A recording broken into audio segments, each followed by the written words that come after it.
Dragon Hunt, Blood of the Dragon Series, Book 1. Written by Barbara Elsie.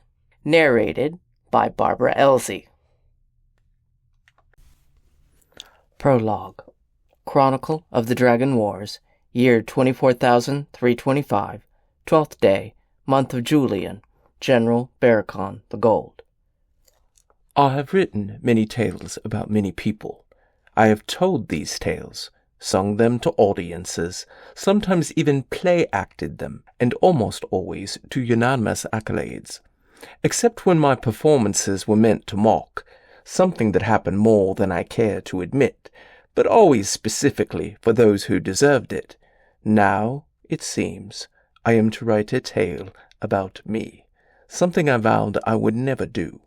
A good bard is a bystander. It is not our job to applaud ourselves. We must stand with witty judgment and act with abject humility if we are to carry out our craft in a way that is respected. Now I have been asked to write a story about my heroism, but you must understand this. If you understand nothing else, I am no hero. I say this not to remain in the humble guise of my bardic predisposition, but because it is the truth. Those who seek vengeance are not saints, and when the blood of thousands of dead weighs upon your soul, only the least of beings can accept the designation of hero.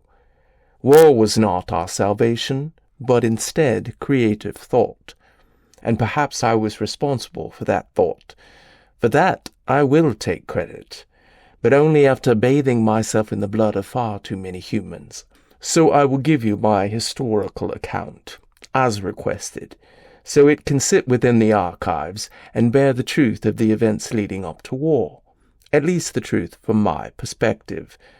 Be aware that I am broken, and anything I now write may very well bear the marks of the darkness that haunts me.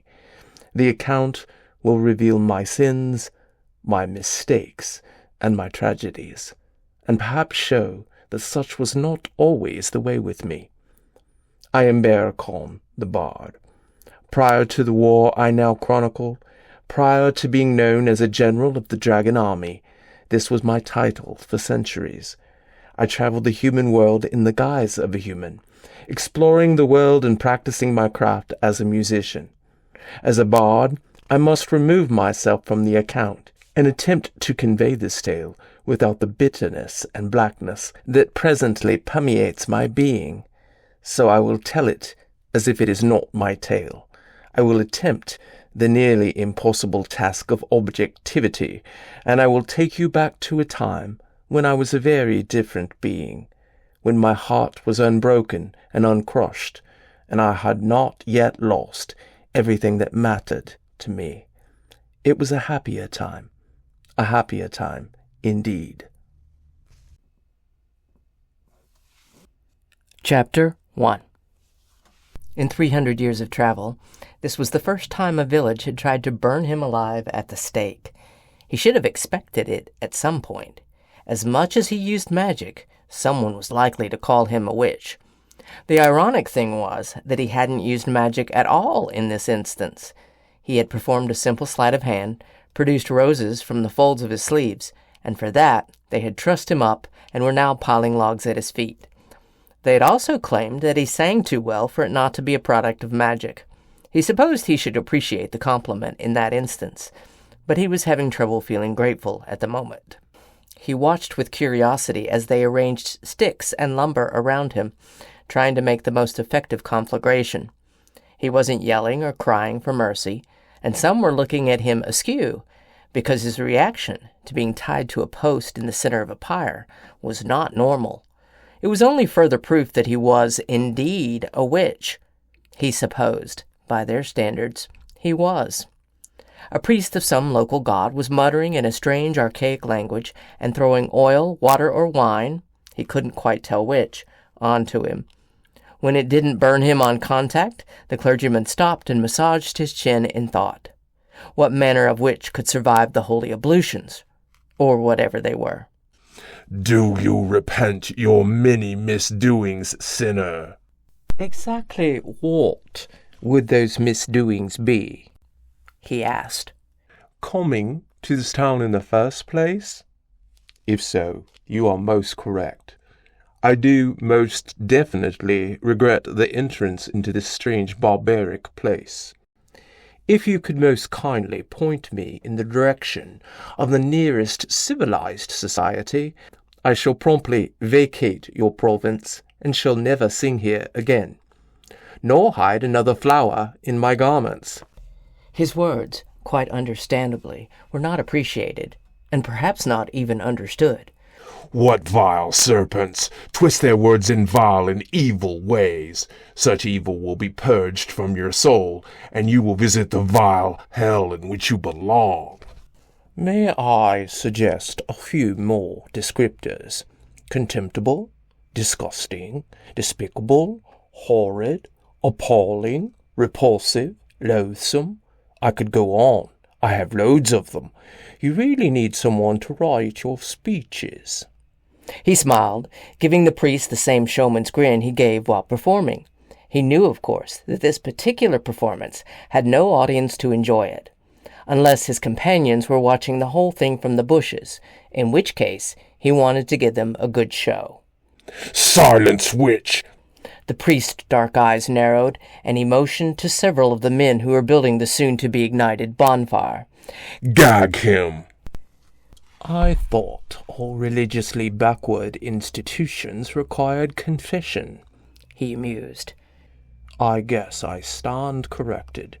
By all means, place some repugnant, another word you could have used as a descriptor, by the way, rag in my mouth, and I shall chew through it with the tenacity of a mole through dirt. Or don't, and I shall make my confession. "Very well, serpent, confess." The clergyman seemed satisfied at this sudden turn of events, and drew closer to him, looking up into his eyes. I confess to all manner of things, the first being that I have a rather obsessive fetish for old tomes written in languages I don't yet understand, although those are becoming fewer and harder to find. I also find myself attracted to the idea of producing colored parchment, and this weighs on my mind quite heavily as of late. I have written a number of songs on blue parchment, and the words just seem to be more moving on vivid paper. Wouldn't you agree? "That's no confession." The priest growled angrily and backed away. I did not say to what I was confessing. He shrugged. Go ahead. Light me up, then. I have been getting rather dismally cold, standing here in your disdain. The clergyman motioned to the men who had made a quite sizable pile of wood around him. Several bottles of oil were thrown onto the pile, followed by a torch. The flames shot up immediately, surrounding him in a shroud of orange and red tendrils. He threw his head back and allowed the fire to envelop him. It felt absolutely invigorating. "Burn, devil, burn!" the priest yelled, and around him the villagers took up the chant. He lowered his gaze toward the crowd. As they visibly gasped, he nodded slowly. The fire had ignited the deep well of heat within him, and now, he was certain, they could see that heat in his glowing golden eyes. As the ropes burned, he pulled them loose and stepped out of the bonfire, brushing the front of his tunic as if to rid it of ash. No debris had fallen upon the shirt, and it had not burned. Were I the devil, burning me would do no good. He paused, making sure his eyes swept the entire crowd. Were I a perceptive bloke, I might postulate that anyone immune to fire might possess other fearsome, perhaps by your reckonings loathsome, and, what was the word you used? Vile qualities, even more terrifyingly powerful. But that, of course, would assume that some thought went into the matter.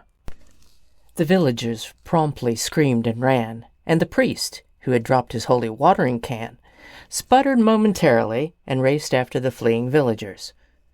Well, I suppose you did give it some thought. Barakon, have you had enough entertainment for the day? A woman's voice asked from only a few meters away. Barakon looked to his left, where 3 individuals had just arrived. At least, he assumed they had just arrived and weren't standing around watching as the villagers tried to burn him. One, a stunning golden-haired woman with blue eyes, was regarding him as if she were annoyed. He could tell from the smile playing at the corner of her lips that she was not. Beside her, a tall, wiry, dark-skinned man stood, stroking his goatee and pretending to be bored, although he, too, was not what he pretended. To his other side, what appeared to be a tow-headed boy stood, dressed in leather armor and holding a short sword as if he were eager to fight. Barakon was certain he was. Barakon threw up his hands. The better question is, have you? Did you watch that entire escapade? Was it not brilliant? The woman smiled. It would have been better if the protagonist had no chance of getting loose and was not immune to fire. She threw a backpack at him, which he caught. They will be back with pitchforks soon as they gather the courage. I don't think we want to stay. I really wanted to fight, the boy muttered. Do all brownies have your proclivities, Dill? Barakon asked, looking with concern at his boyish companion. Use that thing on feral forest beast, not on men. I could have told you this would happen. The dark-skinned man raised a brow knowingly. I told you this place was cursed. Cursed, Omad? I don't think that was the problem. Barakon started walking toward the woods. The problem seemed to be a volatile mixture of religious propaganda and blatant ignorance. As I said, cursed. Omad crossed his arms. We should just be content that it wasn't Dill on that fire. Barakon put an arm around the woman. I don't know. Maybe if I had changed into the devilish being they feared, they would think twice about burning the next minstrel that comes along. Humans are such wankers, Dill growled. but they do bake good pastries. That they do. Omad nodded. Especially those pecan and cinnamon ones with the flaky crust. His dark gaze turned on Barakon. Where are we going? Please tell me we are going to Shalankar now to get some pastries. What? You cannot tell me where we are going? What kind of fortune-teller are you? Barakon joked. We are going to Briare's favorite place, Castirian, because at least there they appreciate our performances and aren't apt to burn us alive. He winked at Briare. And the king has asked for us. Is this king another wanker like the last one? Dill asked, staring at his short sword until it turned into a twisted black walking stick. They are all wankers. Omad responded. That's why they're king. Let's give the fellow the benefit of the doubt until we meet him, shall we? Barakon piped in optimistically. Now what shall it be? Walk, fly, or teleport? Teleport. They all answered simultaneously. Barakon rolled his eyes. No spirit of adventure at all. Have it your way. He waved his hand above them, and in a blink of an eye, the village square was emptied. Chronicle of the Dragon Wars 1. Year 24,325. 13th day, month of Julian, General Barakon the Gold. Humans have a strange need for fluffy things. Perhaps it is because their skin is soft and their flesh yields easily. I do not know. Their beds are made from feathers, and they adorn themselves in the skins of warm, furry animals. They do not, as we do, sleep on coins and treasure, although they can be known to wallow in it at times. Instead, they decorate their abodes in gaudy trinkets and horrendous statues of naked children.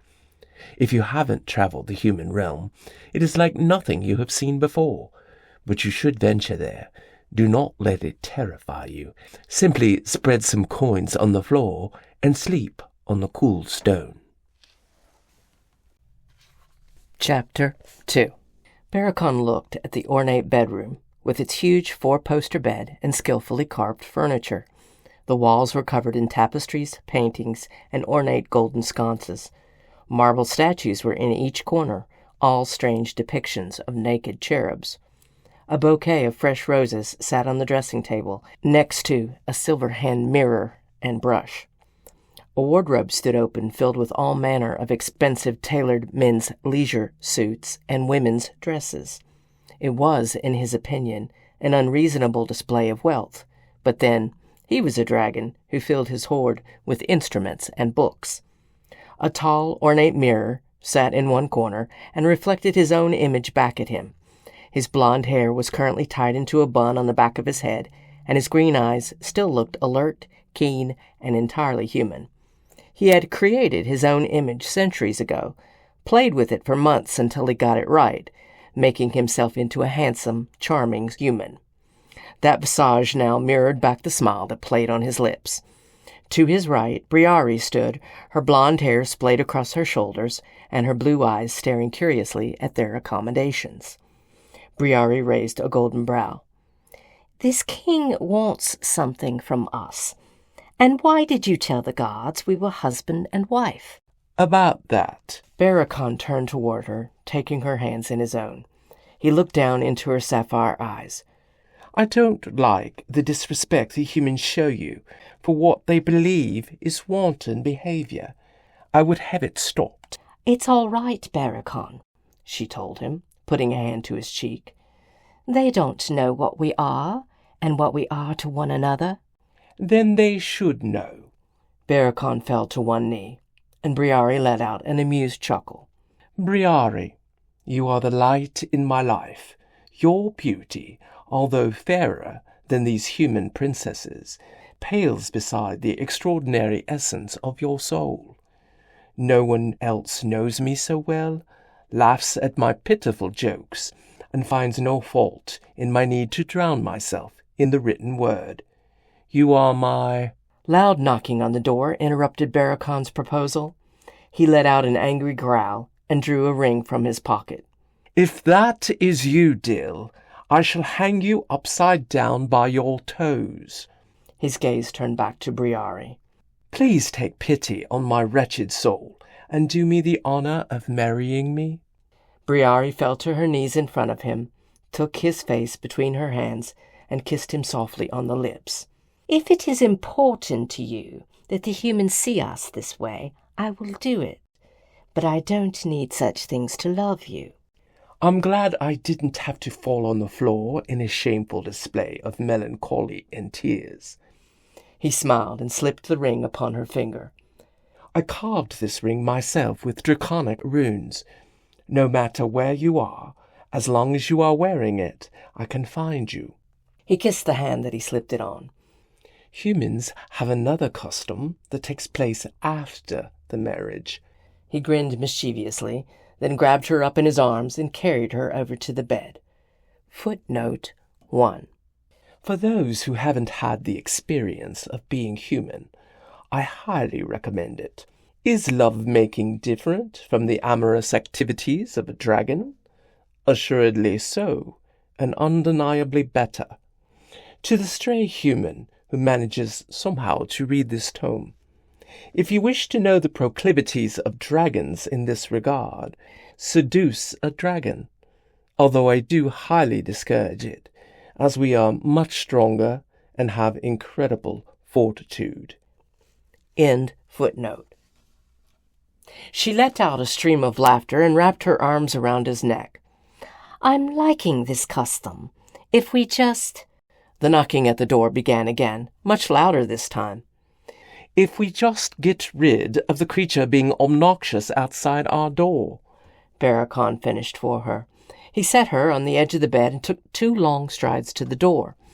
As he slung it open, expecting to find his small, highly annoying friend behind it, he paused. It wasn't Dill at all, but a tall, armored human wearing plate mail. His hands were on his hips, and he was smiling with a row of perfectly glimmering teeth. Barakon looked at the newcomer in confusion. Who are you? I, O bardic one, am Sir Leonard Percival. You can call me Leo. You must be the minstrel Barakon. The man held out a gauntleted hand. Barakon shook it. As he was doing so, he noticed the man was trying to squeeze his hand, perhaps in some silly demonstration of strength. Barakon looked down at the hand gripping his own and almost began squeezing back. But such an action may have pushed the armor right into the man's hand and made it a permanent attachment. He glanced back at Briari, winked, and behaved himself. What do you want, sir? He extricated his hand. My wife and I are quite tired after our journey. I am to be your new traveling companion. I will lead the expedition to the Barrows, the man announced, putting his hands on his hips and smiling with those oddly white teeth again. For a moment, he could have sworn that the light twinkled as it hit them. I'm sorry, but I don't know what you are talking about. Barakon raised a brow. And who exactly are you? You should invite him in, Barakon, Briari interrupted with a sly smile, laying back on the bed invitingly at the same time. I'm sure he can explain better if he isn't standing coldly in the hall. Barakon looked back at her, shook his head quickly, and mouthed, "No." Then he turned back to the man at the door. I am Sir Leonard Percival, and I will lead the expedition to the Barrows, the man repeated. We need to know more, Barakon. Let the man talk. Briari grinned mischievously and placed her head on her hand while propped on one elbow. Barakon's brow furrowed, and he glanced back at Briari meaningfully, mouthed "no" a second time, and turned quickly back to the newcomer. A man is more than his name and his destination. Why exactly would we be following you into the graves of the dead? Well, sir, as I'm sure the king told you, we haven't met with the king yet. That meeting is tomorrow. Barakon took a deep breath and started to close the door. So we will see you. The armored man stuck his foot in the door. Barakon almost slammed it shut anyway. Instead, he glanced at Briari, who was patting the spot next to her on the bed. He shook his head, took a deep breath, and looked back at the man. I'm sure we will learn all about it tomorrow. Or we can learn about it today, Briari put in with a sly smile, throwing him a kiss as he turned to glare at her. He turned quickly back to the knight and put up a restraining arm to bar entrance into the doorway. I hear you are quite the singer, sir, Sir Leonard went on. I will need a good bard to chronicle the moment when I slay the dragon. Barakon's eyes widened, and he found himself momentarily without words. When you... That's why the king brought you here, the man told him, stepping back and once more making his smiling pose. Because I am going to slay a dragon, and you will tell the tale. Footnote 2. Unfortunately, sometimes in the human world, complete buffoons are given armies to do whatever they wish to do. This one, it seemed, had no notion what it was he was hunting. Most unhappily, sometimes complete morons have evil genius advisors. End footnote. Chronicle of the Dragon Wars 2. Year 24,325, 14th day, month of Julian, General Barakon the Gold. Humans have monarchs, people who rule over them. The idea of a democracy, like that maintained by the dragons, eludes them. Perhaps one day someone will form such a government, but it will take more power on the part of the peasants themselves. That is not likely to happen any time soon. Until then, we will always have petty kings seeking out opportunities, even if it means killing an entire race of dragons. Chapter 3. Barakon stood stiffly beside Briari. Her hand was tucked into his elbow, and occasionally she would squeeze his arm as they waited.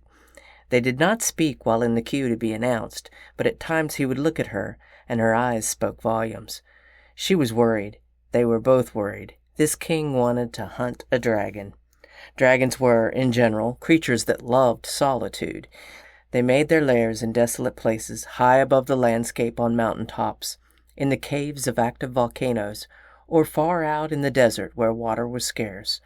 Although dragon history bore the tales of dragons who had died at the hands of treasure hunters, such stories were very few. By the time a dragon was old enough to have a lair, the dragon was often far too powerful to be slain by a small group. But this was a king, and he doubted Sir Leo was only going to take a band of performers on his quest. More than likely, an army would strike out after this dragon, and an army, most certainly, could take down a dragon. The illustrious Barakon the Bard and his wife Briari the dancer, the seneschal announced.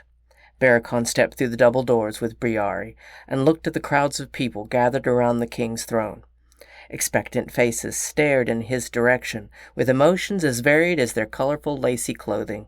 Women waved elegant fans and looked at them curiously over the edges. Men studied them as if doubting they were capable of entertaining. the magnificent prestidigitator Dil of Cordinth, fire and sword eater, master of illusion, and the much more famous son of Barakon the Bard, the seneschal announced behind them. Barakon took a deep breath and felt Briari squeeze his arm. Neither of their friends was aware of the nature of today's meeting. Dil was being his usual self, a prankster to the core. Omad the Shadow, seer of Tador Lee, the seneschal continued. Barakon didn't see either of his friends step behind him, but he could hear the familiar sound of Omad muttering beneath his breath, a grumbling that always occurred when Dil was up to his usual pranks. Footnote 3. From these events, and many to come, it will seem that Dil and I, and for that matter, Dil and Omad, had an adversarial relationship, but that is not so. I reminisce upon the pranks of my dear friend with great fondness, and I hope that wherever he is still actively creating chaos. End footnote. Barakon paid no attention to those gathered around, except for Sir Leo, who was standing to one side near the throne, his hands on his hips and his teeth gleaming like polished silver. Barakon strode toward the throne, assessing the man who sat upon it. Nothing about King Roland Kavanagh struck Barakon as extraordinary. His hair was a mousy brown that protruded somewhat messily from beneath a slender silver crown that sat cockeyed on his head. His eyes were as brown as his hair, and didn't seem particularly perceptive. Although he was sitting, his body seemed to have the shape of a pear, his narrow shoulders widened only by his puffy purple sleeves. He sat with his fingers within reach of an ornate greatsword that might have been too big for him to lift. Barakon stopped 10 feet away from the king and bowed theatrically at the waist, while Briari curtsied beside him. Sire, it is a pleasure to meet you. I'm glad you accepted my invitation, Sir Bard. When I asked my advisers who should chronicle the exploits of my brave heroes, your name was the first to be uttered, the king responded. Thank you, my lord, for the kind words, but we came with the expectation that you wanted us to perform. Is that not so? Barakon continued, his gaze moving momentarily to Sir Leo standing nearby. I am sorry that my nephew dropped the news on you so quickly. The king motioned to Sir Leo, a white lacy handkerchief fluttering in his hand. It's just that some of the peasants have become quite upset at what they claim to be a dragon flying about the restful spirit barrows. They are very frightened, and I thought it best to put an end to it one way or another. If it is a rumor, well, I'm sure there's something else frightful about that you might see Sir Leo kill. So you are wanting us to write one of your adventurous songs, something to herald the great deeds of my nephew here. Barakon glanced at Sir Leo, who was still grinning ridiculously, and looked back to the king. Your Grace, before I agree, there are some things I need to know before I drag my wife and son into danger. Certainly. The king motioned to a man standing among the crowd. Laramir, perhaps you can help answer this man's questions about the creature. A bald man, wearing only a black cassock, stepped forward, his manner of dress such a stark contrast to the colorful audience gathered around them. His eyes were piercingly blue, glinting like chips of ice, his face severe, a countenance of sharp angles marked with a bitter, twisted mouth. Those eyes ran down Barakon's length, instantly judging him, but for what, he didn't know. You wish to know how lethal the creature can be? Yes, Barakon answered. How dangerous is this adventure for my family? What he really wanted to know, of course, was whether it was really a dragon they were chasing, or some other beast these people had mistaken for a dragon. Dragons were not known to live in human barrows. The creature is small for its kind, perhaps 10 to 15 feet long, Laramir informed them. You'll be safe enough with an army beside you, minstrel. He scowled and turned his back on Barakon. Come, I shall show you the pictures I have drawn based on the witnesses' accounts. And it won't harm anyone, Sir Leo broke in a little too slowly. I will see to that. Barakon glanced at Riari. Her eyes were wide. She knew what this meant as well as he did. A dragon of that size, a mere 15 feet, was a child. If it was indeed a dragon, it was only a few years old. Either it had been separated from its parents somehow, or the parents, too, were in these barrows. Dill stepped up beside them and whispered, More likely, it's a wyvern or a griffin. What do these folks know about dragons? It is hard to mistake something else for a dragon, Omad muttered ominously. The bald man led them into an antechamber. On a table in the middle of the room, a picture had been drawn of a silver-winged creature. The drawing was well rendered, and the creature upon it was assuredly a dragon. As you see, The man gestured to the rendering. His keen eyes moved to Barakon and once more seemed to assess him and find him wanting. That certainly looks like a dragon. Barakon agreed. 10 to 15 feet, you say? That doesn't seem very frightening. Has the dragon hurt someone? no, but it will if allowed to grow big enough. The man frowned. Dragons are a scourge upon this earth and must be eliminated. What makes you say that? Barakon asked, stepped forward and fingered the picture as he stared at it. Some past experience with dragons, perhaps. My goddess deems them so. Laramir's eyes narrowed. You somehow think them otherwise? Barakon frowned. I would withhold my judgment until I meet one, and I would think, given that they are sentient, that each one could be different from the other, just as you and I can be quite different. Laramir shook his head. The goddess does not lie. Who is this goddess? Omad asked, stepping forward, his gaze intent on Laramir. Omad was the most knowledgeable about religions among their group. He had a fascination for religious practices and rites, even those that led to someone being burned at the stake. Shakula, she who makes us and breaks us. Footnote 4.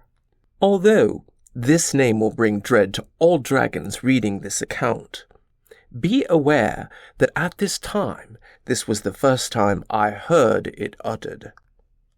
End footnote. The man looked shocked at the question. You do not know her? We do not, Barakon responded. We are not that familiar with your land. Join hands with me, and we will pray to her for forgiveness of your ignorance. The man held out his hands. Normally, Barakon would not join in, but Omad had a special gift that worked especially well when he took someone's hand. Barakon took his hand, while Omad took the man's other hand.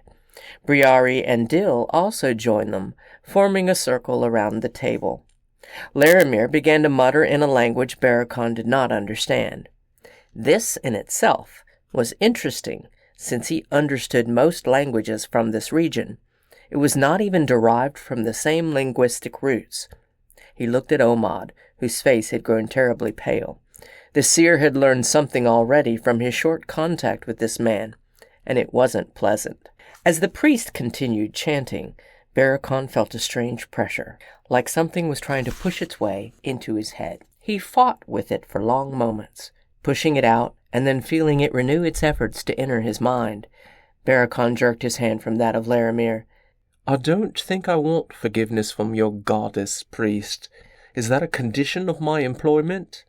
It is not. But commit heresy to my goddess, and I will see you drawn and quartered. The man glared angrily at Barakon. Barakon rubbed the hand that had been held as if something sticky were still on the palm. I will chronicle the journey and all that happens upon it, but I must ask you.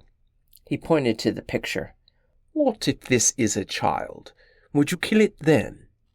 All dragons are demons to be destroyed. Footnote 5. As my good friend Dill would so aptly put it, this man was a wanker. End footnote. Barakon nodded in understanding. Would there be a quicker way out of the castle than through the audience chamber? Laramir pointed toward a door at the back of the room. We shall leave at sunup from the stables, impious bard. Rest assured, I will be watching you. I'm sure you will. Barakon stepped past the man, knocking him aside none too gently as he did so. He opened the door and stepped into a hallway.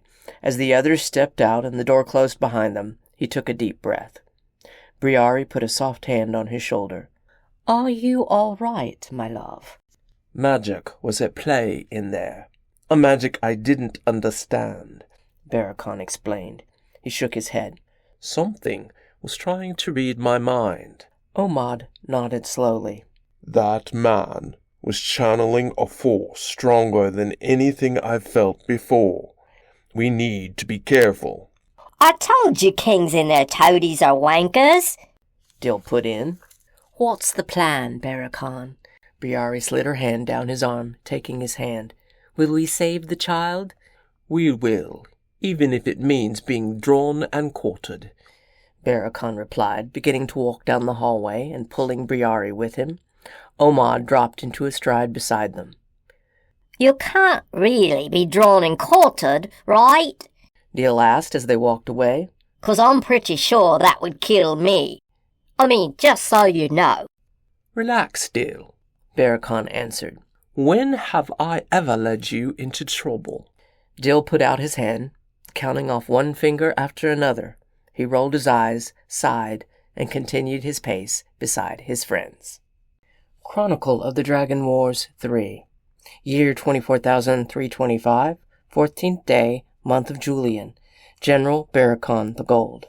When I reflect on even the simple moments with my beloved, my heart becomes beset with such melancholy. I can scarcely breathe. And yet, those moments, so clear and beautiful in my nearly infallible dragon mind, are gifts I would never care to be free of. I know that many of you know this sensation, and feel the loss that I feel. Nothing can bring back the hollow space the absences of our loved ones have left in our souls. But for small moments, we can relive what once was. Chapter 4. Briari stood watching the men debate. Her mate was having a hard time getting on a horse. The creature, like most animals, could somehow sense the presence of a predator, and at Barakon's every attempted approach, the animal rolled its eyes in terror and began to buck, trying to get away. Only a leather tether kept the mare from running away entirely. Around them, an assemblage of several dozen men waited in armor beside their horses, appearing both bored and slightly amused. Sir Leo was standing to one side of the misbehaving animal, scratching his head in perplexity, and had been doing so for the better part of 2 minutes. I swear to you, this is the gentlest mare we have. He had repeated the same words 5 times now. Perhaps she doesn't like Barakon, Dill commented from the back of his docile pony. He patted the side of the pony's neck. It just takes a gentle hand, Barakon. Barakon's gaze looked angry enough to incinerate Dill on the spot. Omad, to Barakon's other side, muttered beneath his breath, If only there were magical ways to calm such a beast. Sir Leo, fortunately, was still scratching his head and watching the mare, and did not hear the whispered words between the 2 men. I keep trying, Barakon whispered beneath his breath, but I'm so hungry that I keep thinking about how delicious it looks. I swear to you, this is the gentlest mare we have. Sir Leo stared at the mare and scratched his chin for a change. There is something wrong with that man. Omad's dark gaze moved to Sir Leo. I think that horse kicked him in the head. Briari listened to the interchange, then with a smile moved over to the horse, cast a quick spell, and as the horse settled down, climbed into the saddle. It took all the men a moment to realize she was there, and an even longer time for Sir Leo to realize. Barakon turned and looked at her. His anger melted away, and in its place was pure admiration. He walked up to the now docile animal and stared up at her. Have I told you how much I love you today? Only a few dozen times, but I never grow tired of you saying it. As he kissed her hand and climbed into the saddle behind her, she leaned back against him.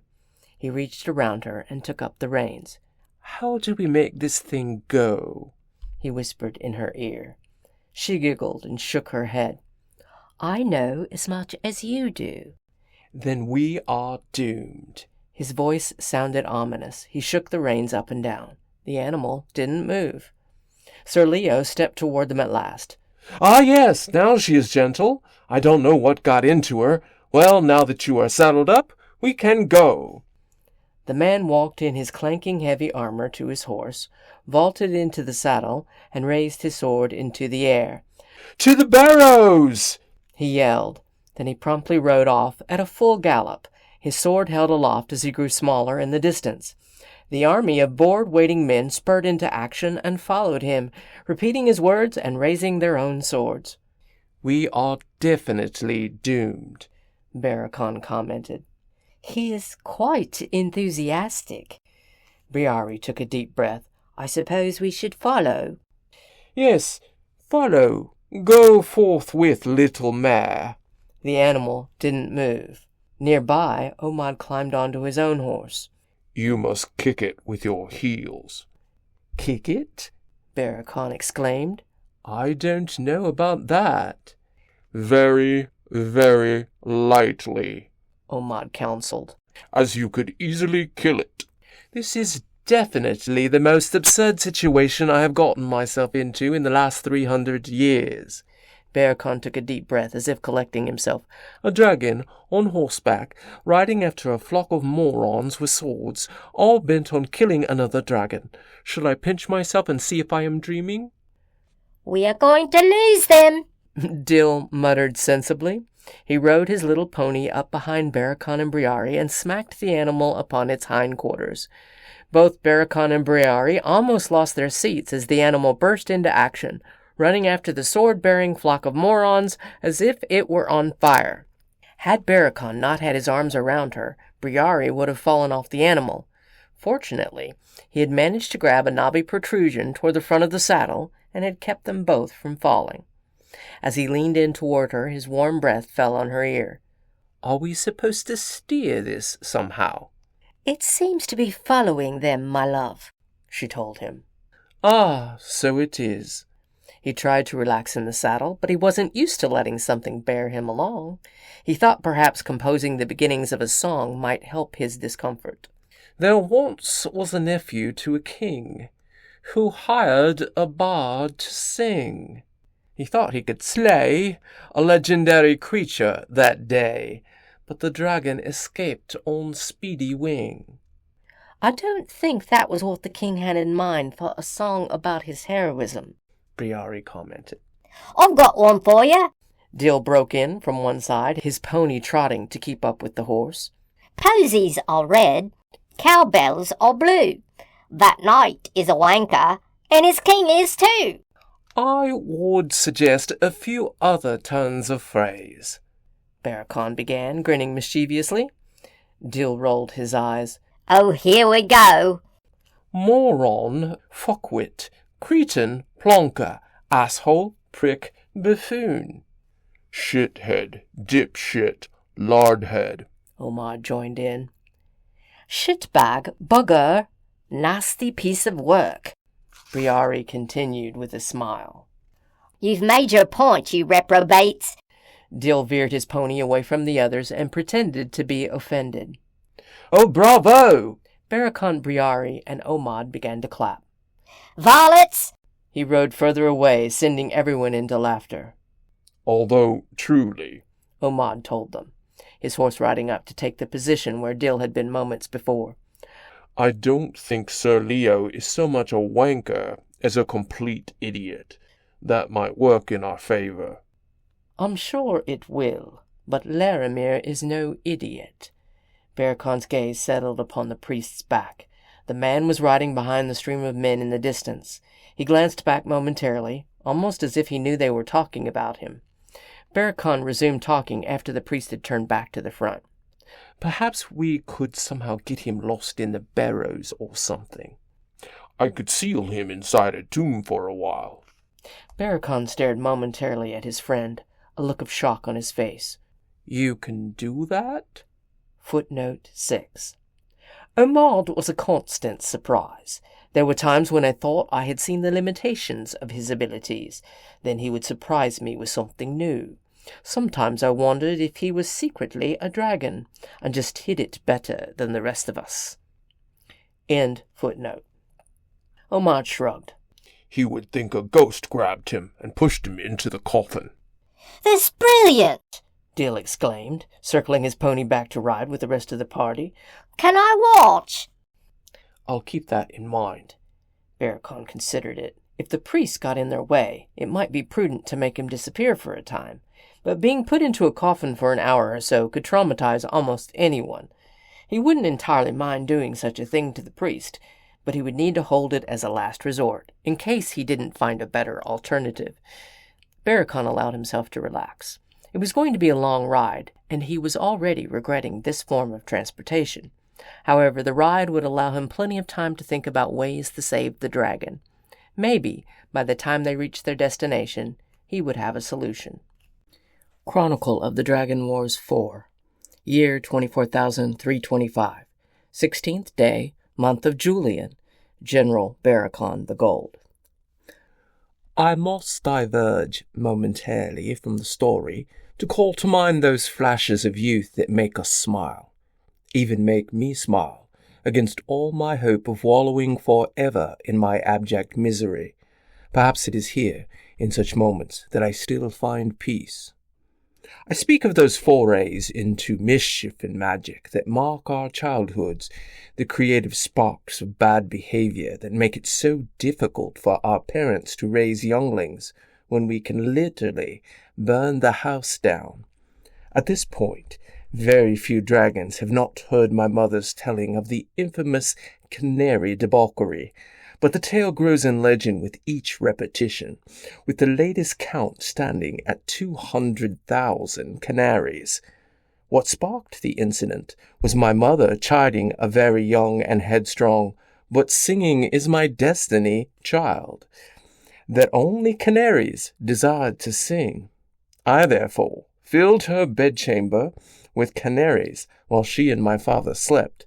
I did not, of course, consider that 2,000 canaries would do far more than just sing, but when I heard my mother's screams, I knew it was time to practice my invisibility spells, preferably at quite a distance.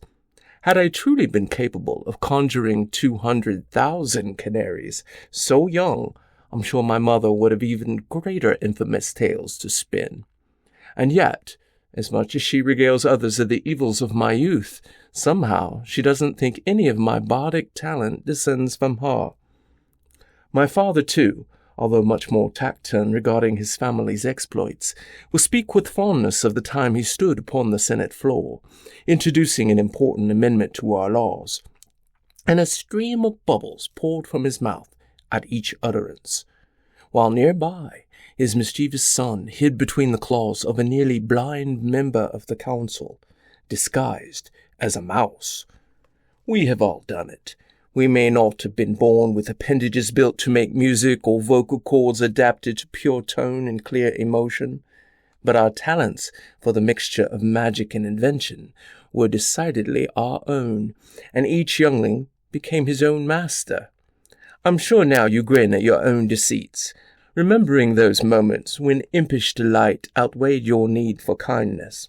I mention this because it was through methods of magical trickery that Jayan became known to us. It is important to remember that although the horrors to come started in those moments with her, she was just a child, a youngling who only sought the laughter and happiness that we once sought. And as we remember this precocious child, we must find contentment and humor in the complete humiliation of human soldiers delivered by her very capable machinations. Chapter 5. Barakon stood in the first of many earthen chambers. The soldiers around him were carrying torches, and in some ways these lights impaired his vision rather than enhanced it. Still, what light that existed showed a row of stone sarcophagi, the lids of which had been removed and smashed. The denizens of the coffins remained in various states of decay, but if the boxes had contained any riches at one time, they didn't now. Footnote 7. I know you are confused by this practice, as I assuredly was when first I witnessed it. Humans bury their dead beneath the ground or within stone boxes, many times with their former riches, much as we do. But unlike dragons, their dead do not stick around to give advice, and do not become angry and destroy thieves. I do not know if they don't have a soul, or if it somehow finds its way elsewhere. End footnote. Briari pressed against one side, shivering involuntarily. He put an arm around her and watched with a mixture of annoyance and trepidation as the entire army Sir Leo had brought with him tried to squeeze itself into this tiny room. Omad stood on his other side and brushed a finger across an empty tomb as if checking it for dust. That was not what he was doing, of course. Omad was once more using one of his gifts. He raised a brow and looked at Barakon, leaning in and whispering as the din of mumbling soldiers grew more pronounced. A girl. She masquerades as human, but she isn't doing a good job. Dill reached down to the ground and snatched something up. He pushed it into Barakon's palm as he pretended to take his father's hand. Barakon glanced only momentarily at the small silver scale. There's clearly no dragon in here, Sir Leo yelled as he stepped through the crowd. He pointed his sword toward an opening across the room. Let's fan out. We'll have 6 groups of 12. Omad looked around, frowning. I don't think our fearless leader knows mathematics. I don't think our fearless leader knows much of anything, Dill replied. Unless he is the slyest of us all. Momentarily, all 4 of them glanced to Leo, as he and the others seemed to fan out in the same direction, toward the only opening aside from the one they had come through. No! They all answered at once, shaking their heads. They started to make a step toward the entrance when screams suddenly erupted from ahead of them. By the goddess, there are millions of them! Sir Leo's voice rang out in alarm. A stampede started then. Some pushed forward, trying to get a better look at what had caused men to scream. Others were already backing away to the only other exit. Barakon pulled Briari back against one wall. Dill jumped into an open sarcophagus, and Omad stepped into the darkness behind him and vanished. Footnote 8. I'm sure you have been wondering thus far what Omad truly was. And the truth is, after all this time, I have no bloody idea. The man kept his secrets, and how can I, a dragon who has spent centuries pretending to be a man, argue with that? End footnote. Men ran out of the far room, and so did Sir Leo himself, covered from head to toe with crawling insects of all kinds, centipedes, beetles, spiders, roaches, and scorpions. Sir Leo was swatting himself with his metal gauntlets and shouting with pain at each self-inflicted hit. Others were simply running in pure panic as their brave companions cringed from them or turned and ran out the door. Inside the sarcophagus, Dill began to laugh hysterically. Somebody just put the lid back on, will ya? Several of the soldiers that remained were trying frantically to kill the bugs crawling over Sir Leo and 2 other soldiers who had emerged from the room. Sir Leo let out quick cries of pain, followed by "Thank you, good man," with each whack of a man's gauntlet upon him. It seemed to be giving the soldiers some measure of pleasure. Someone brought forward a torch and tried to light Sir Leo on fire, to which the brave gentleman shouted, "Good idea! Kill them with fire!" Whether he meant the ones still in the adjoining rooms or the ones crawling up his body wasn't clear, but the soldier took it to be the latter. He held the flame against Sir Leo, lighting the man's gambeson, which stuck out at the edge of his breastplate, on fire. Sir Leo let out a wail and began flapping his arms up and down as if he were a duck trying to take flight. Normally, with 24 witnesses still in the room, Barakon wouldn't cast magic, but he couldn't let the man burn to death, and quickly, magically doused the flames. Fortunately, Sir Leo and his wise cohorts thought it was his vigorous bird-like movements that made the flames go out. It did nothing to quell the tide of crawling creepies on the man's body, and the punching began in earnest again. Sir Leo was staggering from one man to another as they smacked a section of his body trying to kill off the horrific things that still crept there. Inside the coffin, Dill's eyes peered cautiously above the stone exterior. After one look, the brownie collapsed back into the sarcophagus in a second bout of laughter. Nearby, Laramir, who had been absorbing the insect attack with almost stoic indifference, looked at the boy falling back into the sarcophagus and raised a brow. "Should we help them?" Briari whispered, her eyes scanning the stream of insects that were still pouring out of the adjacent room. "They might pummel their companions to death." Barakon shrugged. "I suppose it's going a little beyond amusement now. Very well. Do you want to do the honors, or shall I?" "I'll stop it. I think you are enjoying it too much," she chided him. The crawling creatures stopped their crazed march toward the humans and scuttled in all directions. The insects crawling on the men skittered into any crevice they could find, even if that was a crack in the soldier's armor. Several of the men began dancing a jig that was neither rhythmic nor attractive to watch. Several more screamed with an agony they no longer seemed able to bear and ran out the exit. Sir Leo, who was still patting himself and moving in strange jerks, cracked his sparkling smile and pronounced, "Well, that'll teach 'em not to fool with me." "Remind me to let you take care of things more often," Barakon muttered, stifling a grin. Inside the nearby sarcophagus, Dill released long gasps, as if unable to breathe. His head popped up once more above the stone edge. Tears glimmered in both eyes. "I couldn't take it much more." He climbed over the edge. "You know these burrows have naturally occurring rats and snakes, too." The brownie's body shook momentarily.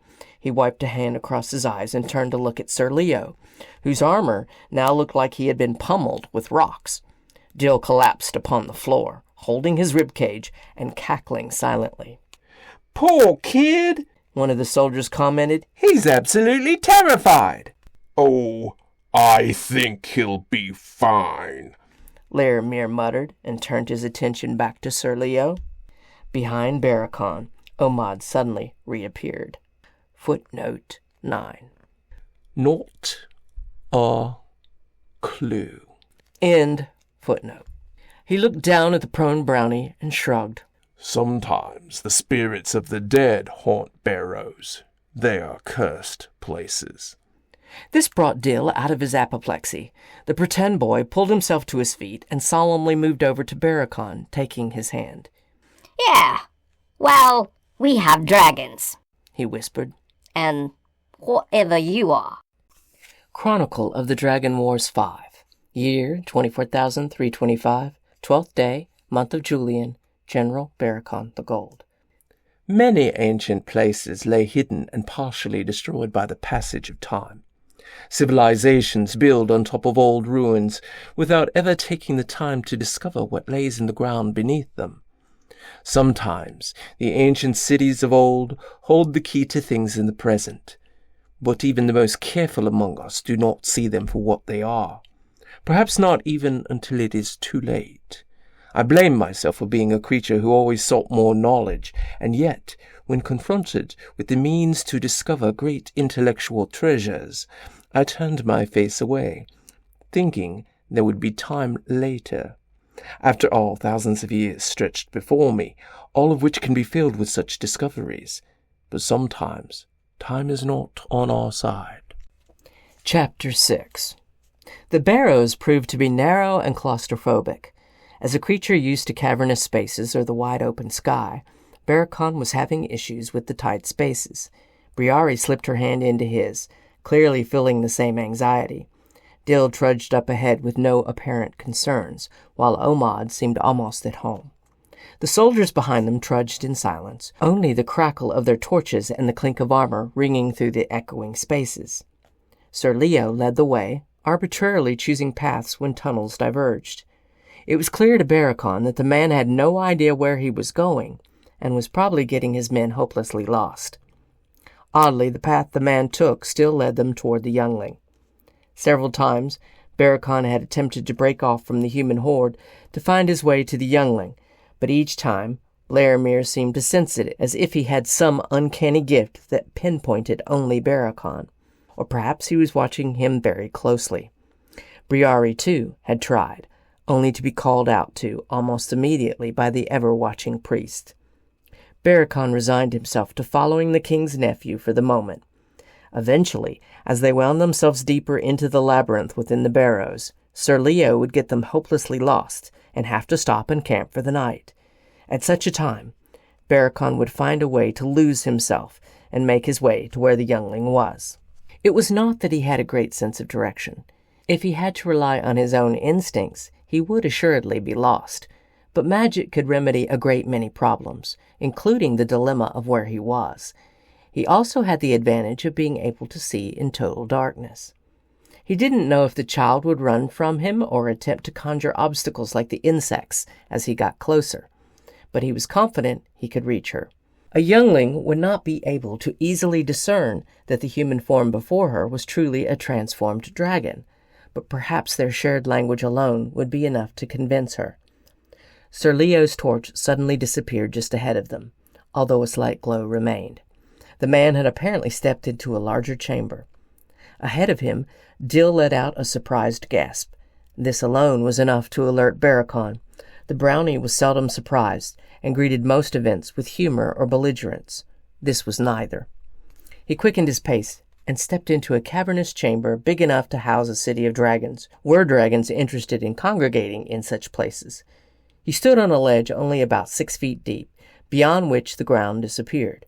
In the darkness he could make out the buildings of an ancient, abandoned city. What is this place?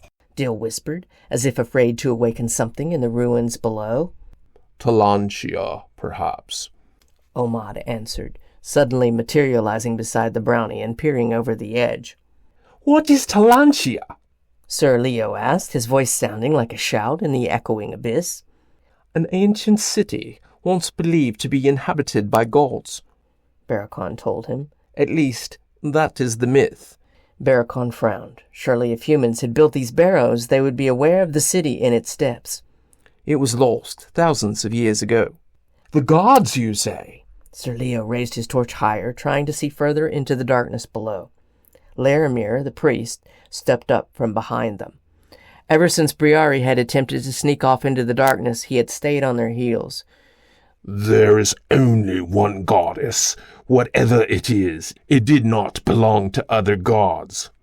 Perhaps that is where this dragon is, Sir Leo pronounced. We must find a way to get down there.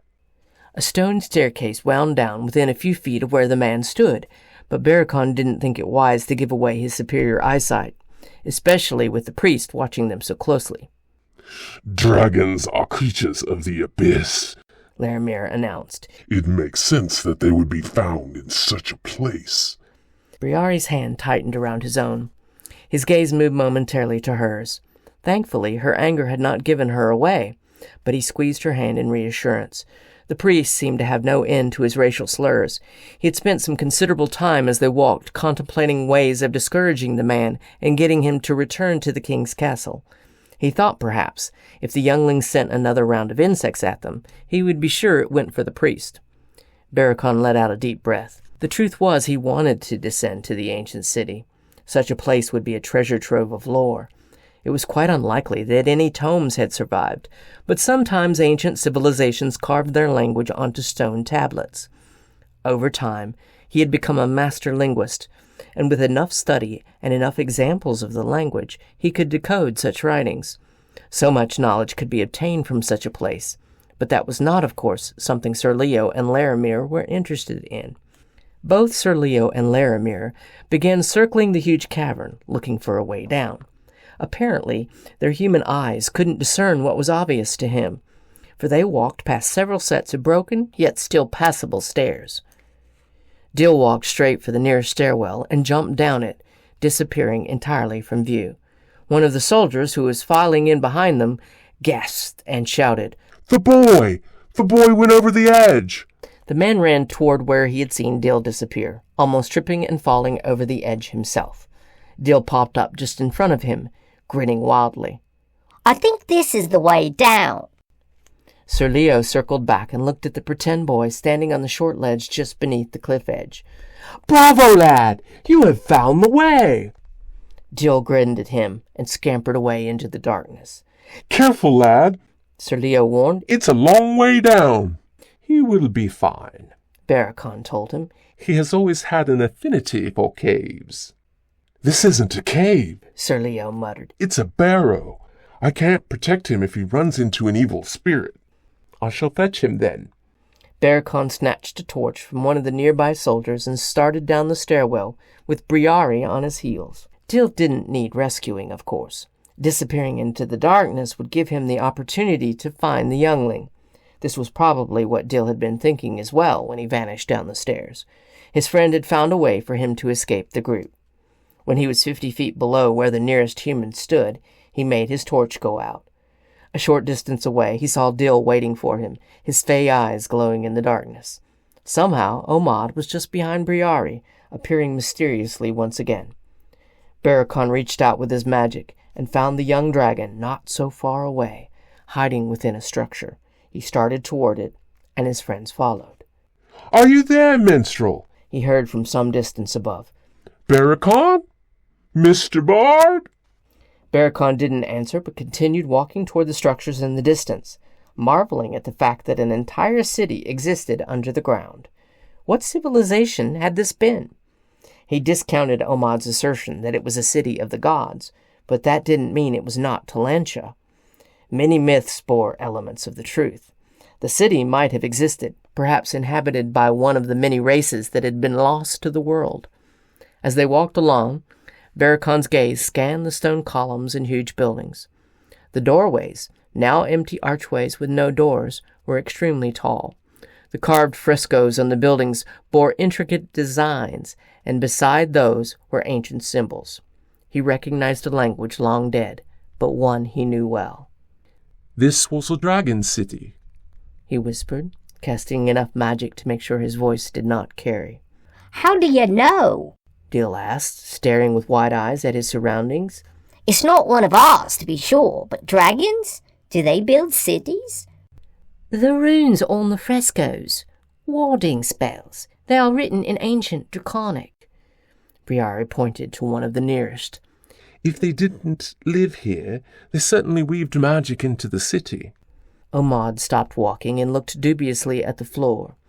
Do we need to worry about setting something off? Barakon shook his head. The magic has long faded, but with something still active, we should be fine. Dragons do not shield themselves against dragons. I don't want to meet what a dragon has to shield itself from. Dill walked toward one of the openings and stared into its depths. Do you think whatever that might be is still down here? I mean, the dragons are gone. Something drove them out. That is unlikely. Barakon closed his eyes and concentrated. He reached out with magic. It wasn't an easy thing, trying to sense what surrounded them. He sensed the humans picking their way fearfully down the ancient stairs, the priest somehow exuding a shroud of impenetrable darkness, the dragon child somewhere in the distance. But there were other things, creatures of far greater danger that lingered among the darkness. Perhaps Sir Leo had not been wrong about evil spirits, but not in the way he had meant. It was not a dead human he sensed in the darkness. It was something far more ancient and powerful. He hoped it was benevolent. You sensed something. Briari slipped her hand into his. I feel it too. It's immense. An immense being in the darkness among a ruined dragon city beneath the ground. Dill wrung his hands and looked imploringly up at his friends. Maybe we should let the humans go first. Stay close, Dill. I will protect you, Barakon told him. You too, my love. Whatever it is, both it and the child are close to one another.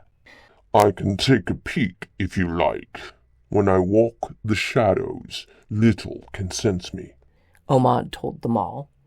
You know I can become insubstantial. And I expect you will do so if need be, Omad. Barakon continued to walk ahead.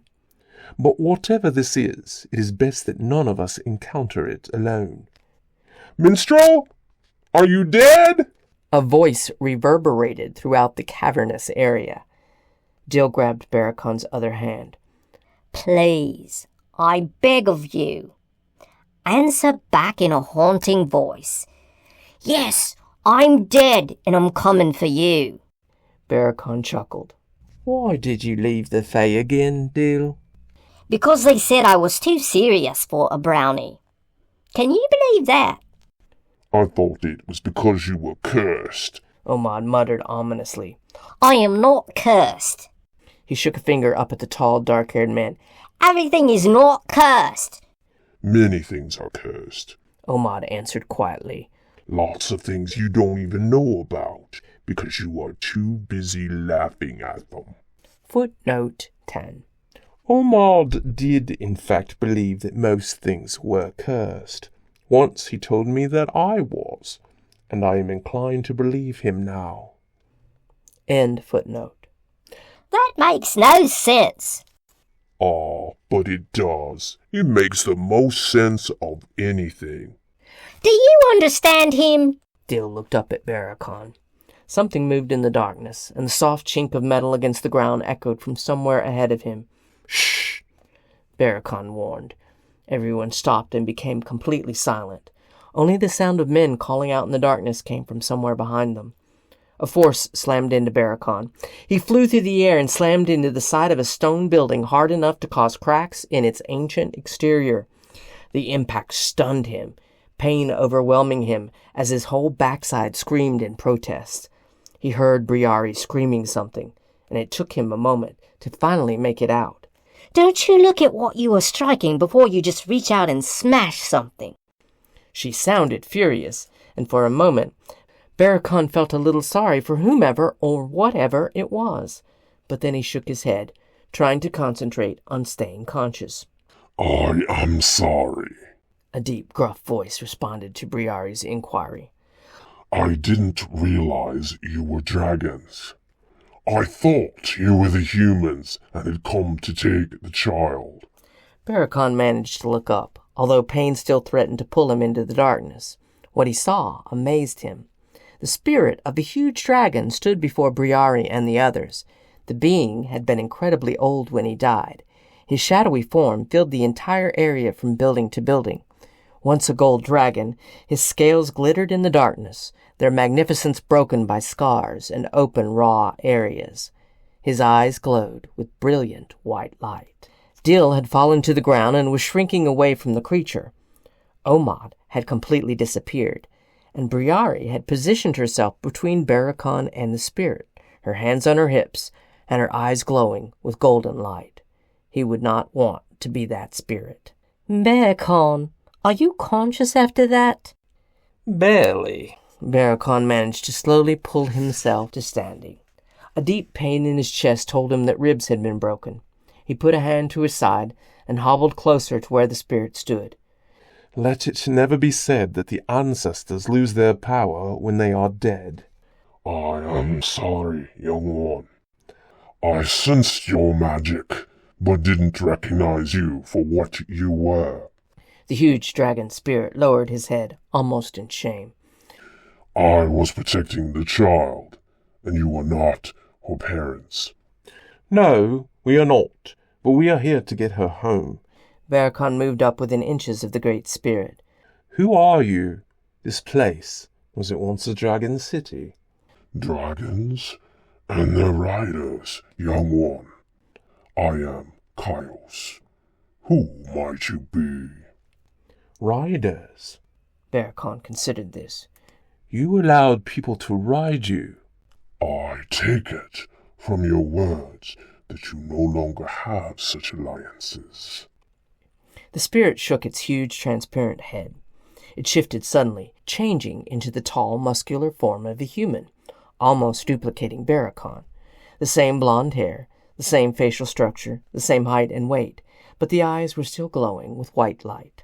What are your names? I am Barakon. The angry woman ready to tear your heart out is my beloved Briari. Barakon winked at her, then looked down at Dill, reaching a hand down and pulling the brownie to his feet.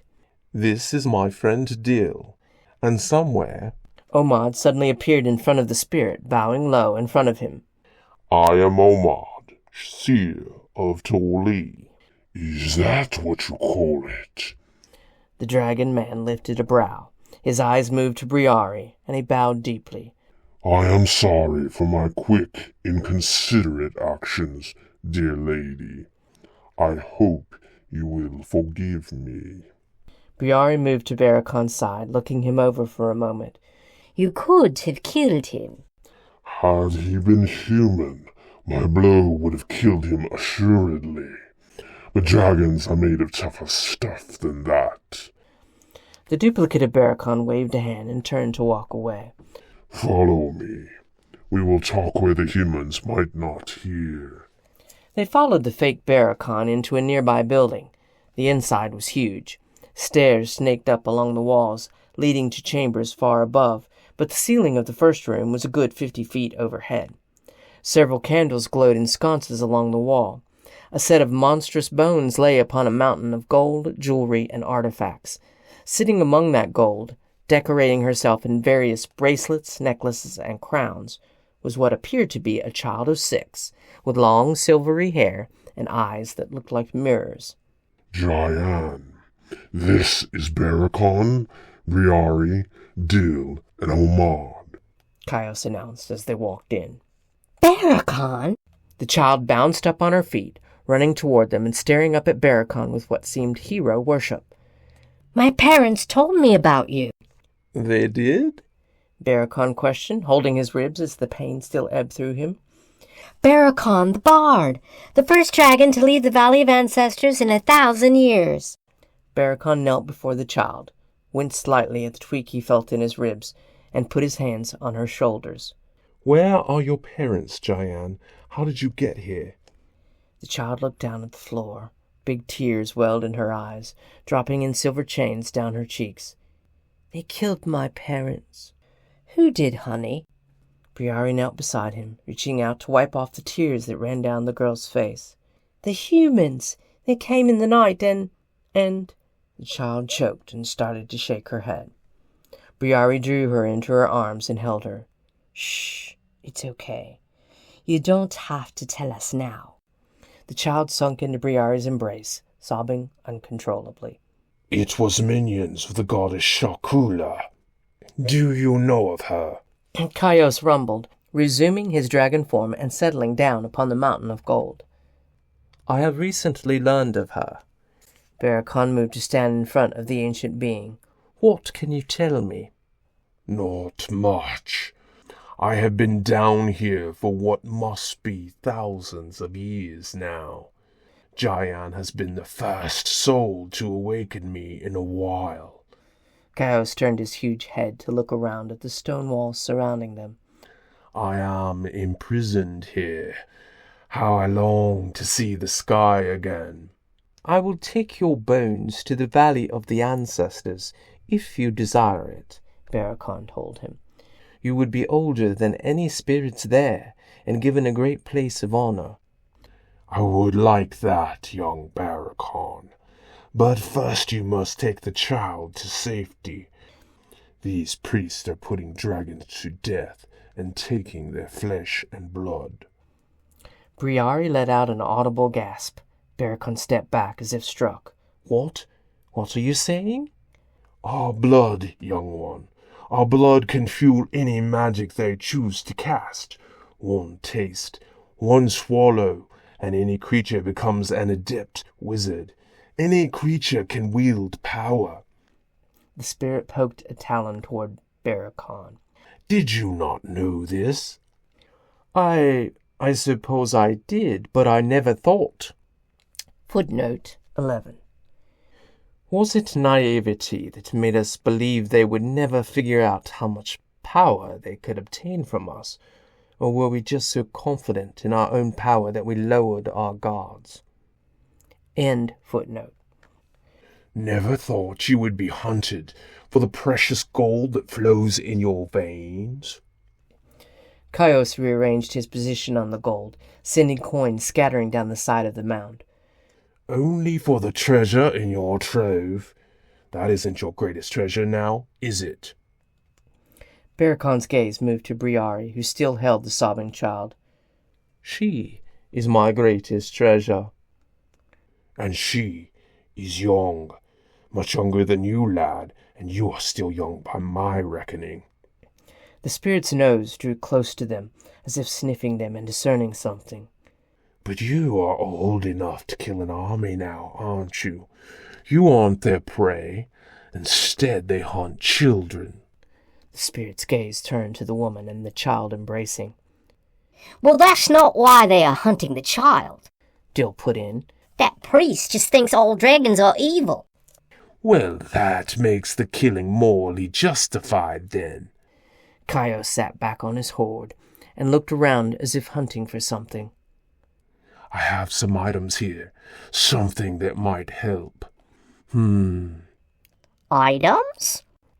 Dill's eyes gleamed as he stared at the dragon's treasure and the various weapons and jewelry poking out from beneath it.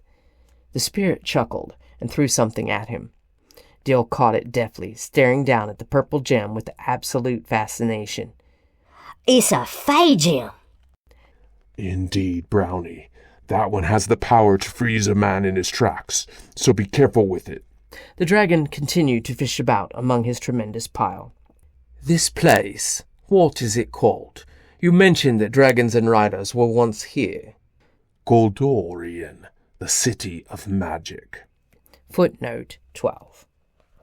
The myth of Goldorian is a tale I regale often while in dragon company, but it would seem it is not myth at all, and over time I shall have to discover in what ways my tale must be revised.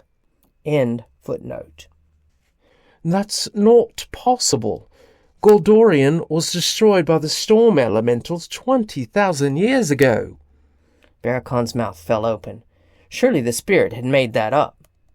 It's been that long, eh? Kaios let out a deep sigh. 20,000 years. And yes, storm elementals were wiped out of existence. You were there for that. Barakon felt faint. He looked around for a place to sit and found a pile of gold tall enough to perch on. I'm sorry again, young one.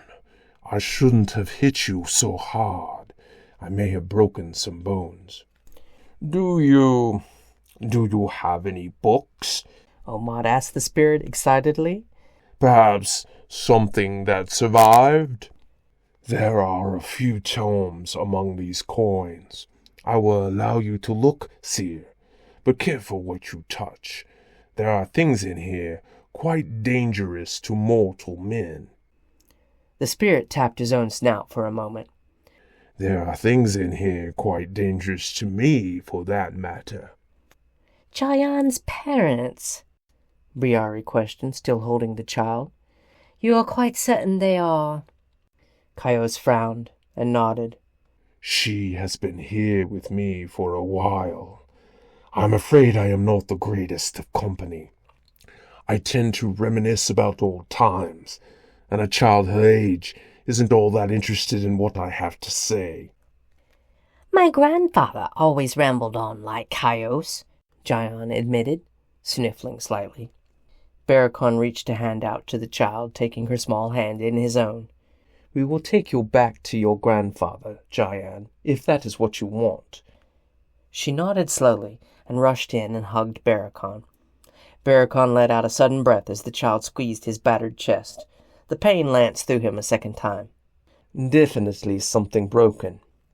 Briari gently pulled Gian away. We have to be careful with Barakon. He's a little hurt. Her eyes moved down his length, spotting a gash now covered in gold liquid. I think you need to take off that shirt. With Briari's assistance, Barakon took off his shirt, and she used it to begin bandaging him up.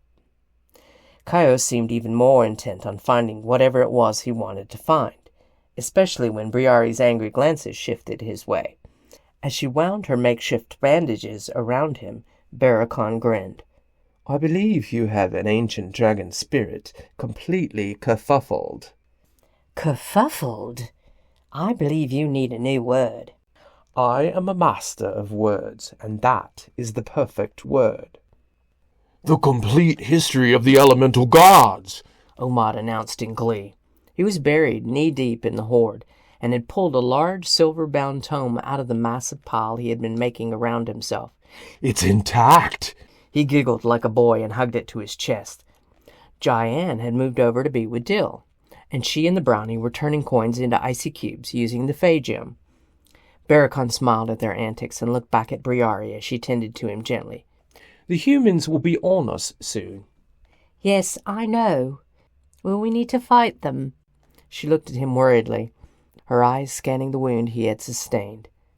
"I think we can fool them. I clearly fell down the stairs and then wandered into the darkness somewhat addled. The rest of you went after me, trying to prevent me from staggering off a drop-off or losing myself in the dark." Barakon put a hand to his face. When it came away, he had a black eye. Briari winced for him. You shouldn't have too much trouble playing the part of an injured man right now. What about Diane?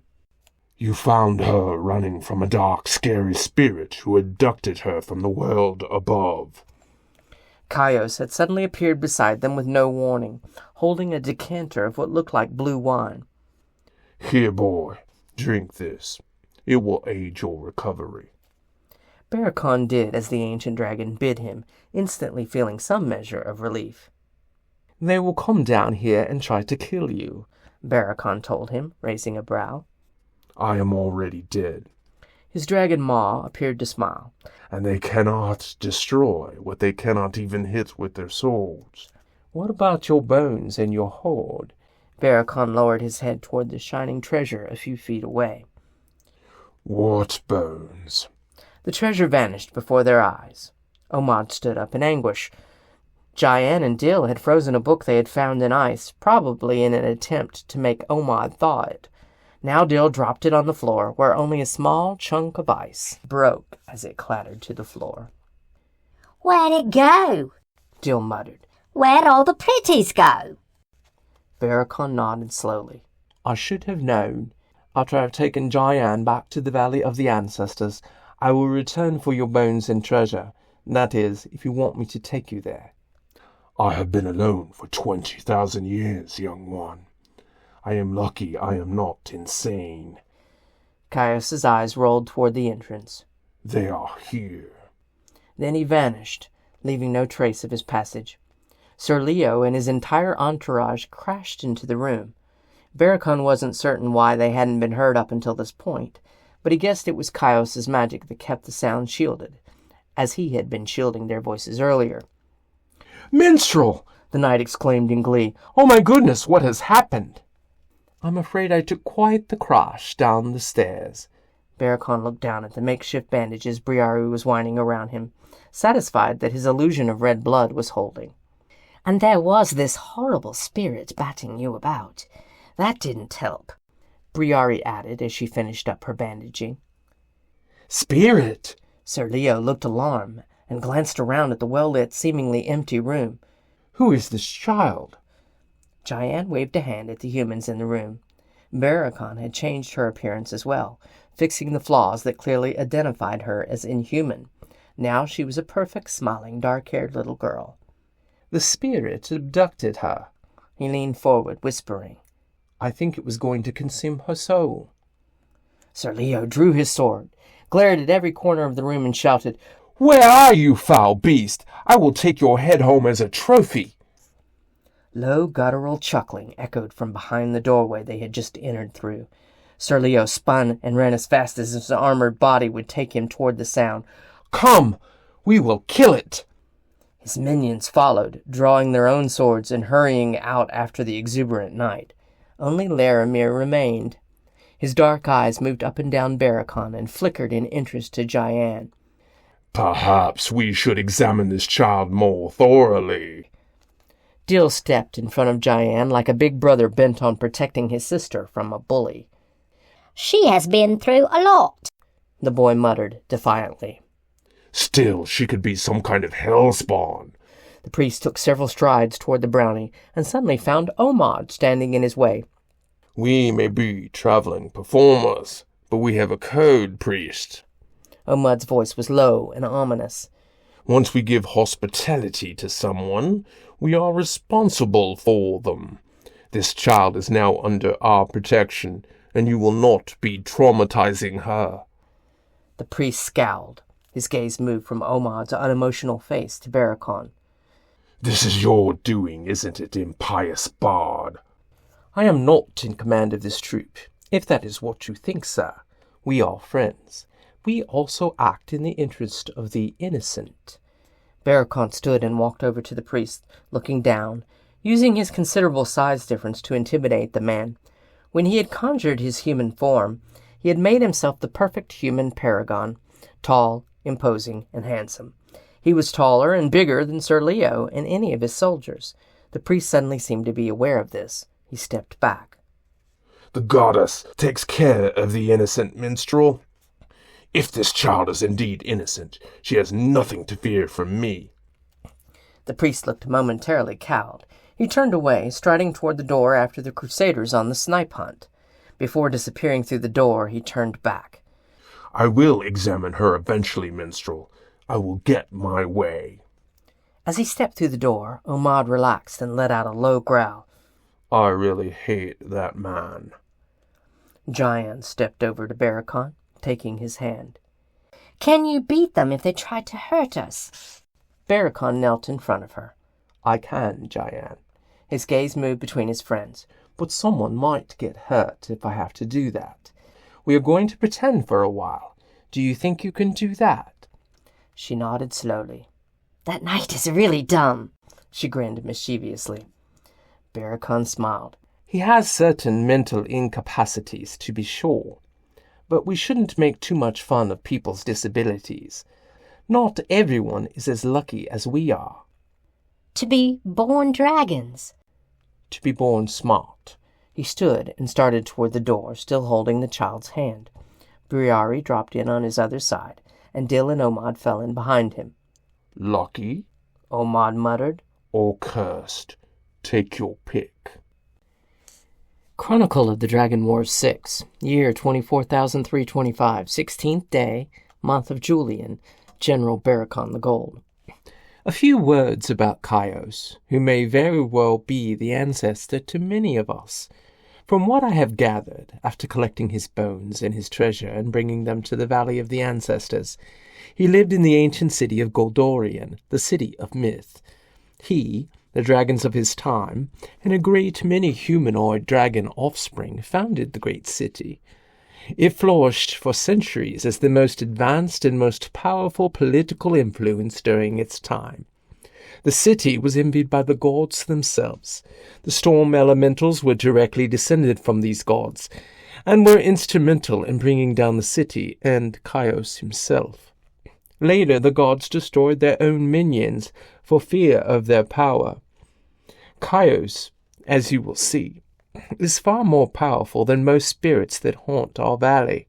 What power he had in life must have rivaled that of a god for it to be so strong in death. It seems to me that this ancient god has a prankish sense of humor that rivals that of even my friend Dill. But if you have ever visited our great ancestor, I am sure you know this. If you have not, I counsel you to heed his wisdom, for he has seen more than we have all witnessed collectively. I must address the one question I know arises in your mind. Why only Chios? Where are the spirits of the other dragons? And why did I not pose this question to Chios? And the answer is that I did, but not then, not when I should have. I feared the answer, and as we all ache in our broken and battered hearts at the losses we sustained, as we all lick our wounds and try not to remember the abysmal nature of the crimes against us, as we all thrash in nightmare at the war that will run forever through our minds, we do not need to know its answer. The answer is a seed of fear, a darkness that awakens the fire within our souls, that pulls us back toward the path of revenge and deeper into the realization that we can be destroyed. Is it not better that we dwell on what comes before such horror? Chapter 7. Barakon stepped out of Chios's lair to see the soldiers in battle, not with a shadowy dragon-shaped spirit, but with what appeared to be animated mushrooms of tremendous size. The mushrooms had eyes and mouths, and were constantly gibbering with an incessant noise that was annoying enough to cause a man to go insane. Footnote 13. I have, in fact, in my travels, discovered a few sentient mushrooms. They are very friendly creatures, but aren't prone to hugging attacks, and as far as I know, if you cut off their head, they die. End footnote. A soldier would whack off one of its fungus limbs, only to be inundated with cotton-like spores that seemed to make him euphoric for a brief period. The mushroom would then immediately resprout its limb and hug the slowly swaying soldier. Barakon smiled in admiration. War was battling peace, and peace was clearly winning. The mushrooms, clearly bent on nothing but hugging, duplicated when their heads were chopped off, and thus continued to grow in number. They were an army of soft, mushy love fungi, only interested in embracing their foe. Currently, over 30 soldiers were engaged in a squishy tryst. Laramir stood behind the battling army, a look of complete disgust on his face. A group of 10 mushrooms, less than 6 inches in height, waddled between the legs of the soldiers and up to the disapproving priest. They swarmed his legs and began hugging the man's calves. The priest screamed in absolute terror as the fungi began to climb him like a tree, sticking like spiders to the surface of his skin and going up under his cassock. As the priest moved in a strange, gyrating dance, Barakon laughed aloud, unable to help himself. He was thoroughly enjoying what his ancient new friend had conjured. This was magic at its best, and Barakon was in awe of Chios's mastery of his craft. Sir Leo ran by him, being chased by an entire horde of giant mushrooms. Do something, minstrel! Sing to them! He shrugged. He knew singing would do nothing to the mushrooms unless Chios chose to let it do something. They were animated, enlarged mushrooms, not real creatures. But nevertheless, it gave him a thrill of pleasure to see what his new friend would do. He pulled his lyre from over his shoulder, began to pluck the strings with vigor, and sang his own tune. From the depths of darkness the huggers came, bent on bringing the soldiers to shame. Each slice of sword brought a new mushroom. It looked to be the soldier's doom. Nay, nay, to die from love's embrace. Stop, stop, or I'll smash your face. A shroom is not a woman's arms, but I admit it has its charms. Sir Leo ran by again, followed by a parade of running mushrooms. That is not helping, minstrel. Barakon grinned and put his lyre away. Briari leaned against him. How long do you think he will keep this up? Until they retreat, I imagine. I'm wondering if I can gather some of those spores for later examination, Omad muttered. It's magic, Omad. It will go away once Kaios releases the spell, Barakon told him quietly. I really like this Kaios. Dill raised up and down onto the tips of his toes, looking very pleased. This is my kind of magic. He definitely has a flair, doesn't he? Barakon agreed. It's been a long time since I've seen anything this mischievous, Dill revealed with nostalgia. Makes me miss home. I thought they threw you out. Well, they did, but they can't ban me forever. Laramir went running by, covered in dozens of tiny hugging mushrooms. It almost appeared that they were growing on him. Run away! Sir Leo yelled, trying to retreat, as 3 giant mushrooms held him in a group hug. Retreat and regroup! The soldiers seemed to need no further encouragement. They flocked back toward the stairs, a horde of lumbering mushrooms behind them. Barakon watched them scale back up the stone stairs with the alacrity of trained athletes. I suppose we should follow, or it will be suspicious. He looked down at Diane, smiled at her, and took her hand. Remember, you are a child who was captured by the evil spirit that lives down here. She nodded slowly and spoke in Draconic. You don't think they will hurt him, do you? Barakon shook his head and laughed. I don't think they stand a chance. Are all of your ancestors this powerful? Omad asked, falling beside them as they headed at a more leisurely pace back toward the edge of the ancient city. Not even close. Barakon stared at the mushrooms. They were not scaling the stairs, but instead simply stood waiting at the bottom for any soldiers brave enough to return. How are we going to get through them? I have a feeling it won't be a problem. Besides, you aren't afraid of a little mushroom love, are you? I am. Dill responded. I am afraid of mushroom love. Chronicle of the Dragon Wars 7. Year 24,325. 18th day, month of Julian. General Barakon the Gold. I had never thought about having children, but Diane put the thought in my mind. Some would say, I suppose, that at 400 years old, it was about time. It had taken me that long to find my soulmate. I'd come to believe over the years that given my proclivity for roaming, I may never know what the poets called true love. And this was truly sad for a bard who must be constantly writing about it. Then Briari had chosen me, for some reason that I would never fathom. After that, I was a willing slave to her needs. The truth is, I had come to want the same things, for anything with her was the very essence of happiness.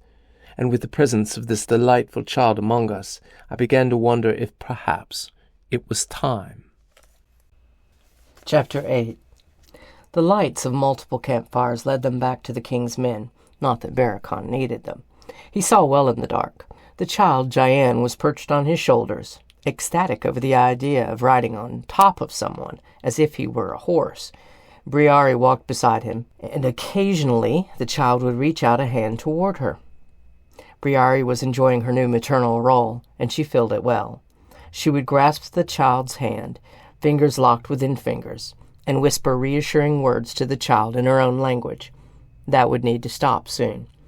Barakon's gaze moved to Omad, who was walking on his other side, leading his horse by the reins.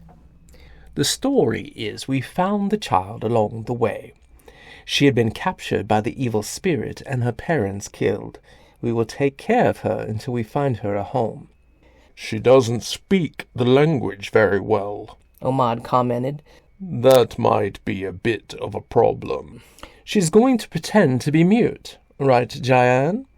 The child did not answer, and Barakon tried to look up at her, even though she was on his own shoulders. Did you hear me? I believe she is practicing being mute. Omad gave the girl a smile. He looked at Dill walking on his other side. We now have 2 children in our traveling band. I am not a child, Dill muttered indignantly. I'm only pretending to be a child. You are every parent's worst nightmare, Omad responded. What about your own parents? How do they feel about you? All brownie young eat their parents, Omad. You should know that. Dill stretched upward toward Omad, snapping his teeth shut. You'll remind me a bit of my father. I foresee a very troubled sleep for you tonight, my brownie son. Omad muttered emotionlessly. Do not forget, I can freeze you into a solid oatmeal ball now. Dill grinned mischievously. And I can bore you to death with historical tomes. Which do you think is worse? The seer raised a dark brow. Touché. The mushrooms receded into the city as the soldiers ran up the stairs. We hid until we were able to proceed out of the tombs altogether. Barakon continued to prepare them for their stories. The evil spirit chased us out, but we were able to get away. Let us not forget the spirits dashed you against the wall, Briari told him. Well, that much is entirely true. Minstrel, we thought the mushrooms had gotten you, Sir Leo exclaimed, rushing over to him and patting him on the back. The knight was no longer wearing his gleaming armor, and his once handsome face was now covered in red welts. He looked up at the little girl on Barakon's shoulders. We will get you safely back home, wherever that is, child. I think she has been somewhat traumatized by the evil spirit. Poor child, Leo responded, gasping. What did it look like, child? Diane did not answer. She has been tortured, Briari reminded him. She is in shock. We need to give her time. Surely, the knight answered. Come, relax, have some stew. The men could use a rousing tale about now if you have one. As they walked up to one of 3 campfires, Barakon looked around at the men. Many, like Sir Leo, were covered in huge red insect bites and were actively scratching. As they looked up at the minstrel and his party, they frowned, clearly not in a good mood. Barakon lifted Diane off his shoulders and set her on a log by the fire. He then liberated his lyre and began to sing. The music was in a different language, a song from the opposite end of the world, in fact, but the minstrel's voice silenced the camp. As he sang, the bitter looks began to turn into calm, contented countenances. Footnote 14. Ironically, I sang a song about dragons wielding magic to defeat demons from the underworld. I sang it in Draconic, and of course the humans were none the wiser. Our language is quite beautiful when sung in a human voice.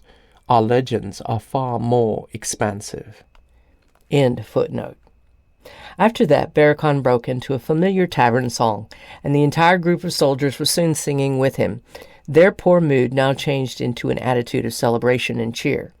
As they clapped and shouted at the end of the song, Barakon put his lyre aside and turned to take a bowl of stew from one soldier's outstretched hand. He gave that to Diane and moved to the fire to get more. Laramir strolled up to the fire casually, looking down at the flames as he spoke. You are quite the performer, impious bard. I can't dispute that. But I do find it odd that you returned from this whole affair without a single insect sting or with no mushroom spores on your clothing. Barakon ladled out 2 bowls of stew, holding one in each hand as he turned toward the priest. I cannot explain it, priest. I do not attract either insects or fungi. Perhaps it is because I am clean and I smell good. He shrugged and turned his back on the man. I know you had something to do with this, minstrel. When I discover how, there will be no place you can hide. Oh, Barakon turned toward him, raising a brow. I think I could hide behind a few mushrooms, given your fear of them. He said nothing more and went over to sit next to Briari, handing her a bowl of the stew. He leaned over to her. Mostly meat, thankfully. You shouldn't goad him, she muttered softly, as she took her first bite. It doesn't matter what I do. He doesn't like me, and the feeling is mutual. Diane looked at the priest and frowned. The child was doing a good job of not giving herself away. She had remained mute and looked desolate when any soldier got close to her. Of course, she probably feared them. She had seen her parents killed by men. She needed no reminder to play her part. Dill sat on her other side, whispering softly to her. For a creature pretending to be a boy, he was doing a good job acting like a kind older brother. Barakon suspected it was not an act. Omad sat down on his other side, holding his own stew. I heard the men talking. In the morning, Sir Leo plans to go back inside and try to defeat the spirit. He is, at least, smart enough to connect the dragon that had been seen with the spirit. He thinks the spirit is the dragon. Well, he isn't entirely wrong. Barakon slurped some of the soup and made a face. There were vegetables mixed in, and he despised vegetables. Of course, he was strictly a carnivore. He, Briari, and the child would need to hunt soon, and given his injuries, they wouldn't be able to put it off too long. Here, in the middle of a mostly civilized area, doing so without being seen would be difficult. But they will not defeat this spirit. I hate leaving him, Briari whispered. Is there a way to take him with us when we go? I've been thinking about that, and I think I may have a solution. You look pale, my love. Her eyes ran over his face.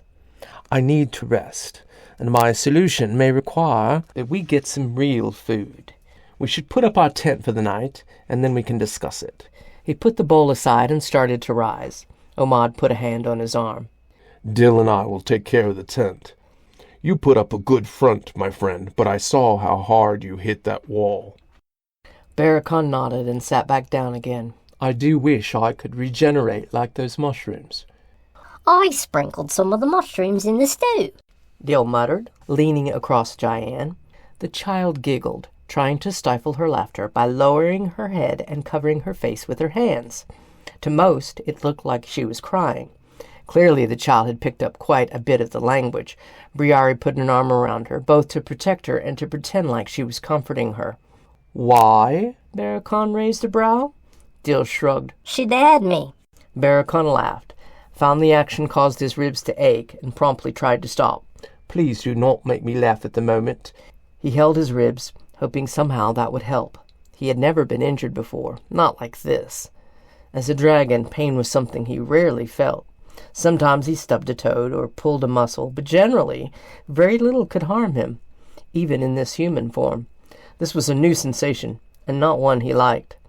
Magic couldn't heal his wounds, this he knew, but dragons healed fast. Almost as if the magic within him was capable of healing, just not as quickly as he would like. What took humans weeks to heal would only take a few days, but it would be a difficult few days. It was a good lesson, he thought. He was not invulnerable. And although it had been an ancient dragon that had given him these wounds, this army of humans could do the same thing were they to discover what he was. He could bear the brunt of that pain, but his companions could not. He needed to be more careful. If Kaios had hit anyone else in his party, someone would have died. Sir Leo sauntered over toward them, drinking from a large flagon. We will kill the evil spirit tomorrow, Sir Bard. We will go in first with fire and rid ourselves of those frighteningly friendly mushrooms. Then we will seek out the spirit and destroy it. It is a spirit. Barakon pointed out the obvious. Do you think weapons can hurt it? The priest thinks we can trick it into a spiritual trap, which will make the thing solid. Then we can fight it. Sir Leo put his hands on his hips, smiling with his perfect teeth. Although no longer wearing armor and currently quite uncomely with his welted face, he still managed to look impressive. I'm certain that tomorrow you will be able to write a song that will surely pass down as legend. Barakon nodded slowly. I'm sure I will be able to write something about a legend. But far more likely it would be about an ancient dragon than a man. Sir Leo turned to look at Omad, who was behind them now, working at setting up the tent. Does your prophet give readings? I would like to know what my future holds. Omad looked back over his shoulder. Help me to erect this tent, and then I will do a reading for you. Sir Leo called to several men. You three, get that tent up. And in that way the tent was quickly erected. While they worked, the seer sat down beside Sir Leo, taking his hands in his own and closing his eyes. I imagine you will see many great things. I am destined... Shh! Omad hissed. I must concentrate on the visions. Yes, of course. Sir Leo shut his mouth, although it was clear he was having a hard time not talking. It was like watching a small child trying to be quiet. Jayan was doing a much better job. Omad kept his eyes closed, his brow furrowed for a long time, longer than he needed to, Barakon was quite sure. Then the man opened his eyes and looked at Sir Leo. You will spend a great deal of what remains of your life hunting rare creatures. Omad released his hands. Some you will kill, some you will not, but the greatest prize will elude you, and in the end it will kill you. What is the greatest prize? Leo looked at Omad with wide eyes. Do you really want to know the circumstances of your own death?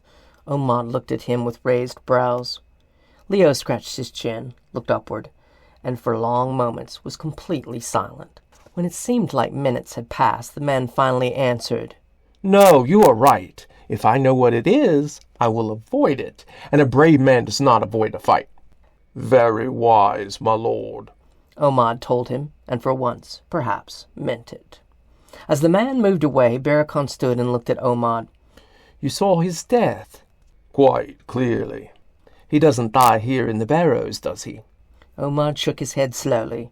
No, later. A dragon kills him. Omad walked toward the now completed tent.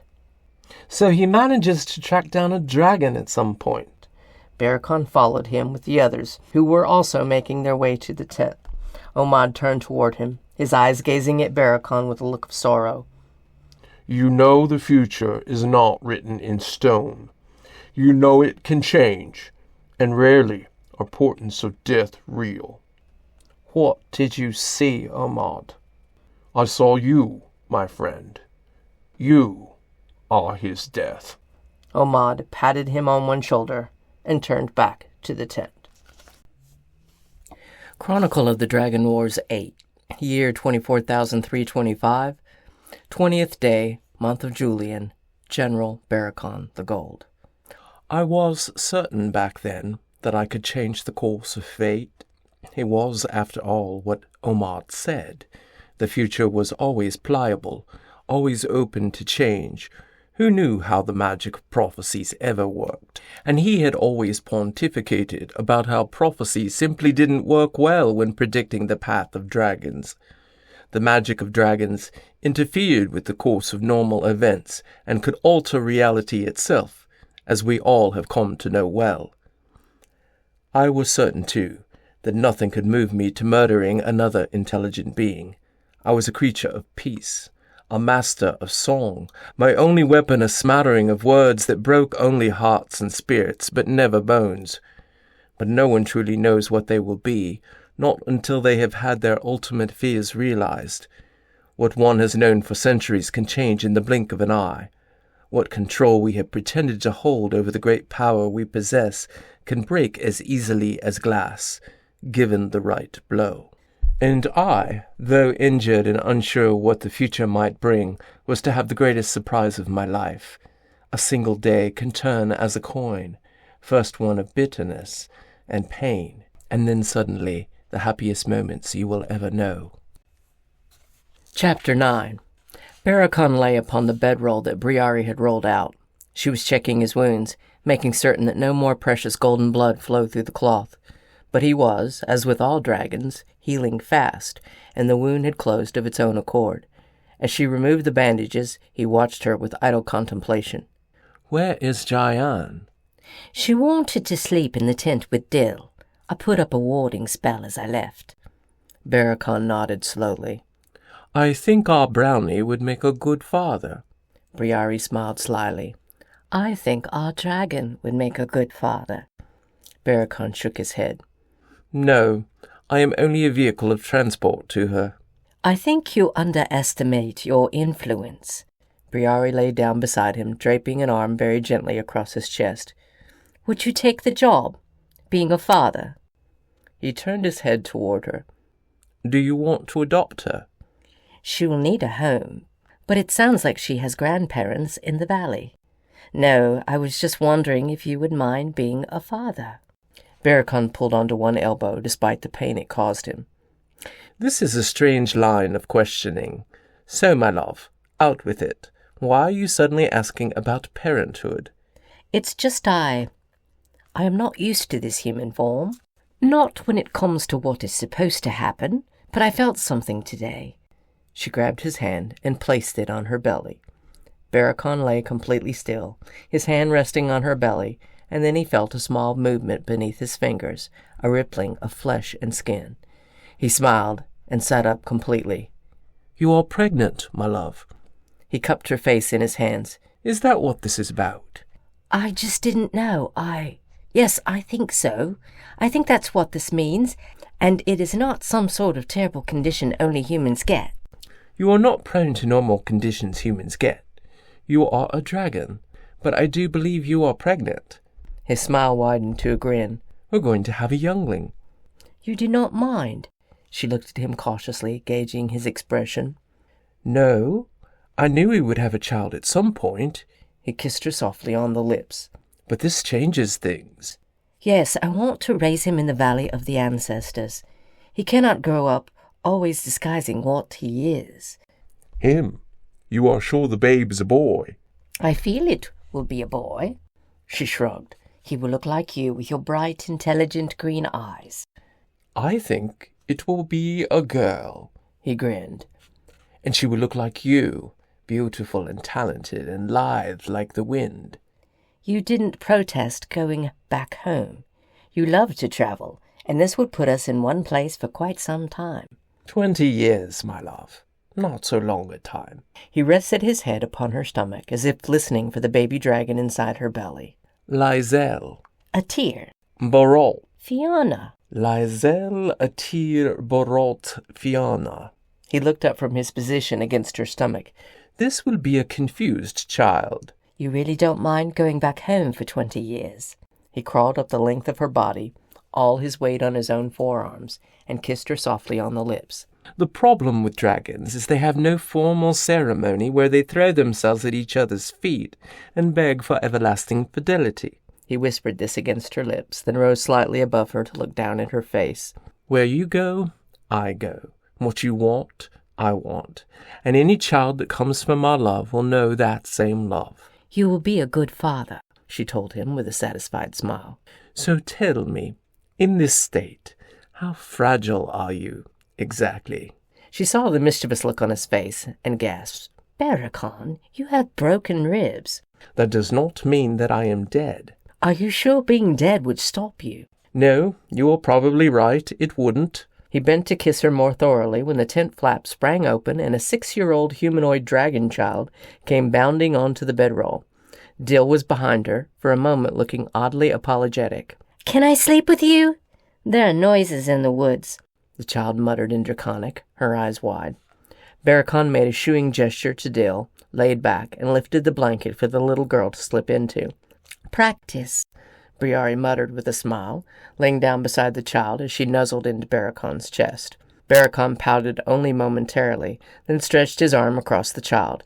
He locked fingers with Briari, who mouthed, "I love you," across the child's back. Barakon whispered the words back, then lay down beside the child, allowing the exhaustion of the day to sweep over him as one hand crept protectively onto Briari's belly. Chronicle of the Dragon Wars 9. Year 24,325. 19th day, month of Julian. General Barakon the Gold. I had always thought myself incredibly creative for a dragon. After all, a bard is always writing stories and songs. And living in the world of humans, I had learned to be creative with my magic. But I was nothing compared to the ancient master that had dwelt in Goldorian for centuries. I had many lessons to learn, and I was eager to learn from such a teacher.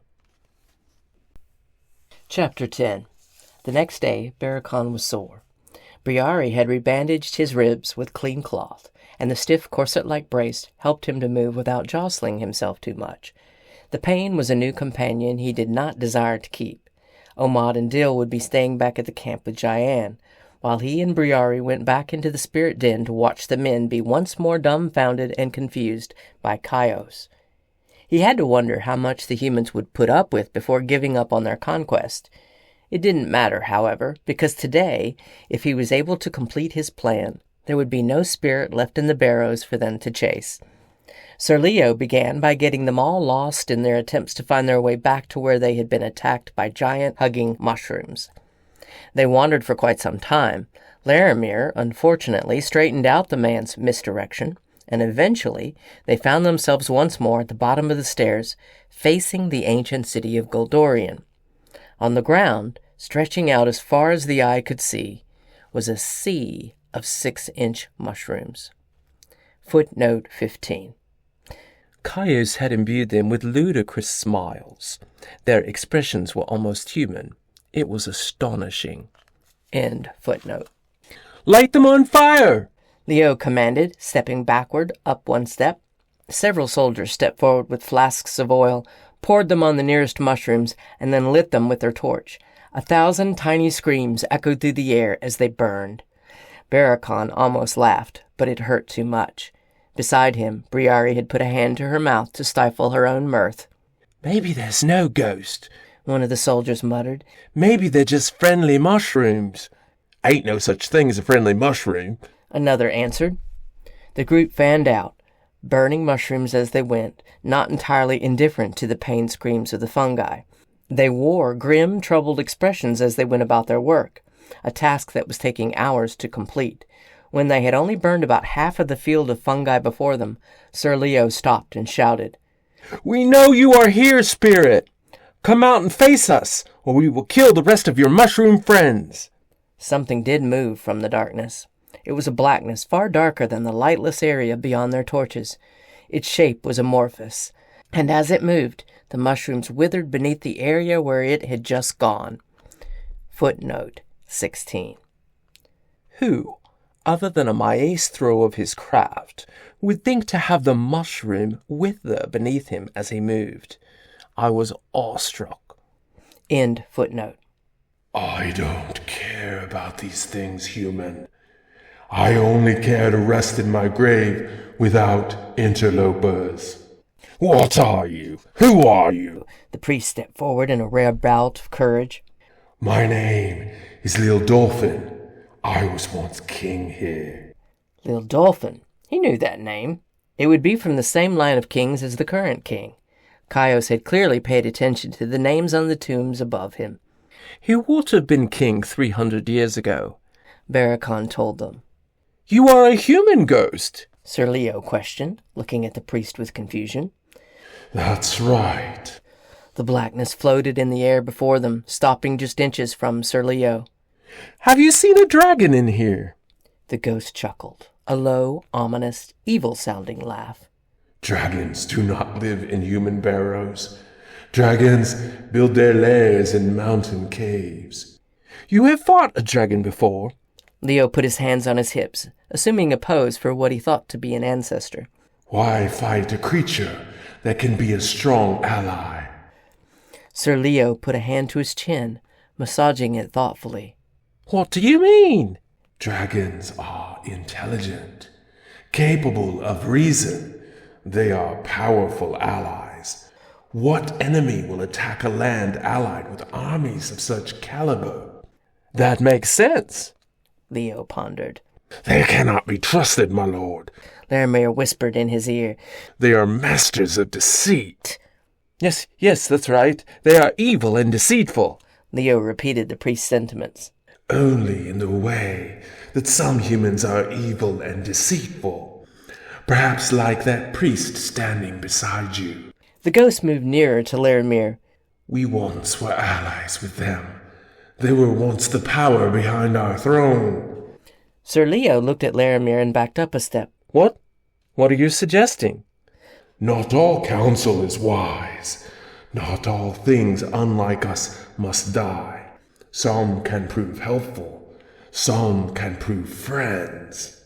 "The spirit is trying to trick you, Sir Knight. It is not what it seems." Laramir growled. The priest struck out a hand toward the ghost, only to pass through the black shadow. However, he cried out in pain as he did so, pulling back his hand, which had turned strangely white. "Careful, priest. Touching the raised dead is never wise." "Let us perform our ritual and get rid of this creature." Laramir stepped away, took out a container, and began to spread salt upon the floor. Footnote 17. Humans are under the mistaken assumption that salt can harm a spirit. Perhaps there is some grain of truth from which this arose. In the northern marshes, there are creatures almost entirely fog-like in their composition, and they can be harmed by salt. End footnote. Barakon watched the priest's antics with amusement. Salt would have no effect on the dragon spirit, nor would much of anything the priest might attempt. Sir Leo seemed lost in thought, unable to decide what to say to the ghost or to the priest. Barakon stepped up beside him. "Perhaps your ancestor has a point. Perhaps there is no dragon here. We have seen no signs of it, only vermin and spirits. No dragon here, Leo repeated. but the villagers nearby have seen something. Outside the barrow, Briari indicated. You will not find what you are looking for in these ancient ruins. The spirit rumbled. You will find nothing but death here. Is there something I can do for you? Sir Leo asked. Lay you to rest in some way? I have need only of peace. Once you have gone, I can lay to rest once again. We brought you out of your slumber. Indeed. Do not forget the attacking insects and mushrooms. Laramir spread the salt, encircling the dark shadow as he did so. This creature caused that to happen. Did I? If I am intent on malice, why am I speaking to you now? He has a point. Sir Leo responded. Perhaps the dragon is not living here at all. Nothing but insects and mushrooms live here. The spirit echoed. As the priest finished his complete circle, he stepped out of it and pointed 2 fingers at the dark shadow. Ah, now we will see. You're entrapped now, creature. You will tell us the truth, or I will destroy you. A great sigh was released. As if the spirit still had lungs, the darkness moved toward the priest, crept easily over the salt, and pursued the priest as he began to back away. How? How is this possible? You would think a priest of the goddess of the dead would know more about speaking with the spirits of the dead. The ghost answered. You would think she would grant more wisdom to her disciples. Great little dolphin, we will leave you in peace. Sir Leo interjected. Don't harm the priest. We will withdraw and leave you to your rest. Clearly the dragon we seek is not here. Perhaps, were you not intent on killing them, you would find them easier to find. The spirit told him. Sir Leo led his entourage back up the stairs. The priest seemed incredibly eager to leave the area. The soldiers, too, had been made incredibly uncomfortable by the encounter and wanted very much to leave. In their alacrity, they forgot the minstrel and his wife who were with them. Barakon and Briari waited until the last of them had disappeared. Barakon turned to the looming spirit. I have a way to carry you out of here now. Be quick about it, then. They will soon notice you are not with them. I have a bag I enchanted for my music and stories. It wasn't big enough, but last night I enlarged it, Barakon explained, pulling a bag from his pack. It should hold your bones and your treasure. Might I read the stories, my young friend? Barakon smiled. Certainly, Great One. I will be happy to hear your opinion. Let us be about this, shall we? The spirit floated back toward the room where he knew Caius' treasure to be. They stepped inside, and in a single wave of Barakon's hand, the entire contents of the room were swept up and deposited into the bag. From somewhere inside the bag, he heard a voice echo. My goodness, of course. 400 years' worth. This is extraordinary, young one. Thank you, but you know you can't speak out like this once we are back with the others. I shall keep myself entertained. Briari smiled at him as he took her hand, and they raced back after the human army. they will notice we were gone. No, they won't. You and I followed them. She raised a brow. You are using a lot of magic today. Are you going to be okay? Weak. I'm getting quite weak. I might need some tender loving care. She smiled slyly. That I can provide. Chronicle of the Dragon Wars 10. Year 24,325. 21st day, month of Julian, General Barakon the Gold. I do wish to make it clear that not all humans are as foolish as these I have chronicled here.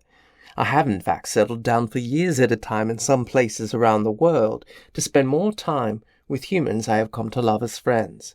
Many of these were as dear to me as Dil and Omad had come to be. But humans have short and fragile lives, and unfortunately they are not born with the great desire to learn that drives dragons so frequently. Granted, When they do seek out an education, they aren't known to blow up mountaintops, to transform nearby wildlife, or to conjure thousands of canaries. Chapter 11. When Sir Leo's army had exited the barrows, there seemed to be a collective sigh of relief. The knight, however, stood perplexed for long moments, trying to decide what he would do next. From the nearby encampment, Omad walked up with Dill and Jayan. Did you kill the dragon? Omad asked. I don't think there is a dragon, Leo muttered thoughtfully. There's a dragon, Laramir replied. and it's fooling you into believing it's your ancestor. What if the spirit is my ancestor? Leo growled at Laramir. How would a dragon know the name of my ancestor? From the tombs in the barrows. Laramir muttered testily. Do not be deceived. It is a master deceiver. Barakon looked between the two arguing men, reached out to take Briare's hand, and walked away. He had a feeling it would be a long time before Sir Leo decided what to do. It didn't matter to him too greatly at this point. Both the child and the spirit were safely in his custody. Not that the spirit would have had any issues with these buffoons, but this group of buffoons could bring bigger groups of buffoons. Thankfully, Caius remained silent on the matter. As his group moved further away from the humans, Jayan looked up at him. Will we go back to the Valley of the Ancestors now? She asked in their native tongue. Not yet, He told her. We can't just leave. It will be suspicious. I have been employed to write Sir Leo's story, such as it is. I don't think he will be killing a dragon, Briare commented back in the common language. Not at this juncture, anyway. Omad put in cryptically. Perhaps we are better off disassociating ourselves from this night. You may need to stop being human. His eyes moved pointedly to Barakon. I know what you think you saw, Omad, but I am not capable of that, Barakon told him. At least, I'm pretty certain I'm not. No one can be certain of what they will do.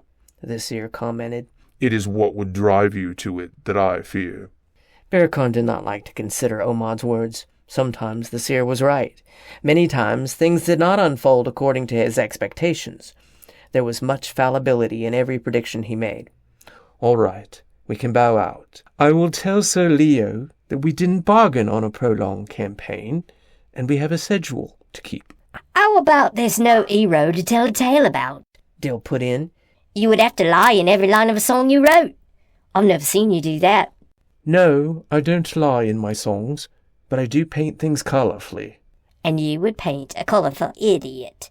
Dill continued. Sir Leo would never catch on, but his uncle might. For once, you're being quite logical, Dill. Barakon complimented him. It's not that I want to leave. Dill protested. I think all of this is wonderfully amusing, but I think it's dangerous for Jayan, and for you and Briare, though I think the two of you can deal with these wankers. I appreciate your confidence in us. Barakon nodded slowly. So I agree then. We will leave. Pack up your things, and I will have a talk with Sir Leo. Any comments, Caius?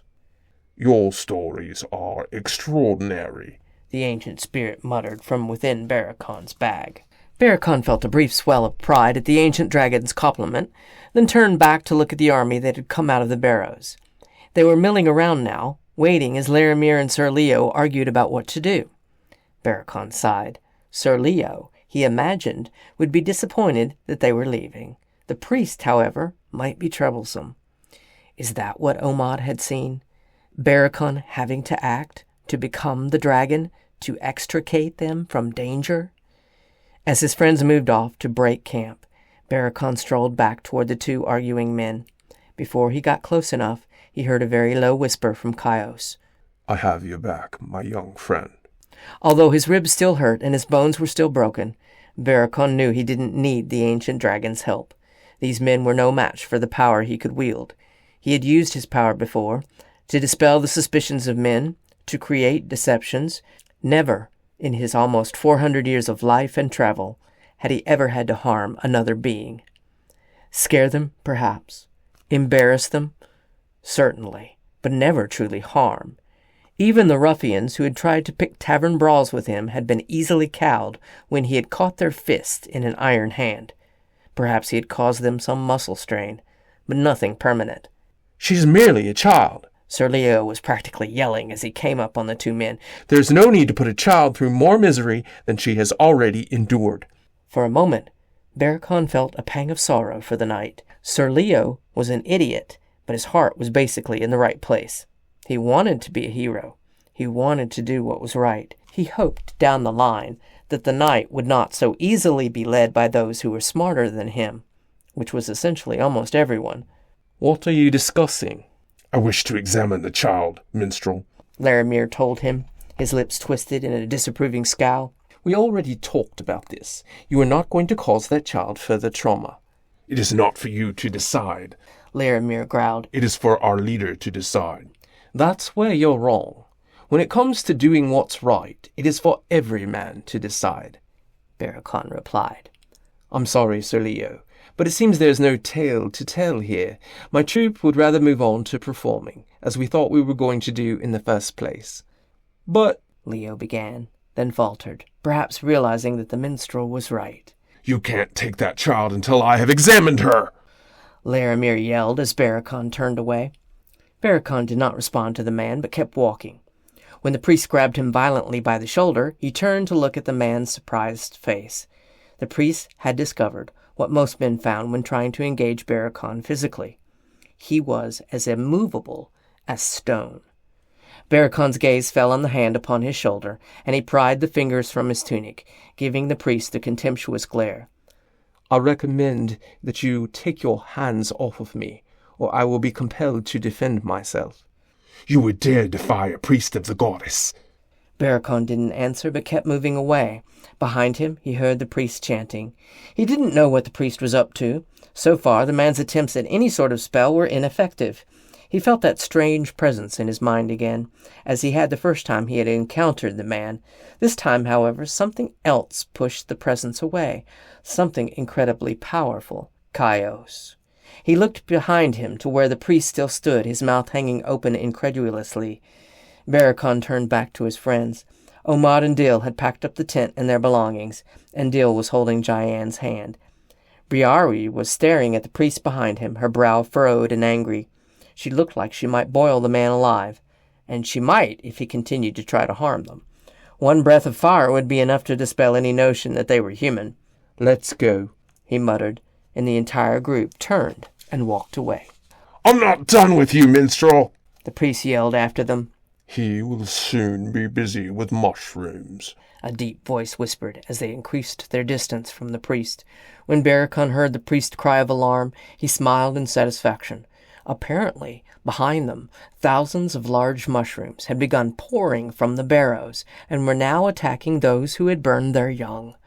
This time, instead of trying to hug the humans, they were trying to stuff themselves down the men's throats. You could kill them that way, Kaios. No worries. My mushrooms melt in the mouth. Barakon stifled the desire to laugh and continued on. Chronicle of the Dragon Wars 11. Year 24,325. 19th day, month of Julian, General Barakon the Gold. It never occurred to me then, and it most definitely should have, that Jayan had reported that she had fled a long way from her home, the home where her parents had died. I thought only of saving the youngling, and did not think of the implications of the death of her parents. I should have been considering that humans were actively hunting us. I should have seen the events to come. I should have known. I, who have lived for nearly 400 years among them, had not seen the despicable depths they could descend to in their pursuit of power. Yes, I had mocked those I thought to be evil and base, with barbed words and uncivil songs, so I knew they existed. But as a powerful century-old being, I had always been somehow poised above it, unable to truly understand persecution, except in an oddly academic fashion. I had hidden myself for centuries because I thought my countenance would be fearsome to them. Perhaps I should have shown it to them. Perhaps, with a few more ferocious, godlike beings making themselves known, they would not have quested so strongly for our blood. Chapter 12. Taking Jayan and Kaios back to the Valley of the Ancestors would be a long journey. Although it was possible to fly back much more quickly, it was difficult to keep everyone invisible for such a long trip, and stealth was important. They didn't need more dragon slayers seeking out the heads of dragons. Jayan's parents had been enough. Jayan rode on Barakon's shoulders once again as they walked. The child seemed to enjoy this perch. So I know the tale is difficult, Jayan, but we need to know what happened to your parents. Soldiers killed them? Many soldiers. The child responded. Barakon could tell the child was crying. He didn't want to cause her pain, but they needed to know what might lie ahead. But I flew a long way, many nights, to get away. And you were seen? Barakon nodded slowly. The question is by how many? More sword-happy idiots looking for a dragon? Omad questioned. Perhaps. Thankfully, we are no longer attached to one retinue of sword-happy idiots. Barakon sighed. Of course, as we know, peasants are quick to make judgments. We could find ourselves being burned at the stake pretty much anywhere we stop along the way. We could keep to the woods, Briari suggested. Then we can hunt without much chance of being seen. And we do need to hunt soon. Perhaps you could bring back a little pheasant. Dill commented. I have an hankering for pheasant. Pheasant? Omad raised a brow. Do you know what a dragon does to a pheasant? Briari chuckled. It is a bit small. Crunch, crunch, Jayan put in. Ah, it would be so nice to eat a cow again. Caius muttered wistfully from within his bag. You can eat? Alas, not anymore. Oh no, Omad said worriedly. They are following us. Barakon turned slowly with the child upon his shoulders and saw the cloud of dust on the grasslands in the distance. Only an army of men could make such a cloud, or at least an army of something, and he doubted it was anything else. Do you think the priest convinced Sir Leo that Jayan was the dragon? Omad frowned. It's entirely possible. Perhaps we could lead them in another direction, Briari suggested. Maybe if another version of us walked off to the north. I think they've already seen us. Dill put in. Wankers. So, if they are here to hunt Jayan, we will need a strategy. Barakon lifted the child from his shoulders and set her down upon the ground. If we can help it, I don't want them to see what we are. I don't want to have to fight the whole army. Jayan started to cry and took Barakon's hand. I don't want them to kill you. Barakon squatted next to the child and put his hands on her shoulders. Don't worry, Jayan. Both Caius and I are far more powerful than these men altogether. We won't let them harm you, and they won't harm any of us either. I would just rather that no one gets hurt. Perhaps if something spooks the horses? Briari lifted a brow. What a wise woman you are, Barakon commented. Have I told you how much I love you today? Briari smiled and waved a hand. Across the plains, several of the horses in front began bucking, sending their riders sprawling to the ground. Still others ran off in various directions, unable to be controlled by the humans upon them. It's never wise to ride into a nest of vipers. That will stall them for a few minutes. Dill grinned. But we need more mischief than that. The brownie looked to the woods a short distance ahead. If we go in there, I can lead them astray. It's my gift. Barakon nodded, remembering his first meeting with the brownie. Dill had tried to get him lost in the woods, not knowing that he was dealing with a dragon who could cast magic. It is indeed. Let's get into the woods and let Dill work his mischief. You don't know how I've longed to hear you say those words. Footnote 18. When I met Dill, I had, as was my custom, been simply wandering. I never really cared where it led me, but this time I had managed to get quite lost. I often allowed myself to remain lost, as it would lead me to interesting places, and this was one time when I didn't care too much to be wandering through the woods around me. I took my time, admiring the multicolored birds flying in the canopy above, watching as small animals sprung from hiding and ran in an attempt to get away from the predator they smelled. Glorious pinwheels of seeds were spinning down from somewhere above, and light cascaded down onto the forest floor, painting the underbrush in dapples of wondrous color. It was the type of environment where one expected to see a unicorn. Not that I have ever been fortunate enough to view such a creature, but I always hoped I might.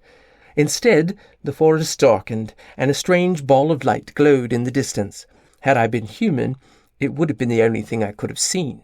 and I would have had to follow it, but my eyes did pick up the boyish figure hanging between the branches of a tree, and I decided to follow the fey trail on which he led me.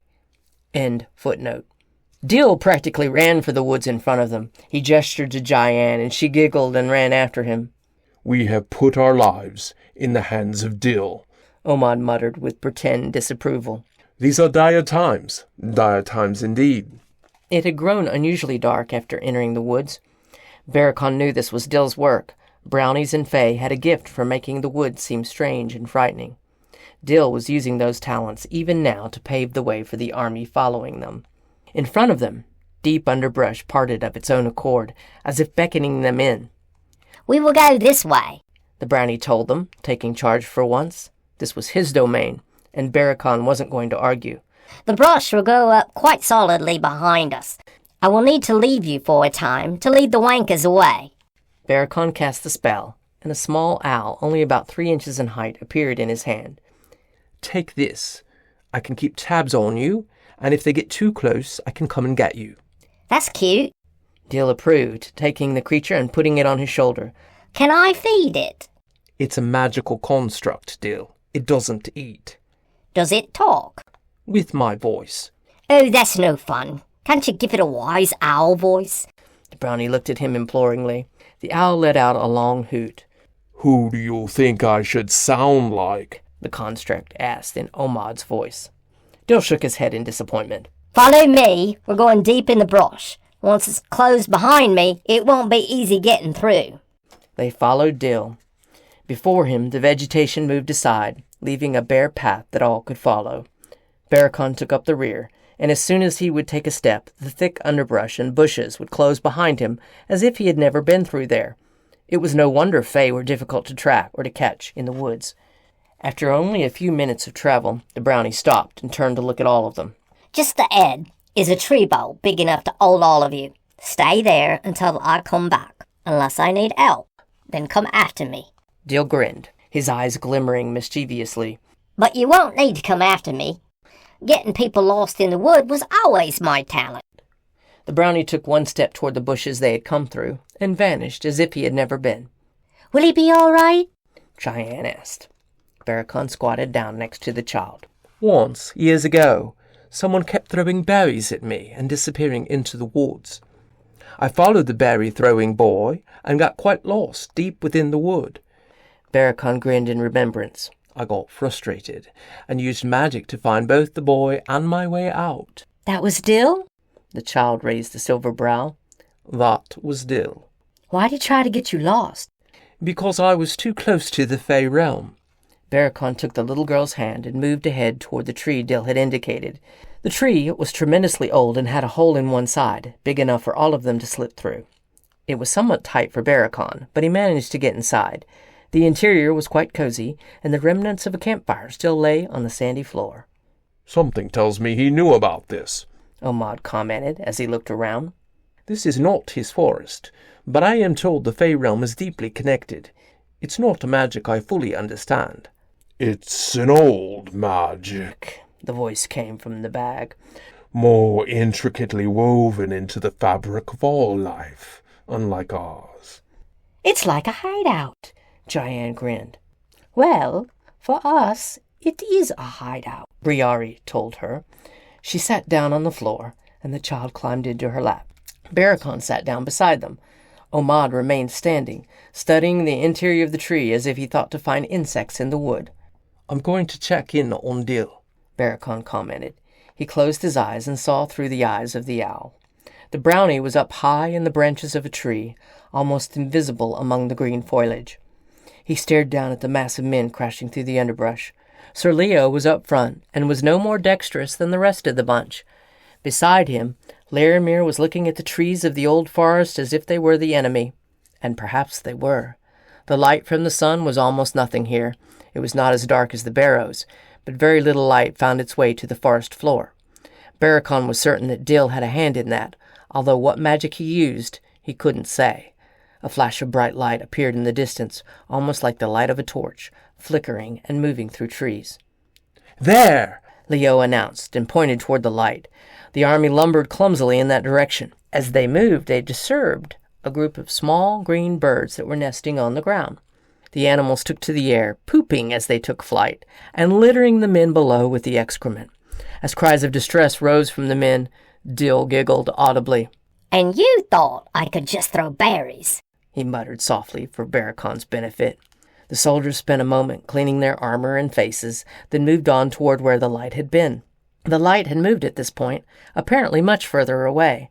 A breeze had arisen in the forest and tugged at hair and loose clothing, almost like fingers. Leaves and flowers fluttered down from the limbs far above, and sounds filled the forest, croaking, chirping, rustling, groaning. "I think this place is haunted," one of the men ventured fearfully. "Or the dragon is casting this magic," Laramir told them. "Stand strong, men," Sir Leo yelled. "It is no easy foe we faced. We knew that when we started this quest. We are here to slay a dragon." Dill growled beneath his breath, almost in sync with Barakon's own growl. "You won't be slaying anything today, boys," the brownie muttered beneath his breath. The boughs of the trees moved ever so slightly, shifting as if in response to the movement of the men deeper into the forest. Each made audible creaks as it did so. The humans looked warily in all directions, expecting to be attacked, but they didn't seem to know by what. As the men got further and further away, Dill clambered down from his perch, as silent as a mouse. He hurried to catch up to their rear and to continue to cast his illusion of the torchlight, always too far away.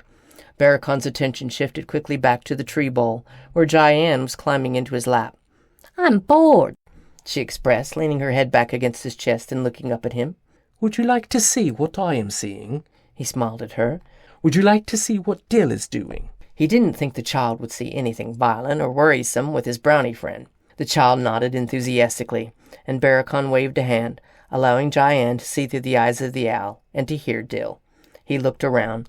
Briari was leaning against him, her head upon his shoulder, and was sleeping. Footnote 19. Sublime moments such as these fill my memory. I wallow in them.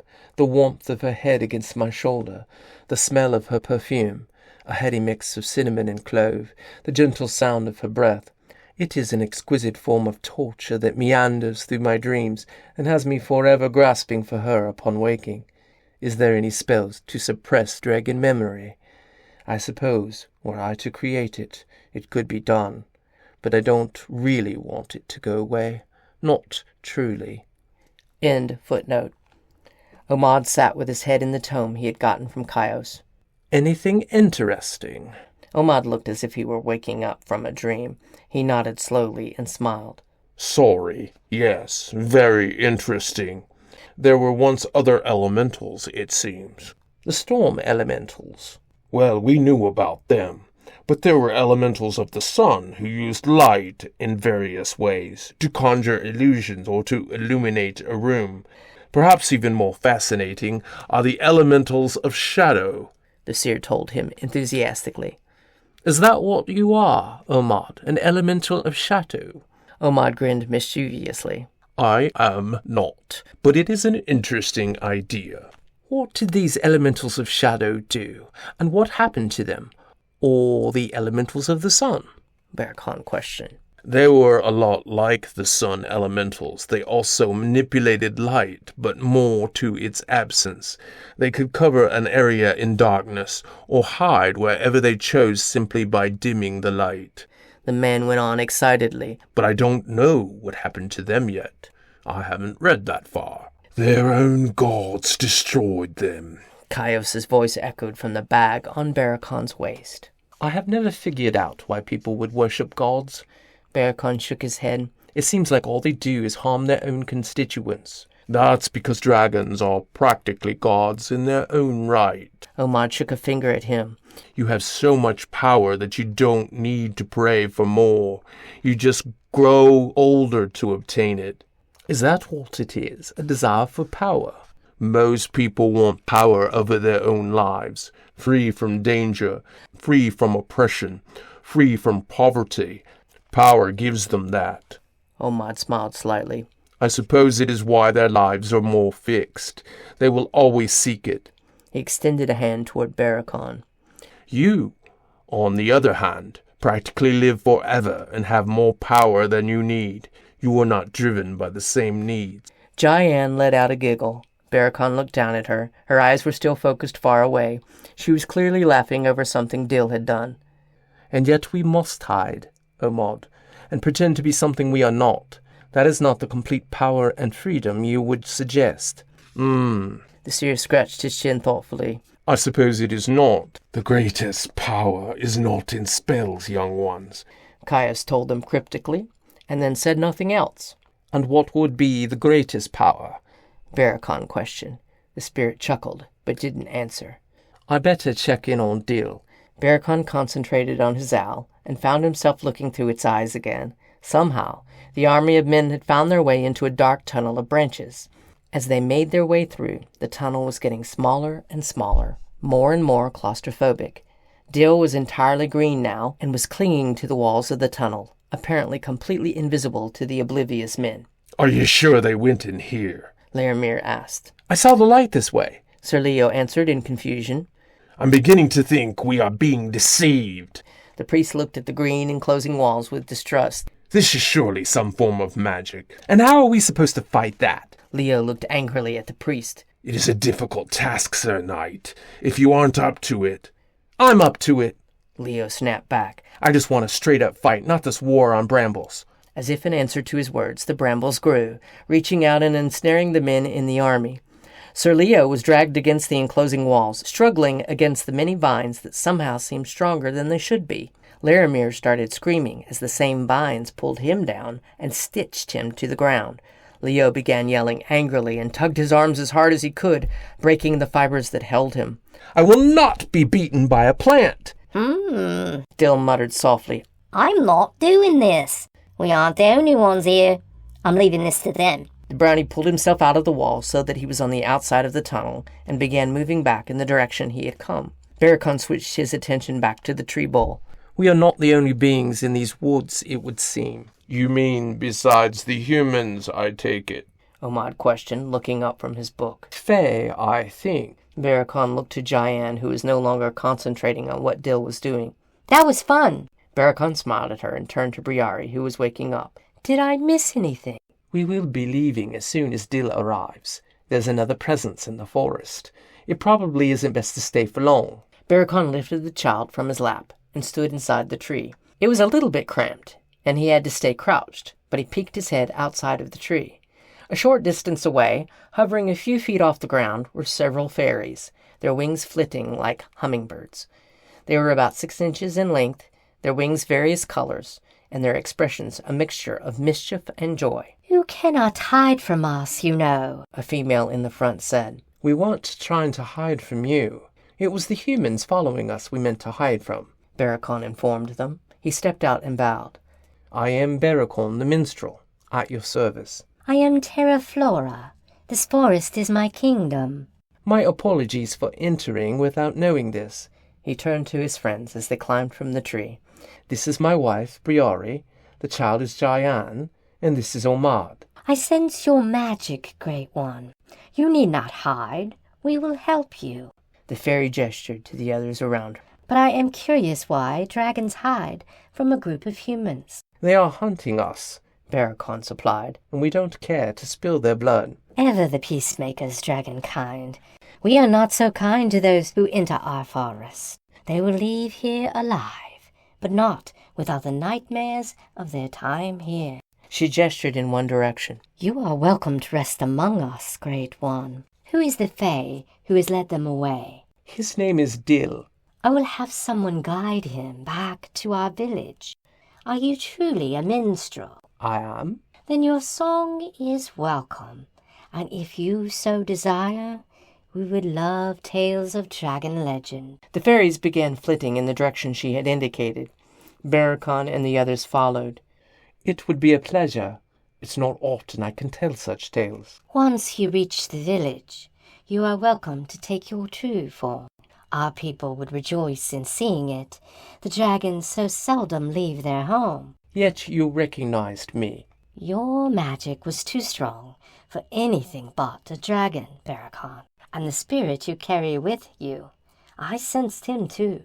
I am Caius. The bag spoke. The fairies smiled. Greetings, Great Spirit. We are blessed indeed to have this visit. You are welcome as well to leave your hiding place once we reach the village. Your human pursuers will never reach our home. The air started to shimmer, and as they walked through that vibrating area, following the fairies, they found themselves in a different area of the wood. A village stretched out before them. Small homes were everywhere, perched like bird nests all over the trees, the ground, and on the far reaches of branches. A great clearing was in the middle, where a fire roared invitingly, and a boar turned on a spit. You can hunt in the nearby forest without being seen, Terraflora told them. The humans cannot see beyond our veil. Barakon nodded. Then, if you do not mind, we will do so. We haven't eaten in some time. Barakon handed his backpack and lyre to Omad.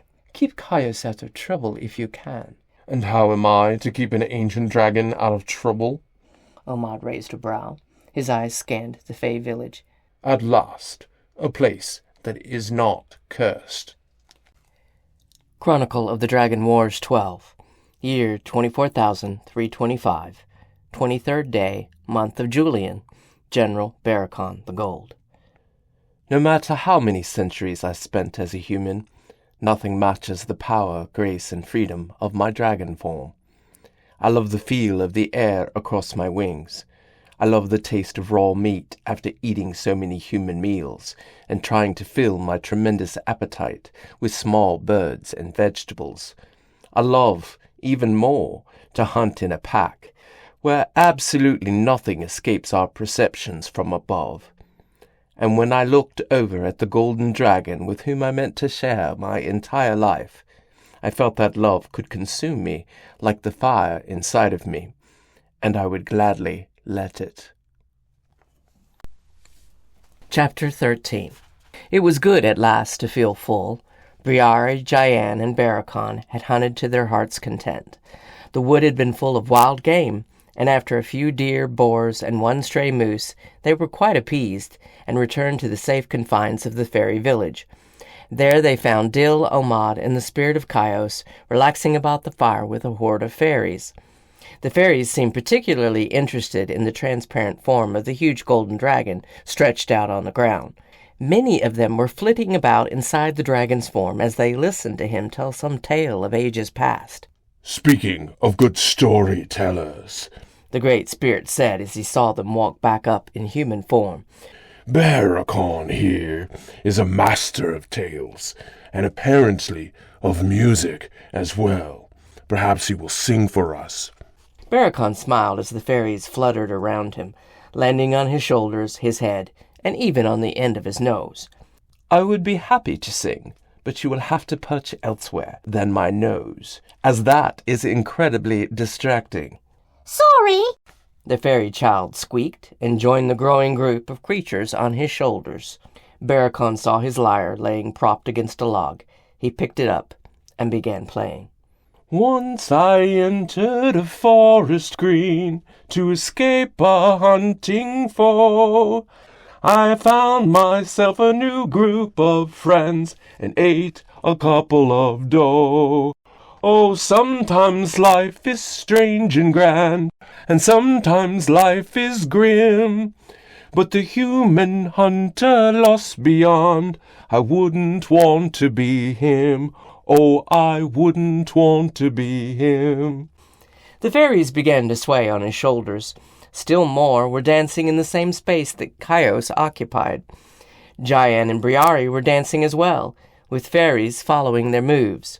I met an ancient spirit wise, a fairy queen and her friends. Sometimes I feel my luck is strong. I greet the joy that it sends. Oh, sometimes life is strange and grand, and sometimes life is grim. But the human hunter lost beyond, I wouldn't want to be him. Oh, I wouldn't want to be him. He repeated the verses, and the fairies began to sing with him. Even Caius joined the song after the third repetition.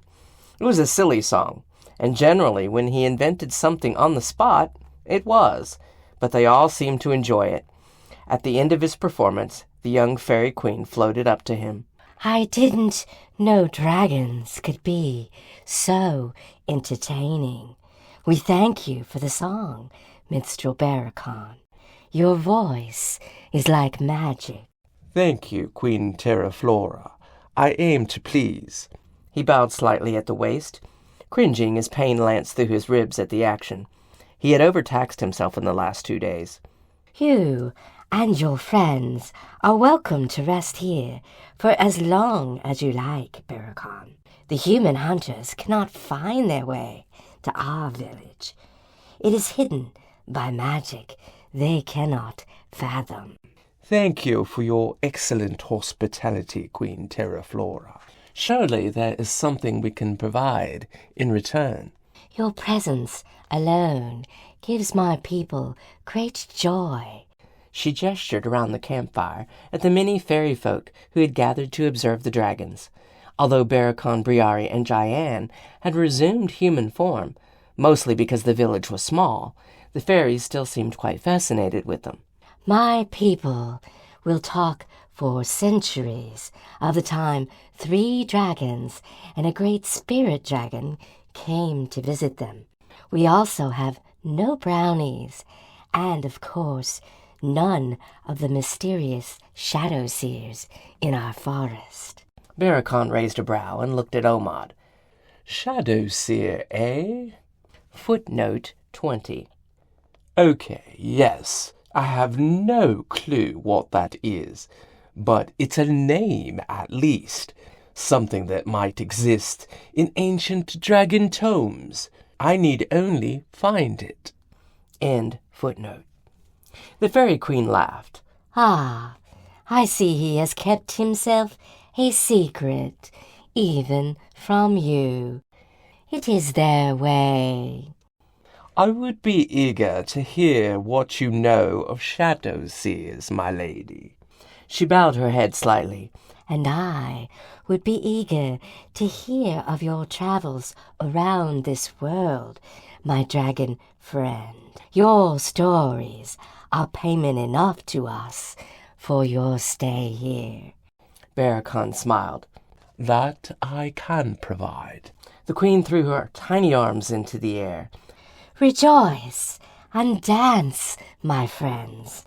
Legends are among us. She then flew off to join a swirling mass of colorful fairies, all moving like exotic butterflies. Barakon sat down on a nearby log. Briari plopped down just beside him. "How are your ribs?" she asked. Smarting, and I am tired.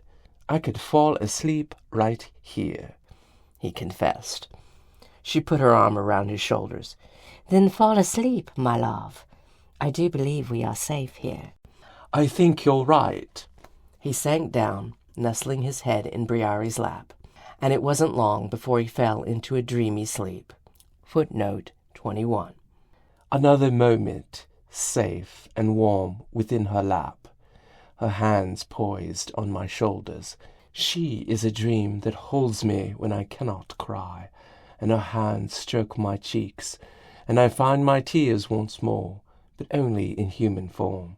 Why is it that the expression we need is never possible as ourselves? End footnote. Chronicle of the Dragon Wars 13a. Year 24,325. 24th day, month of Julian, General Barakon the Gold. For thousands of years, I will remember the moment I met her, how she danced into my life in human form, while my parents tried ineffectually once again to get me to stay in the Valley of the Ancestors.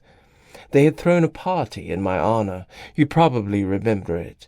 My father came as a giant talking Pegasus, and my mother came as a Hydra, all 7 heads talking at once. Sometimes I wonder at the way dragons celebrate reunions. I, of course, came as myself, because I can so rarely be myself in the human realm. Someone had roasted a wyvern, and instrumental music, somehow sounding exactly like me playing lyre, and probably it was wafting from a blue glowing ball in the center of the cliffside. Hundreds of dragons had made their appearance that night, many shaking my talons as if I were some ancient ancestor who had manifested in physical form. It seemed, over the course of centuries, that I had become something of a celebrity among the younger generation, the dragon who left the valley. I had just shaken the paws of an extremely large lion, who turned out to be my old friend Terran, when a graceful human form wafted across my vision, her body in perfect synchronization with the music, bending in ways I never even knew humans could move. I watched her as she darted to and fro between various party-goers, lifting her legs up high, spinning in perfectly executed circles, and lithely transforming the bluff into an ethereal plain. Her dance was audacious.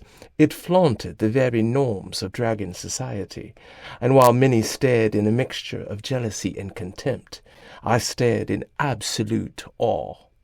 I couldn't help myself. I changed back to human and met her mid-dance. I was no dancer, but I caught her as she spun toward me, sang to her with words of love I had written into songs, but never understood until that moment.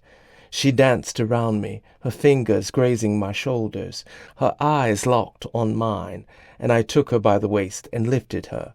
What I could not dexterously perform, I made up for with magic, and when I dipped her low at the end of the music, she lay draped across my arm, with my face poised less than an inch above hers. "Who are you?" I asked. Briari, she answered. "Briari," I whispered. I remembered the name. A child I had seen years ago, spinning around in circles to make herself dizzy. A youngling who was awkward and shy. But she was not a youngling any longer. I looked into her blue eyes, stared at her perfectly rendered human face. She was intoxicating. "You have grown up, Briari." She smiled and stared for a long moment at my face and into my eyes.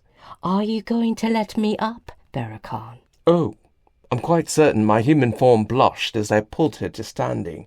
I had never felt such a strange unease, and yet such an overwhelming desire to stay there at that moment. Your dancing has become quite astonishing, Briari. I know what most of you are thinking. I heard it all the time through the years. Someday I would see. The urge would come, that impulse in every dragon to breed, and only one dragon would do in such times. And to each of you so unromantically inclined, I say to you, shove that ridiculous proposition up your scaly dragon asses. I was, most assuredly, a dragon infatuated, and with time, not impulse, that infatuation would turn to love. Thank you, Barakon. That means a lot coming from someone who has seen humans dancing. I nodded slowly. Indeed, I have, but you are far greater than any human dancer I have seen. I looked around, noticing that many of the assembled guests were staring at us. My mother wore a countenance that spoke of unbridled hope. My father was nodding as if he had just won an argument. I looked back at this beautiful creature before me. "Do you think we might take a flight together? Perhaps talk in a place without the eyes of the masses upon us?" She smiled and took my hand. If we fly away, they will follow, unless you know of a place more private that they can't reach. I looked back at the guests all around us. They had, in fact, followed me around the moment I had arrived in the valley. Younglings grilling me about the ways that humans behaved. Scholars asking about rare species they had only read about in books. Older dragons intent on knowing about the spells I used to hide myself. It was an endless stream of questions. I had even awoken one night with 2 younglings standing over me with owl feathers and parchment. "I do, but it's outside the valley. Are you interested in an adventure?" Now you have me intrigued. She raised a brow. "Ah, then prepare yourself." I stepped forward and put my arms around her. Instantly we teleported. I had very rarely allowed visitors to my lair, and it perhaps spoke to the depth of my fascination that I did now. My lair isn't far from the valley, and thus a place I can travel to quite easily from there, and like most lairs, it was shrouded in so much magic that it kept even the most inquiring beings out, including my very intrusive parents. Briari looked around at my piles of ancient tomes, at my desk containing stacks and sheaves of parchment, at musical instruments and rare works of art, all collected over the centuries. There were some gold and jewels as well, but these weren't of particular interest to her, a detail that made me even more fascinated with her. She moved instead to the books, her fingers running over the embossed titles, her eyes taking in each treasure I had collected with genuine interest. This is incredible. Have you read them all? I nodded slowly. All but a few I have yet to translate. How many languages do you speak? I shrugged. I'm not sure. I don't keep track. She walked to my desk, running her fingers over the parchment I had recently written a song upon.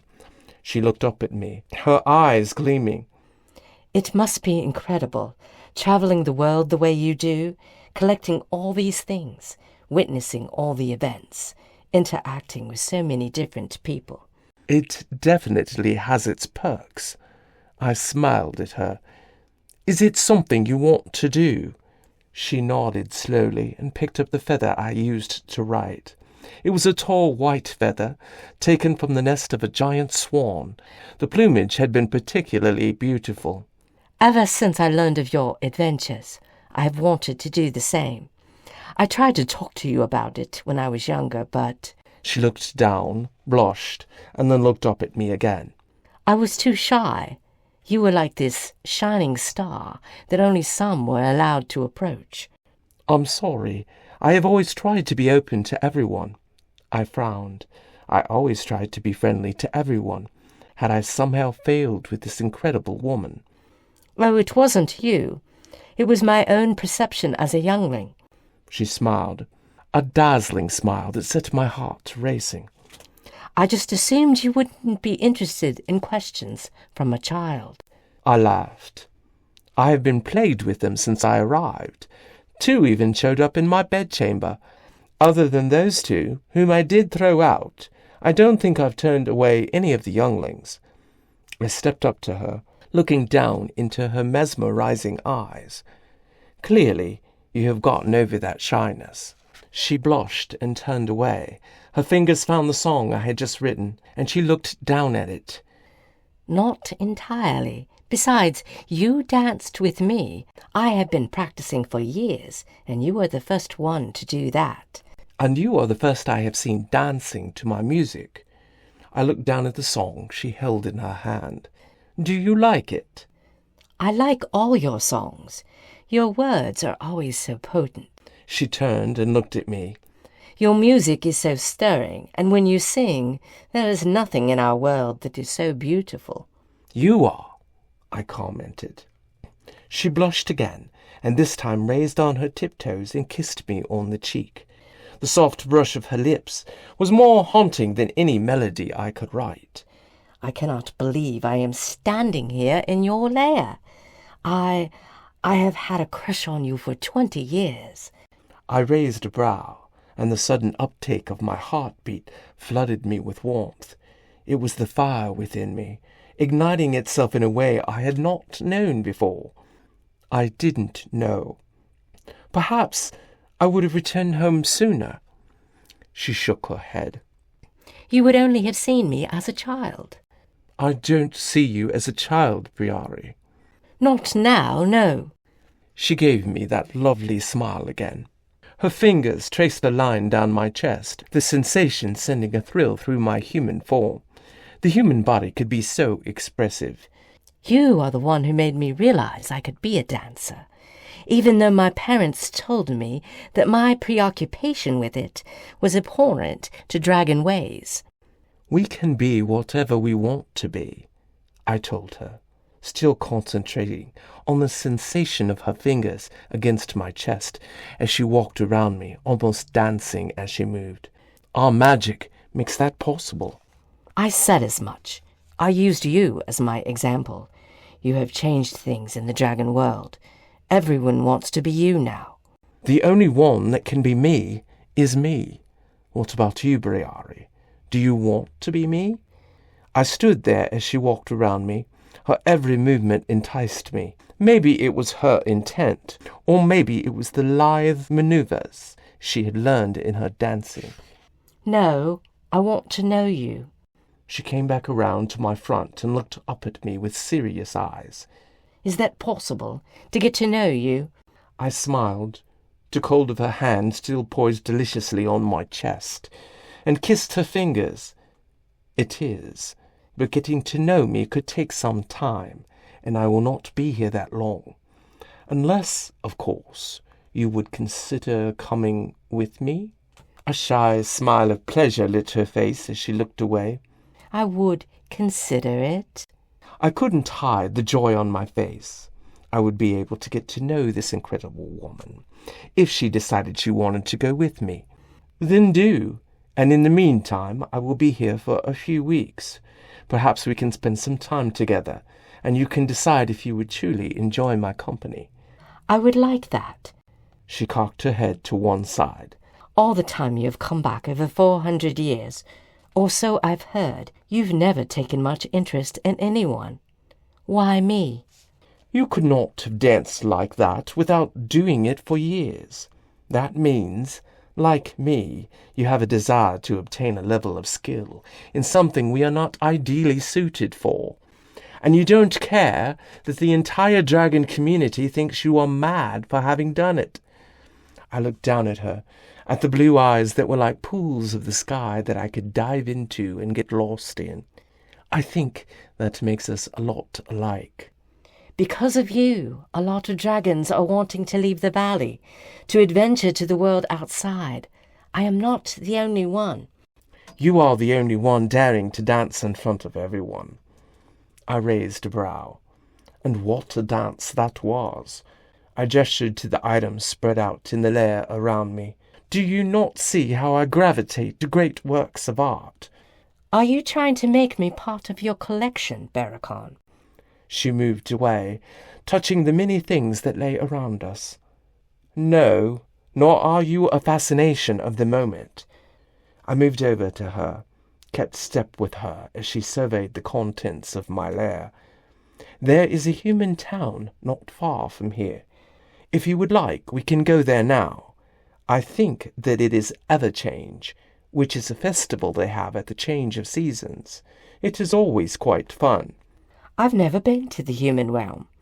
She turned to me excitedly. Yes, can we go now? I laughed at her excitement, a sensation I had known myself so many years ago. Indeed we can. The humans like to dance, as you will see. But I must admit, I am not the best of dancers myself. She took my hand, looking up at me with glee. Then I will teach you, if you will write a song for me. I bowed to her. It will be my pleasure, sweet lady. Then I took her in my arms, and we travelled to the first human habitation she would come to know, a place that will always have a special place in my heart. Chronicle of the Dragon Wars, 13b, year 24,325, 26th day, month of Julian, General Barakon the Gold.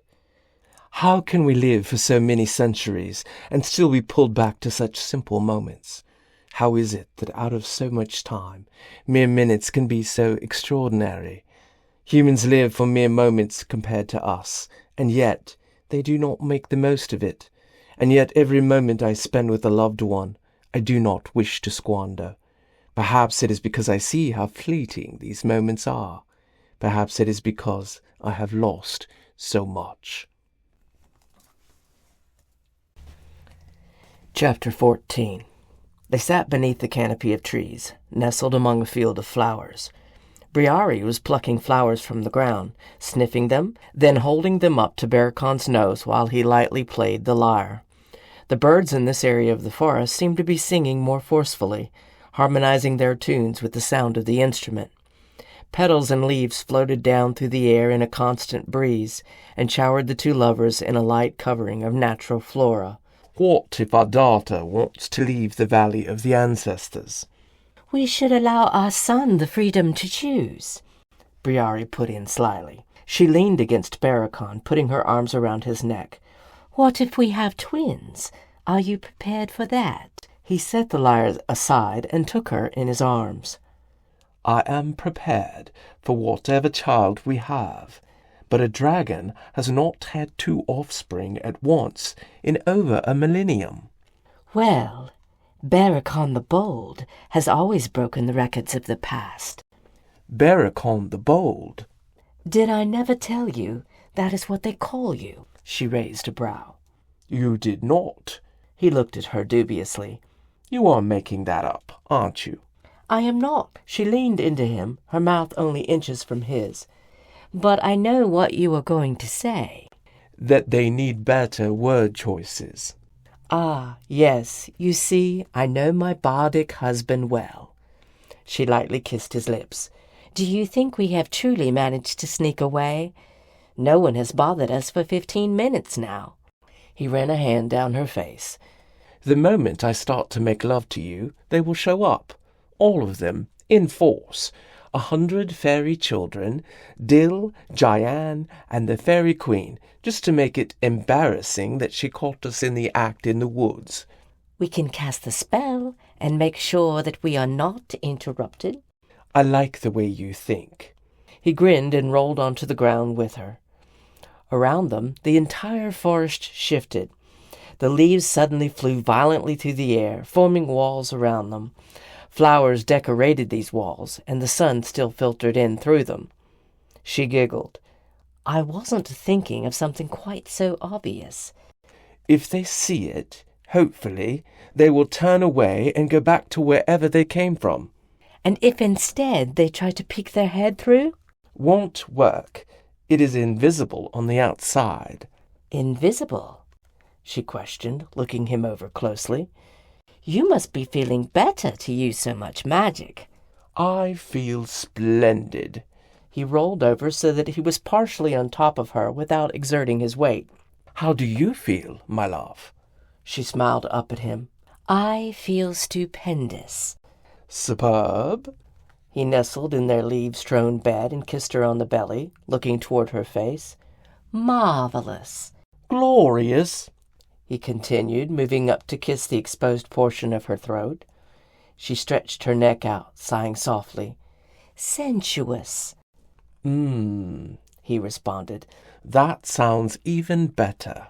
He kissed her lips, his hands trailing down her body. I think we should try for those twins. We shall have to try hard if it has not happened for a millennium. I am very willing to put in a valiant effort. He started to move down her body, push aside clothing as he went, his lips and tongue trailing across her flesh. Barakon? Briari? The calls came from a distance, quite far away at the moment, Jayan's voice. It was followed by an echo that belonged to several fairy children. Ugh! Barakon buried his face between Briari's breasts. She chuckled. This is the way it will be all the time with a child, you know. I know, he growled. Do you think she truly needs us? Briari smiled, running a hand through Barakon's hair. We can try again tonight, my love. As soon as she has gone to sleep. He sat up, his gaze moving longingly to Briari. I shall pop us to another dimension if I must.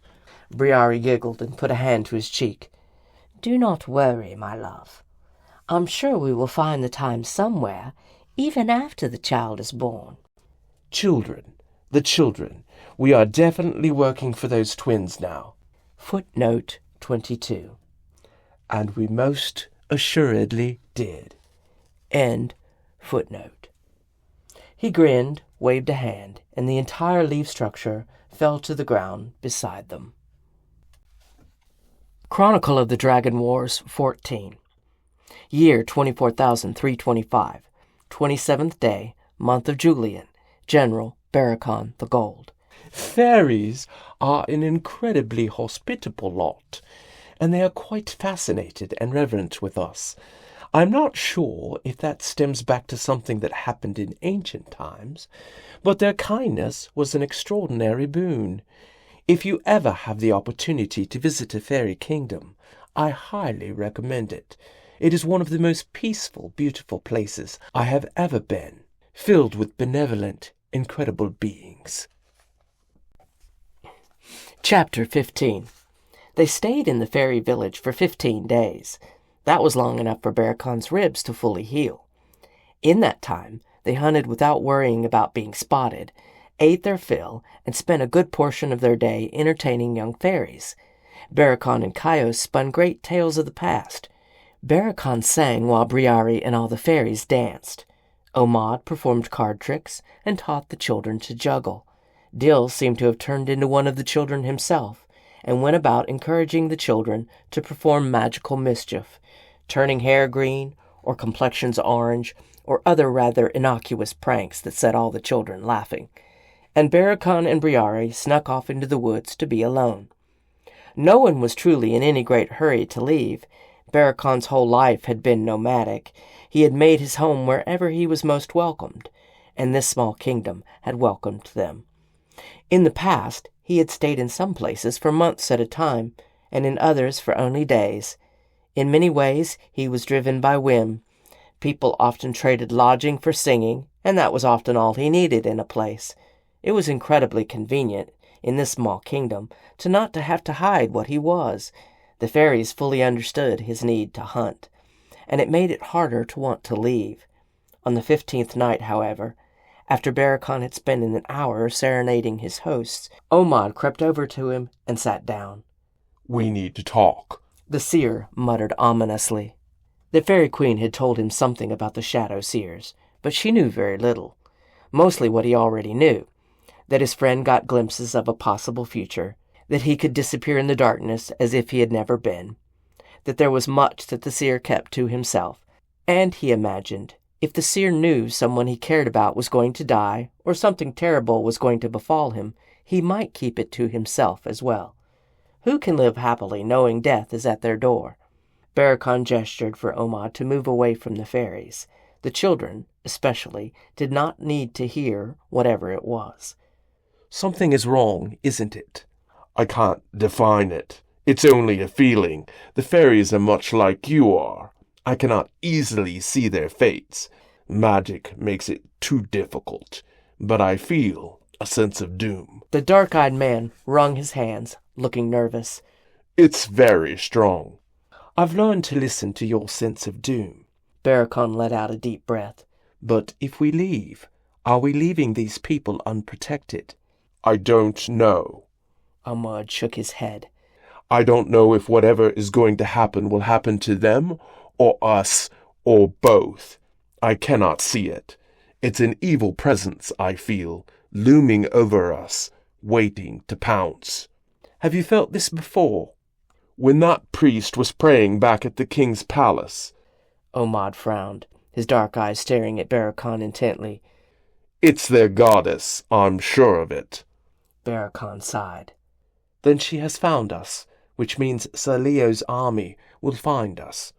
I'm afraid so. We need to let Terra Flora know.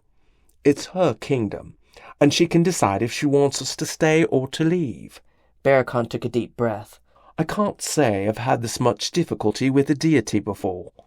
I have, Omad admitted. A long time ago, a god decided that the ability to see the future was not one that mortals should have. He attacked our people. We ended up fleeing our homeland to never return. Is that why you were so secretive? Barakon asked. Like us, you are hiding, because this god might find you. He nodded. It's similar, although you hide because your very visage causes mortals to quake. There's apparently not enough quaking going on, Barakon commented. That's because they haven't seen you as you truly are. Omad raised a brow. Only a fool would take on a dragon of your size and power. You do remember Sir Leo, right? Indeed. Omad frowned. And the evil priest who goads him on. I did say only a fool. Sudden screams filled the night. Barakon turned swiftly to see dozens of men spilling into the clearing with swords. They were randomly hacking at fairy houses as they went, and some were swinging swords at fairies as they tried to fly away. Sir Leo was at the front of them, with Laramir at his side.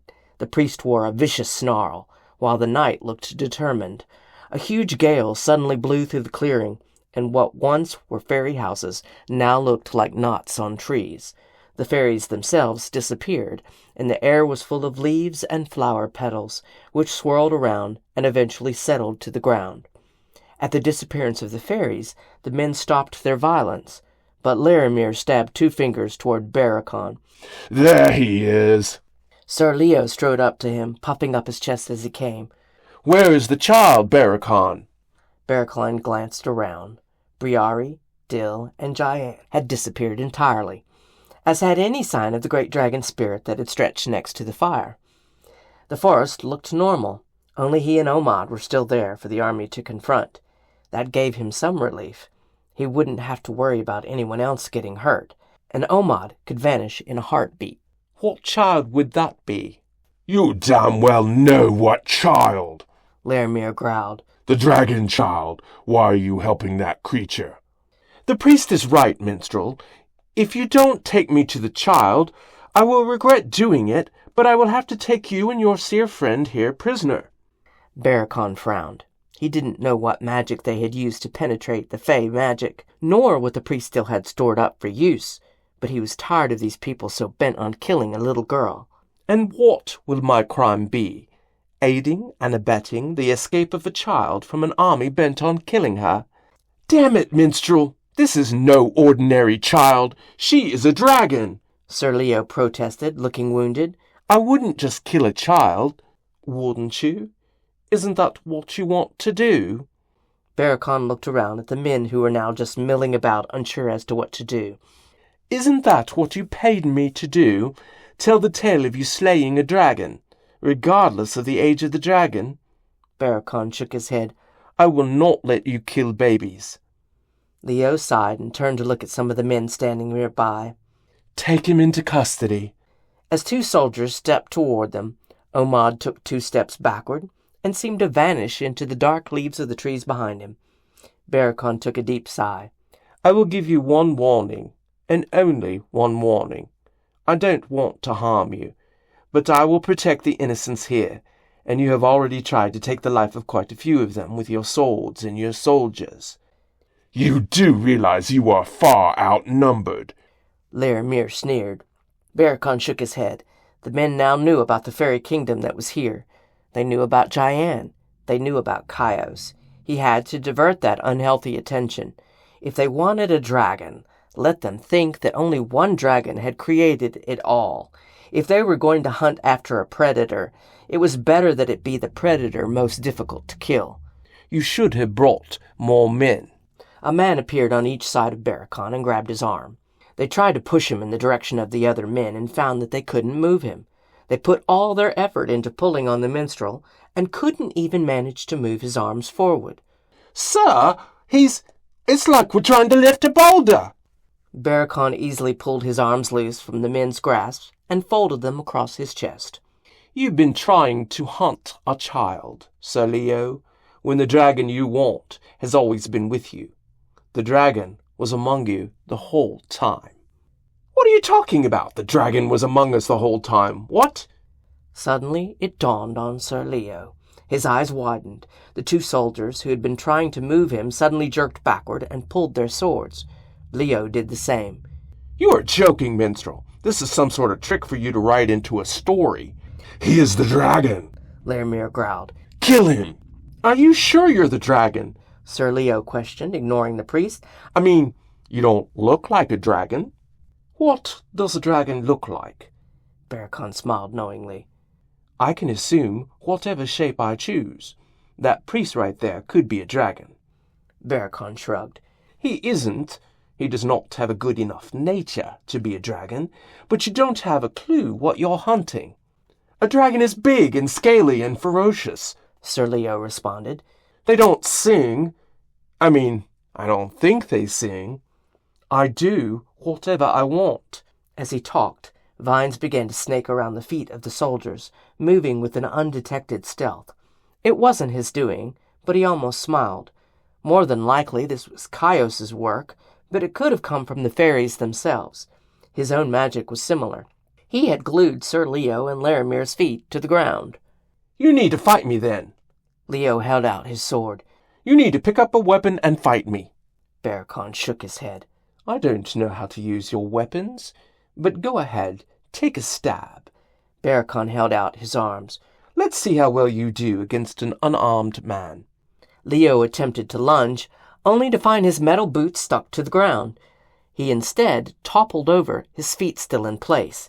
He let out a terrible yell. The action may have broken his legs. Larimir took that moment to act as well, a ball of some black shadow surrounding his hand as he reached for Barakon. Like Leo, as he tried to move forward, he toppled over in a clumsy heap. Whatever terrible spell he was about to unleash spread across the ground, blackening all vegetation it touched. That doesn't look very nice, Barakon commented. The horde of soldiers saw their leader screaming on the ground and charged toward Barakon with their swords. Instead, vines entrapped their legs.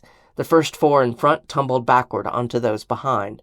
They let out cries of protest and struggled to cut through the vegetation that now secured them.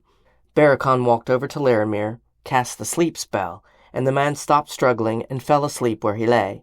He then walked over to Sir Leo, who had thrown back the visor of his helm to breathe more easily. He was clearly in distress, and was looking up at Barakon with resignation. You're going to kill me now, aren't you? Barakon shook his head. I'm not a killer. I never have been. Dragons are peaceful. Barakon looked at the men, still struggling against the vegetation that renewed itself with each cut they made. But make no mistake, we are powerful, and if you push us, we will fight back. He gestured to the humans around him. As you can see, it is senseless to fight us. It doesn't matter how many you bring, we will always be stronger. Barakon squatted down in front of the man. I don't want to hurt anyone, Sir Leo. You killed the priest! The priest is sleeping. Barakon raised a brow. I have been as kind as I can be, considering all of you want me dead. I am going to release my spells, and when I do so, you're going to take your army and go back home. If you don't leave this forest, the next spells I cast will obliterate you, and no one will know that you ever came to this forest in the first place. There is some kind of evil magic here, Sir Leo protested. All those little butterfly creatures when we came into the clearing. All my magic. Barakon spread his hands, making illusions of the fairies that had inhabited the clearing only moments earlier. He allowed them to soar through the air for a moment or two, and then wiped them away with a single gesture. And your wife and son, they are dragons? No, they are not. He stood, moving away from the night. I can mate with humans in this form. All of it was not entirely a lie, but the root of it was, and he hoped the not-so-intelligent man would buy it. Do they know? Of course not. That deception is evil in itself, dragon, Sir Leo growled. We will leave for now, but I will be back for you. If you insist on pursuing me, I can't promise I will be nice next time. Nice? I think you've broken my legs. Only because you tried to skewer me with your sword. Barakon raised a brow. I could have lit you up in the hottest flame the world has ever known, and you would not survive it. So it's true, you breathe fire. I am fire and steel and magic, sir. A sword will not kill such things. He waved his hand, and the grasping vines disappeared. He had hoped the fairies or Caius would take the cue, and they did. Sir Leo's feet were no longer stuck to the ground, and Larimir stirred slowly to wakefulness. His eyes moved to the nearest soldiers. Help your leaders. Take them out of here, and don't come back. The soldiers nodded quickly, fearfully, and moved to Sir Leo's side, grabbing the knight and pulling him backward. Larimir rose slowly, his dark eyes staring at Barakon balefully, and he backed up slowly. The priest was clearly considering trying another spell. Barakon waved at him a second time, and the priest collapsed to the ground. Perhaps you should carry the Shakula minion out of here. With as much alacrity as they could muster, the soldiers gathered up the fallen priest and their injured leader and hurried back into the woods. A moment or two later, the clearing went back to its normal appearance. Several fairy houses were smashed, but fairies had moved out of hiding. The queen herself moved up to Barakon, stopping just in front of his face. That was brave of you, Barakon. But you have painted a target upon your back. Better my back than all of yours, he responded. But I'm afraid you might need to move your kingdom. We are used to living nomadically, Great One. We will adjust. No one was hurt, he asked, looking around. Only the humans. The queen smiled. You have a peaceful heart, Great One. I would not have been so kind. We only kill what we mean to eat. Barakon glanced around nervously. Where are my friends? Briari stepped out from behind some trees, holding Jayan in her arms. Dil was behind her. Omad stepped up behind him, almost as if he had never left. From an area next to the fire, Kaios's voice rang. Can I come out now? The danger has passed, Great One, the queen told the spirit. And we have witnessed the kind spirit and ingenuity of a dragon. Peace instead of fire. We will remember, Barakon. Barakon smiled. I'm glad no one was harmed, Terra Flora, but we will move on. It is likely that they will be hunting us now. How many such humans can you survive against, Great One? I don't really know, Barakon sighed, and I don't want to find out. Next time, I won't be able to afford them kindness. They chose that fate, wise Barakon. The fairy queen bowed her head to him, smiled, and moved away. As she did so, she said loudly, You will always be welcome among us, Barakon the Peaceful. Footnote 23. Even after all the bloodshed of the war, the fairies still call me this. I cannot understand it. What is peaceful about a general who kills thousands? But they will not be deterred. And they remember this moment in the forest, where I chose life over death. End footnote. Chronicle of the Dragon Wars, 15. Year 24,325. 30th day, month of Julian. General Barakon the Gold. Perhaps one of the strongest human characteristics is persistence. Despite overwhelming odds, they will muster their courage and continue to stubbornly go after what they feel they must have, whether that is money, a goal, or the destruction of a dragon. I have held the hope for centuries that they will gain wisdom, and certainly some of them do. But it is not a virtue that most obtain, much less seem to want, and so we are inundated with their perpetual pursuit of power. Is there hope for mankind? I cannot say. Is there hope for us, we who seem to have wisdom, who live with peace at the center of our hearts, who struggle with the dichotomy of our power and our compassion, have begun to experience stagnation? Perhaps there is that to be said for the human path to destruction. They have spurred us to be more. Chapter 16. Barakon and his friends did not appear to be followed when they left the forest. They walked across desolate plains that stretched for miles. Far in the distance, thin lines of smoke could be seen rising from chimneys. Briari walked quietly beside him, and Jayan was once more on Barakon's shoulders. You are angry, he commented, knowing her body language at this point. You made yourself a target. What else was I to do? You could have made us all targets. Now they will focus on you. Her brows were drawn down in a furious line.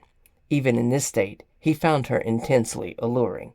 Which is as it should be, They will need a great amount of force to kill me, Briari, and while they try to kill me, the rest of you can get away." He isn't wrong, Briari.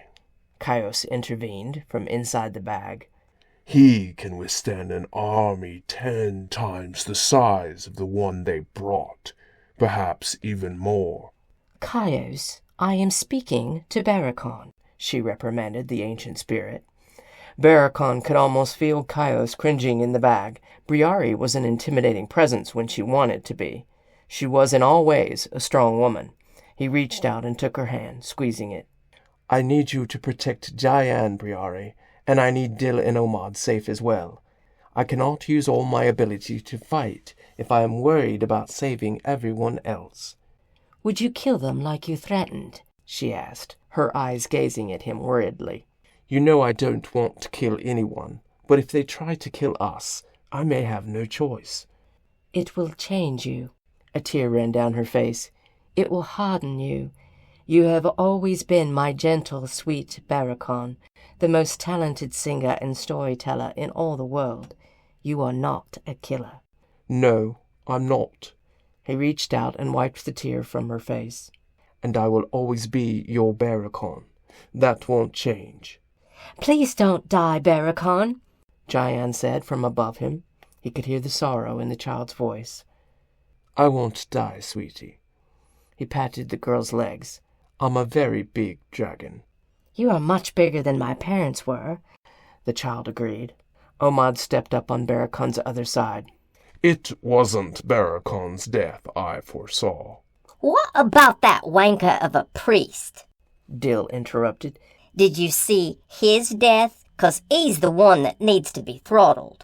Omad shook his head. He didn't come to me for a reading. Still, if you want me to do a reading on you, Dil, perhaps it is you who will kill him. Dil shuffled his feet a little bit and looked down at them. I'd like to, but I'm not much of a killer either. "We'll be out of Castirian soon," Barakon commented. "Hopefully, his reach won't extend far into Ardaran." Mordius. That's who rules Ardaran. Omad growled beneath his breath. The man is the ultimate wanker, Dil. He is conquering every land he is adjacent to, so our problem might be solved if he declares war. as long as we don't meet his armies on our way toward the east. Briari looked up at Jayan, perched on Barakon's shoulders. Does that name sound familiar, Jayan? Mordius. She nodded slowly. The men that came from my parents, they said they worked for King Mordius. "Then Mordius has been killing dragons," Barakon muttered. "That doesn't bode well for us here. Perhaps we should lay as low as possible. Just travel through with no performances, no complications, just straight to the Valley of the Ancestors." Can't you just teleport us back? Dil looked up at Barakon. Get us all there in a hurry. "Teleportation takes a great deal of magic, Dil. We would need to do it multiple times to get back, and I would not be able to protect us after such expenditures of my blood," Barakon explained. "When we get close enough, I will teleport us the rest of the way." You are going to let us into this valley, right? Dil asked. I'm kind of looking forward to a land full of dragons. But are they ready for you? That's the question. Omad joked. "I warn you, Dil," Barakon informed them. "Dragons are very good at practical jokes." Really? Dil grinned mischievously. They like them. "The youngest do, yes. It gives them a reason to practice their magic in the most creative way possible." I'm really going to enjoy this. Footnote 24. Dil would have truly had a great deal of fun with our younglings. Unfortunately, his visit was not to be. End footnote. I do need to let them know we are coming at some point. Barakon's eyes searched the plain before them. If we run into a quiet pond, that will do the trick. I don't want to be the bringer of bad tidings, Caius interrupted them. but I am sensing a great many beings gathered in the distance. Beings? Can you be more specific? Dill asked. A flock of geese, a herd of cattle, a family of deer, an army of wankers? Definitely an army of wankers. Caius responded with a chuckle. Mortius! All of them said together. Perhaps we should hide in the trees. Omad raised a brow. Barakon changed his course away from the grasslands ahead and back toward the great forest they had just exited less than a mile ago. It seems we will not escape this area so easily. Well, the fairies like us. They won't be upset if we come back, Dill argued. We have given them enough grief, but... Barakon's gaze watched a large horse-sized creature with a beak and wings soar through the sky in the distance. Maybe we can fly over the army. You are thinking of flying on that thing? Omad frowned and looked at the wyvern in the distance dubiously. No. Transformation is easier than invisibility. I'm thinking of flying like that thing. Oh no, I'm not liking the sound of this. And we would be where? Omad's voice rose unnaturally high. On our backs, of course. Yes! Dill jumped up in the air. Count me in. Are you sure they won't shoot at us? Briari questioned, watching the wyvern in the distance. They might, Barakon shrugged, but our hide is thicker than any real wyvern's, and I will make certain Gianna is between us. Then let's do this before contemplation of the act causes me to roll into a ball and cry, Omad responded. Can't you just disappear like you usually do? Dill questioned. Omad shook his head. I can do that in the shadows, not in the brilliance of full sunlight. And up there, that's what there will be. No worries, Omad. I won't let you fall. You do trust me, don't you? Barakon raised a brow. Of course I do. I'm just a little afraid of heights, that's all. Barakon changed before their very eyes. 1 minute the tall blonde minstrel, the next a rather rangy-looking wyvern with a long black beak. Its beady eyes turned to the seer, who sighed, looked at the creature for a long moment, then climbed up onto it as if mounting a horse. Briari changed just afterward. Dill pounced on her as if she were a feather bed. Briari let out a squeak and turned toward him, snapping at him with her beak. Sorry, I was a little too enthusiastic. Gian's lips wrinkled, and she shut her eyes tight as if concentrating. Her human form vanished. In its place was what appeared to be a cross between a turkey and a goose. The horrible-looking creature honked at them and took to the sky. A trail of magic seemed to follow her, then catch up, and suddenly a small wyvern was flying ahead of them. You can't talk in this form, can you? Omad leaned low next to Barakon's head. The creature's big head shook slowly. Good. Then when I scream in terror, you can't tell me to shut up. Omad grabbed Barakon's feathers and held on for dear life as the large wyvern form took to the air. The seer let out one long wail. Then, as Barakon leveled out near the clouds, a sigh escaped his lips. This is actually kind of nice. Is this what you feel when you fly? This is... Unbelievable! Dill cried out from nearby. Why have we never chosen the fly option before? Briari squawked, and one talon pointed down toward the ground.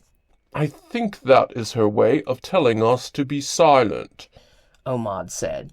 He looked down below and noticed the army in front of them. It stretched for miles and was on the march. Below, well over 100,000 men with swords and pikes and bows traveled toward the adjoining kingdom. Some were on horseback.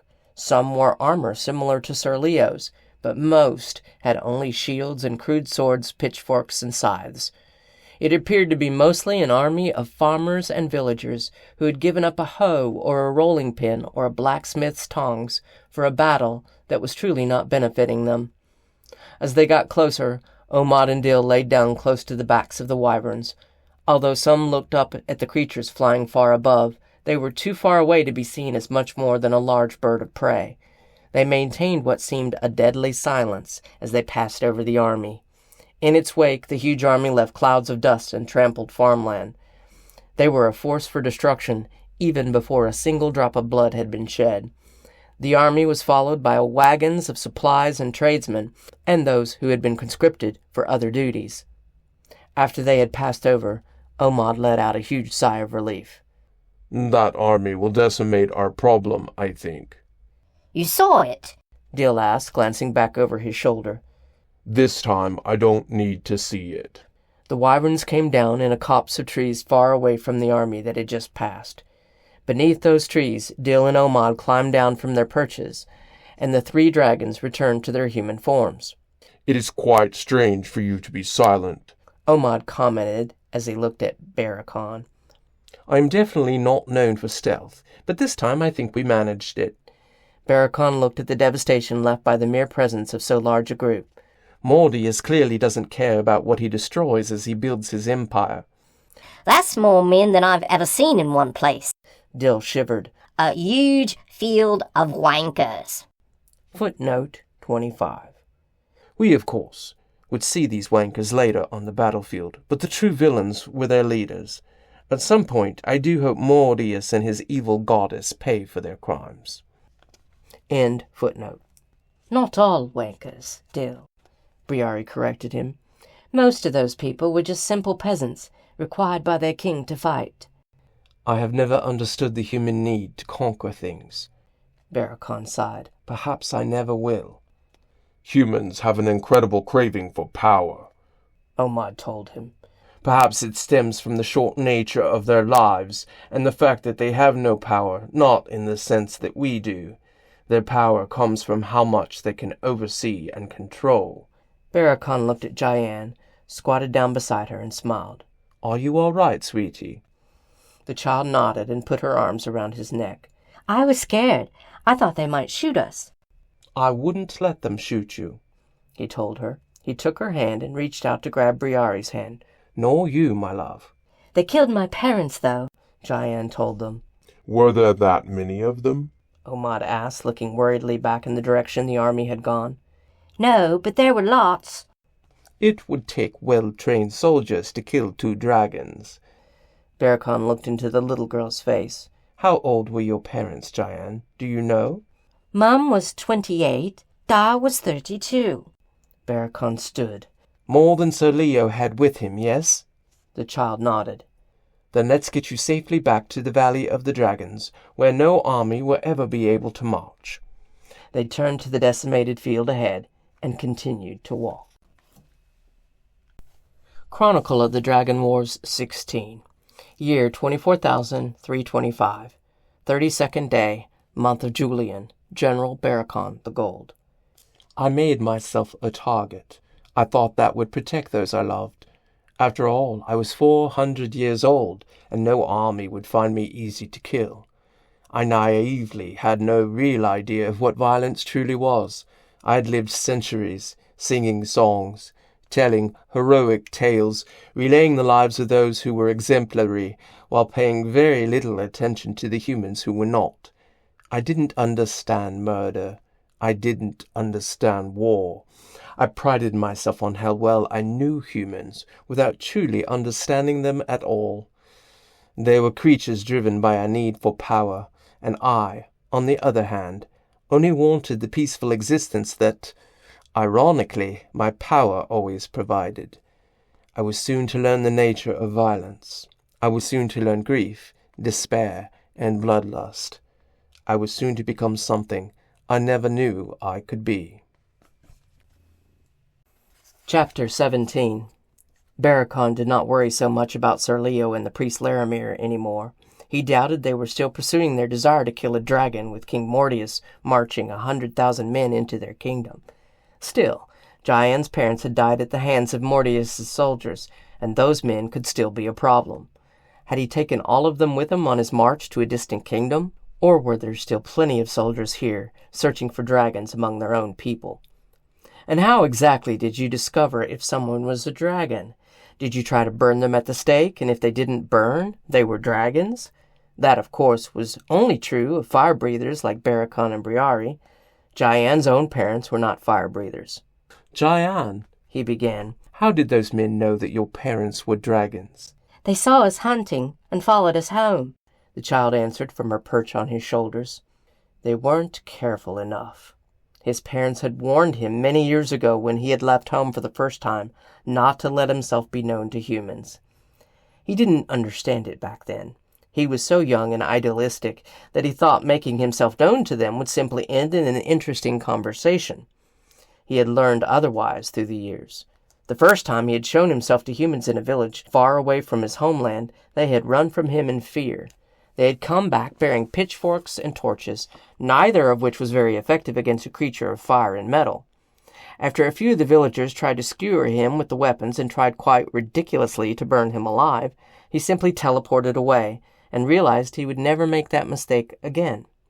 Perhaps Jayan's parents had possessed some of that same naivety, but their mistake had killed them.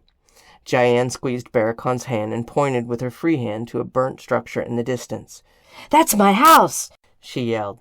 Barakon nodded and lifted the child, turning her to face him, in case there were still bodies he needed to shield her from. Would the corpses still be there? Or had the humans taken every bit of their bodies, certain they could render power from every inch of dragon flesh?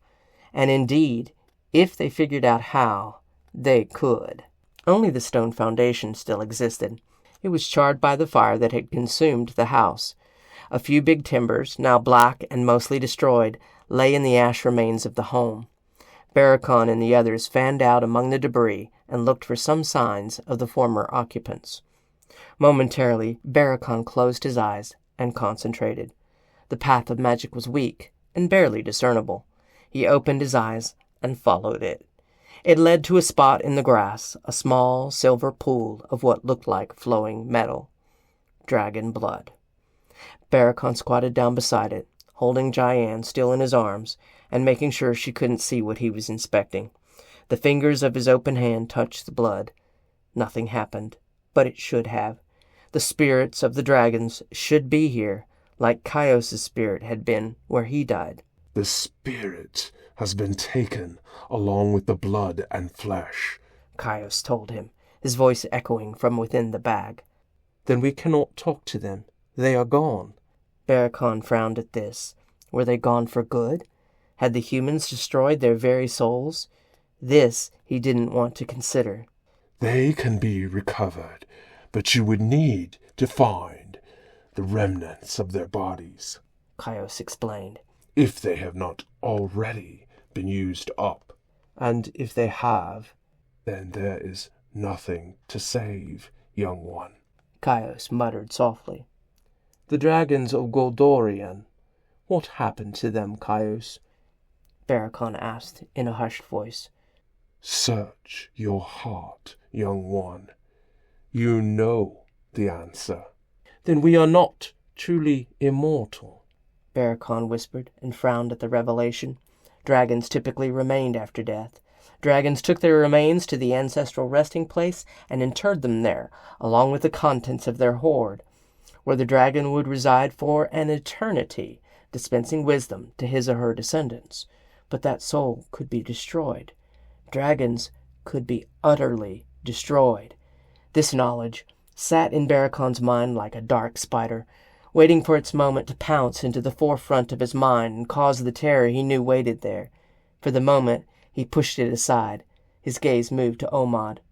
Would you... Omad stepped beside him, not needing Barakon to finish his question. He knelt and dipped his fingers into the liquid. The seer closed his eyes and threw his head back, letting out a long, painful sigh. Barakon reached out to steady the man as he fell forward onto his knees. Tears were spilling down the man's face as he opened his eyes. He shook his head and looked at the child in Barakon's arms. Barakon looked across to where Briari searched the ashes of the house. Briari, could you take Jayan for a little while? Briari nodded slowly, walked over, and took the child from Barakon's arms. Jayan was completely silent, burying her face into Briari's shoulder. Briari frowned, looked at Barakon with haunted eyes, and turned back to look at whatever she had been searching for moments before.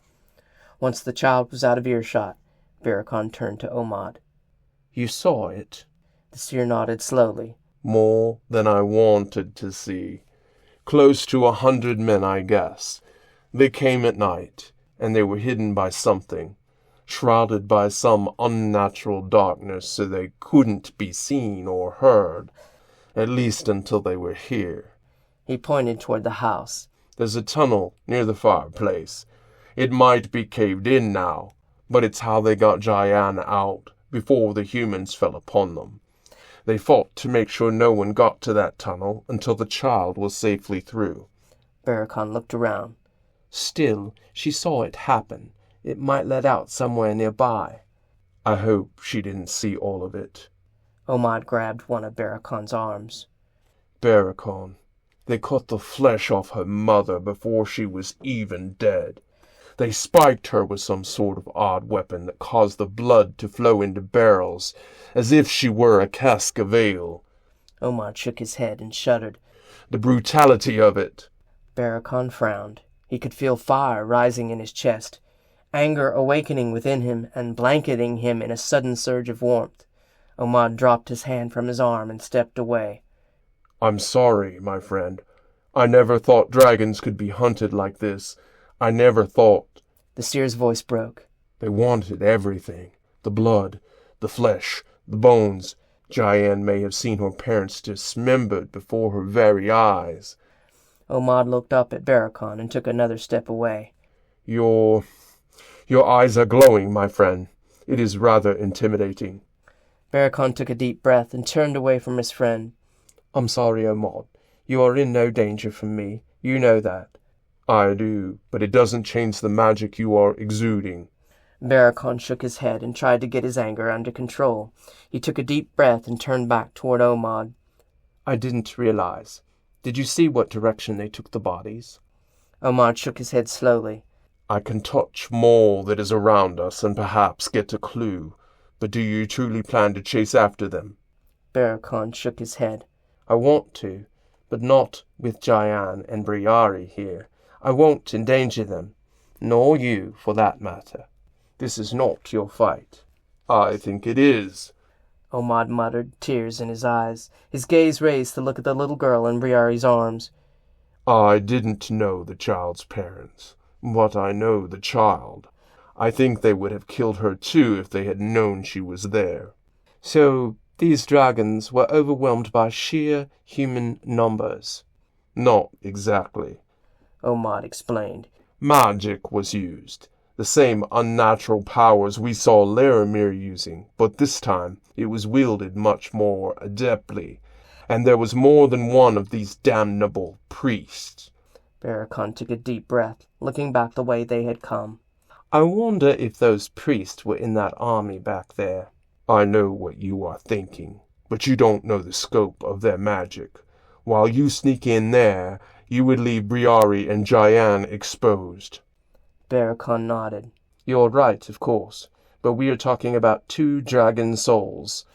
I have to do something, and if they plan to use that blood during battle, I can't wait too long before they are lost to oblivion. At least take an hour or so and think about it. It has been weeks since they died, and a few minutes doesn't change that. Omad sighed. His dark eyes surveyed Barakon's face. Please, do not act rashly, Barakon. That army is certainly big enough to destroy you. Barakon took a deep breath. He had never felt such extreme outrage before. He had never wanted to fly off half-cocked, and had never felt the call to violence before. His blood felt like it was boiling, and that heat was natural, almost inviting. We will talk about it then, but Briari will not want me to go. And she would be right, my friend, Caius volunteered from his bag. Those odds are not in your favor, and chances are they can identify what you are, even if you walk in there in human form. A dark shadow leaked from the bag, coalescing into a transparent figure that looked just like Barakon. The ghost put a hand on Barakon's shoulder, only to have it pass through. It is likely too late for them, my friend. Footnote 26. Perhaps I should have listened, especially when counseled by a dragon far older than any I had ever known, but something had sparked inside me. I couldn't just be a dragon on the sidelines anymore. I couldn't watch as my own kind suffered, died, and slipped into oblivion. End footnote. Barakon turned to look at Omad. Is there a way for you to tell that? Can you do some sort of reading? Omad nodded, taking a deep breath. Since there is blood here, I can, but I will need time. They made camp just beyond the house in a grouping of trees that shielded them from the view of the incinerated house. Jayan had transferred back to Barakon and was lying with her legs wrapped around his torso and her face up against his chest. He assumed the child felt safest in his arms, so he sat with his arms around her as the group talked. Briari sat beside him and stared at him with concern. Barakon, you can't take the weight of the world upon yourself. You aren't responsible for this. Dill sat down on his other side, for once not at all his prankish self. I don't mean to argue with you, Briari, but if anyone can save them, it's Barakon, with a little help from a super stealthy friend. No, Dill. If I go alone. I may have to defend myself, and if I do, I can't have you there. You are too likely to get hurt. If you are intent on doing this, Briari began, and I can see that you are, then make a plan to get in and out of there quickly, and a secondary plan if things go wrong. She wiggled a finger at him.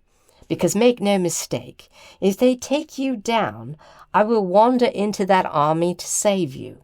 Barakon swallowed. It wasn't just his own safety, but hers. He knew she was telling the truth, and the others would do the same. He couldn't afford to fail. I will walk in, disguised in a soldier's armor. No one will have any cause to pay special attention to me. Once I am closer to the blood of Jayan's parents, I will make myself invisible and infiltrate the storage area. I will secure the blood and fly away with it, staying invisible. Invisibility is a powerful spell, Briari cautioned him. It may give you away. I will need to act quickly once I am invisible. I realize that. And if that doesn't work? Briari looked at him worriedly. Then I will change into myself and fight my way back into the air and fly away. I know a few spells that heighten stealth myself. They are not as strong as they used to be, but they can help to obscure you from other magical senses. The spirit of Chios muttered from across the fire. I had thought to leave you with the others as protection, Barakon told the ancient ghost. You will need my help more than they will, young one. It is you that is walking into the lion's den. Barakon nodded. Then I should go. The cover of darkness will aid us all the better. He stood and handed Jayan, who had fallen asleep, to Dill. The brownie took the child gently and carried her off to a bedroll. He took Briari in his arms, kissed her on the top of the head, and said, I will be back, my love. Do not despair. Barakon then walked off into the night with an ancient dragon in his bag, not at all certain that he was truly going to return. Chronicle of the Dragon Wars 17. Year 24,325. First day, month of Arian, General Barakon the Gold. Uncertainty. It wasn't an emotion I was very familiar with. Anxiety, fear, these were the emotions of humans, and yet I knew them in their true form that night. I was walking into something that could destroy me. I couldn't rightfully say that I had ever knowingly done that before. I'd always hoped, should the occasion ever arise, that I would be brave, and I suppose that is how bravery is defined. But that night I entered that encampment with what would soon become a long cascade of sneaking up on humans, never knowing if I would walk out alive, or even with my soul. Chapter 18. The sentries were normal guards. Most of the army was made up of farmers and bakers and common men who had no idea how to be regimented or how to properly guard a camp of that size. It was easy to walk in. Barakon donned a human form that looked just like one of the men on duty and walked among them as if he belonged. The key was to act well, and he had a plethora of acting experience. At times a shadowy talon drifted up from the bag at his waist and pointed in the darkness toward an area deeper in the camp. The spirit's form was too dark for the humans to see in the night, and easily discernible to Barakon's keen vision. Barakon knew where to go. He didn't need the spirit's guidance to feel the presence of dragon blood not that far away, but he did feel reassurance at having the ancient spirit with him. Caius's magic was limited in his undead form, but it could help. He had seen enough of the spirit's creativity to know that the ancient dragon could come up with ways he had never dreamed of attempting, if they needed to escape quickly. As he walked closer to the center of the camp, he saw more men who were truly soldiers. These wore armor like Sir Leo's, and swaggered about with a totally different attitude than the peasant soldiers. They also had far more formidable weapons. Among them, too, walked the robed priest of Sharkula. These men were arrogant and unkind to all who weren't of the same station, but they weren't expecting intruders among their very army. He sensed the dragon blood in a tent up ahead. It wasn't just the blood of Jayan's parents, either. Multiple dragons had died for the blood he sensed. The tent was surrounded by a cadre of soldiers in brilliant silver armor, and its entrance was flanked by 2 priests. Barakon looked around. No one was paying attention to him. He promptly disappeared. The soldiers didn't notice him approaching the area just in front of them. Barakon surveyed the situation for a moment and decided to teleport the short distance into the tent. That way he would not have to move any of the tent canvas. He found himself standing in a dark tent filled with over a dozen casks of dragon blood. Voices reached out to him, whispering in his mind, "Save us! Free us! Take us away!" It was almost overwhelming, and Barakon shook his head vigorously, trying to get the spirits to stop. He waved a hand over the stockpile of dragon blood, piling these treasures into the bag that contained Caius and his horde. As the casks disappeared, a horn sounded in the room, as if someone were right there inside the tent blowing it. He had set off some sort of magical alarm. The 2 priests from outside immediately rushed in and gasped at the now empty tent. "One of them must be here," The nearest of the 2 muttered. "We must cast the recognition spell." Barakon didn't give them a chance to cast. He teleported back out, sending himself much further away from the tent. As soldiers and priests ran for the tent in the distance, he levitated into the air, waiting for them to rush on by.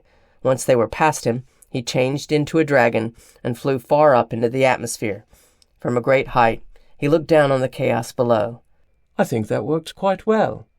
"They know a dragon did this, young one," Caius told him from inside the bag. "They will be looking for all of you now." "Then it's time we move on." Barakon sighed. "At least these souls will not be destroyed." Barakon heard a cascade of "Thank you. Thank you. Please, you are welcome, but stop screaming at me." They are sending out forces, boy. It is time to get back to your companions. Barakon didn't need Caius's urging. He could see groups of soldiers were breaking off from the main contingency and heading into the woods. He nodded and flew back to where he had left Briari and the others. It was time to flee in earnest. Chronicle of the Dragon Wars 18. Year 24,325. 3rd day, month of Arian. General Barakon the Gold. Although Mordius was certainly responsible for so much of our misery, I can't say he was responsible for mine. It is Sharkula I blame for my pain and for my loss, and no other. The humans are but minions to her desires. Her priest and the dragon hunters are the ones who took our beloved sons and daughters, wives and husbands, sisters and brothers.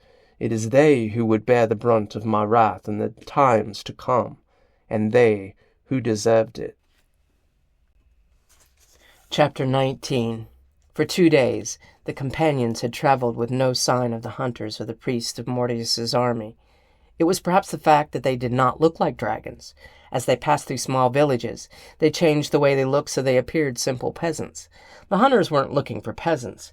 It was hard to say what they were looking for, but they met with none of them along the way, nor with the evil priest of Sharkula.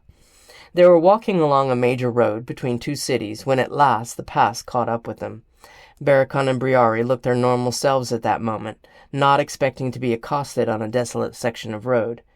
"There they are!" Someone yelled, and Barakon turned to see Sir Leo and his contingency of soldiers riding hell-bent toward them with their swords raised. "Kill the dragon!" "Damn," Barakon muttered. He lifted the child from his shoulders and handed her to Briari, who snatched up Jayan in her arms. "All of you run for those woods in the distance. I shall keep these men occupied." Barakon! Briari put a hand to his shoulder, her blue eyes wide and worried. Don't you let those idiots kill you.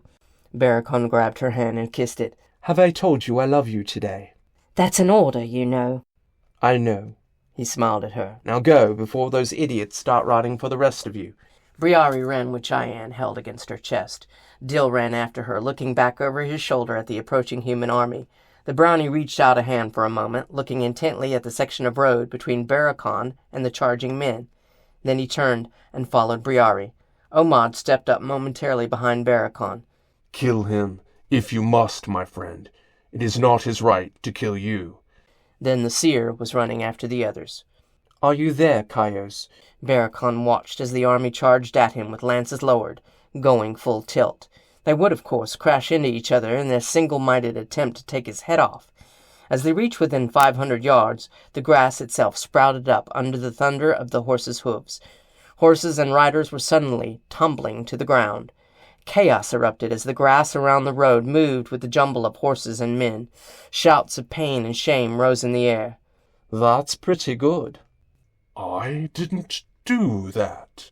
Oh, must have been Dill. Barakon sighed and crossed his arms. It looks like something he would do. Omad saw me kill Sir Leo in his vision. Well, you must admit he deserves it. He is easily manipulated, to be sure. I'm sure Laramir sent him back on our trail. Barakon took several steps forward to peer more fully into the grass. A short distance away, Sir Leo popped up, teetering slightly and holding a greatsword like it was his walking stick. Ah, there you are! The knight proclaimed, as if Barakon had been dancing around in the field instead of standing still. I've been here all along, yes. Barakon raised a brow. Where is your boss, the priest? He's not my boss. The knight put a finger into the air. And he is not here right now. He didn't want to die, then? Barakon shook his head. A coward at heart. I don't really want to kill you, minstrel. Sir Leo put his hand on his hip and adjusted his sword so that he was holding it by its hilt. You really are a damn good singer, but since you are the creature I came to slay, it must be done. So just to be clear, you are killing me because I'm a dragon, not because I've harmed anyone. No, you've not harmed anyone yet, Sir Leo exclaimed and snatched his sword up in both hands. You are right. I have not harmed anyone yet. Not in 400 years of wandering these lands. Barakon sighed. That will change now, but only because you have forced me to defend myself. You are like a common brigand upon the road, Sir Leo. I am no brigand, the knight announced. Around him the men were managing to climb to their feet. Some of them had gotten their mounts under control and were climbing back on horseback. Others simply recovered their weapons and stood behind their leader, who had yet to attack. You lied to all of us. Because if I didn't, you would kill me. He spread his hands out, indicating the men who stood all around. I'm a peaceful man. I have no desire to kill anyone. You aren't a man at all, Sir Leo yelled angrily. You're a creature. Barakon nodded. I suppose by your definition that would be true. But I've still done nothing to you or anyone in your kingdom. Laramir said you would say sly things to trick me. Sir Leo walked out of the grass, glancing at it several times, as if expecting it to grab at him again. Just like you unhorsed all of us just now, you were full of deceit. No, I'm full of magic. And just as easily as I unhorsed all of you, I can put you to sleep and slay you where you lay. Is that what you want? You wouldn't dare! Sir Leo roared, his face turning red. Even though weeks had gone by, his face was still covered in welts and insect bites, and together with this outrage, the look wasn't pleasant on him. His legs were in splints, and he wasn't moving very easily upon them. Barakon casually waved his hand. Sir Leo stood staring at him blankly as the clatter of armor all around him heralded his men falling back into the grass, fast asleep. The magic was powerful, and he felt the energy drain away from him, weakening him. You don't truly think you are immune, do you? I kept you awake to talk reason into your head.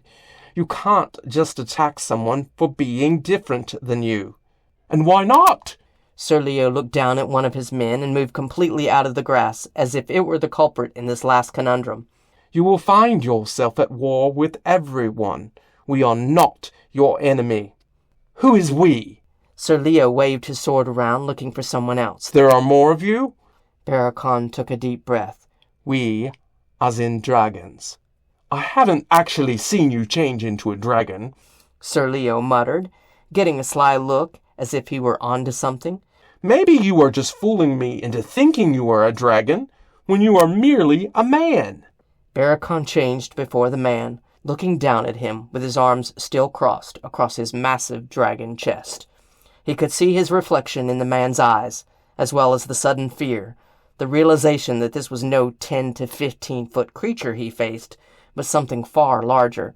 His golden scales were brightly reflective in the sunlight, his long teeth gleaming against the edges of his maw.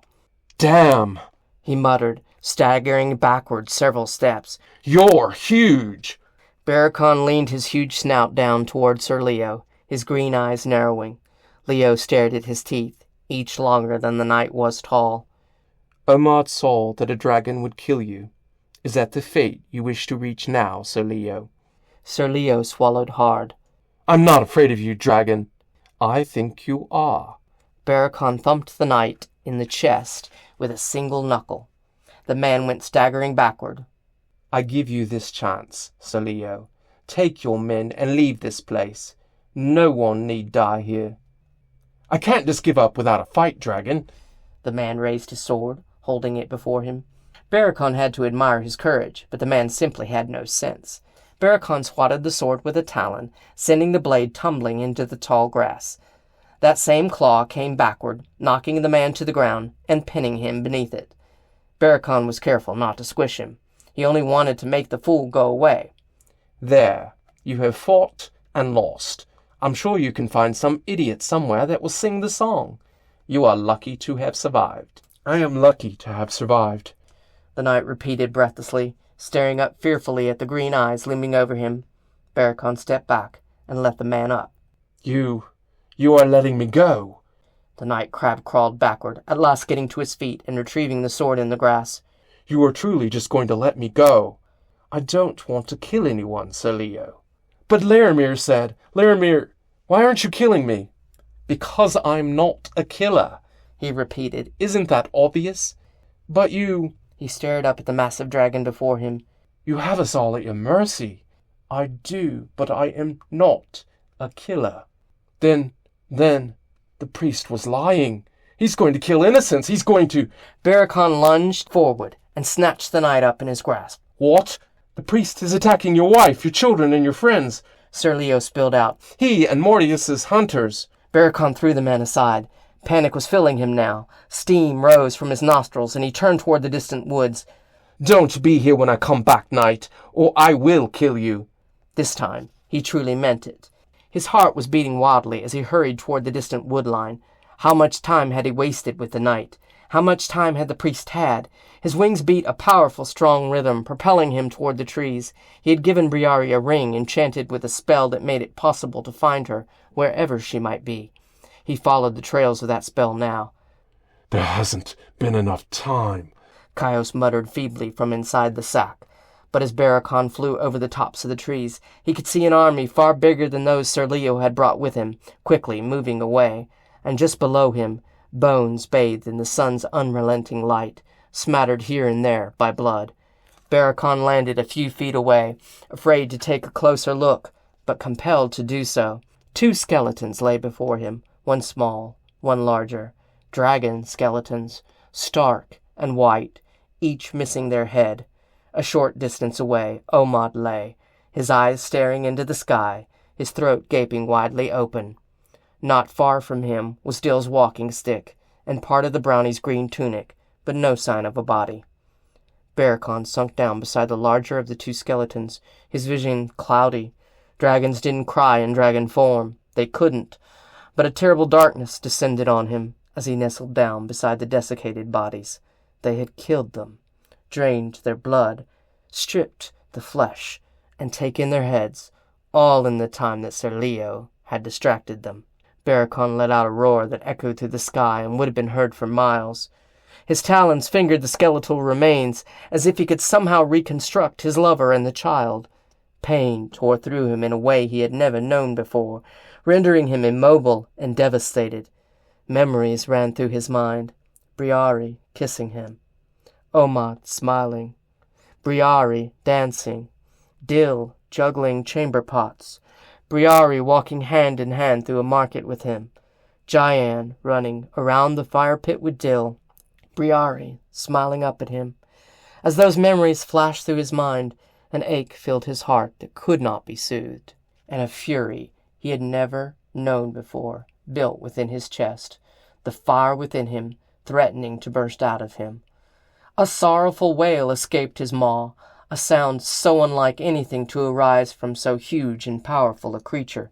His fingers found the ring he had given his beloved, and he held it clutched in his talon, his head lying against the bones that had once been his wife. Do not let them get away, my friend, Caius' voice said softly. There is no place they can hide from me, Caius. He growled in his own language, his voice harsh and quite unlike the sophisticated voice he always used. A well of lava grew inside him, ready to unleash itself in one huge and horrible eruption. They have magic, Barakon. They couldn't have done this so quickly. You must beware. Barakon shook his head. It doesn't matter what they have. I don't intend to give them the chance to do anything but die. Barakon rolled away from the bodies of those he had loved most in the world. The fire within his breast burned hot and unrelenting.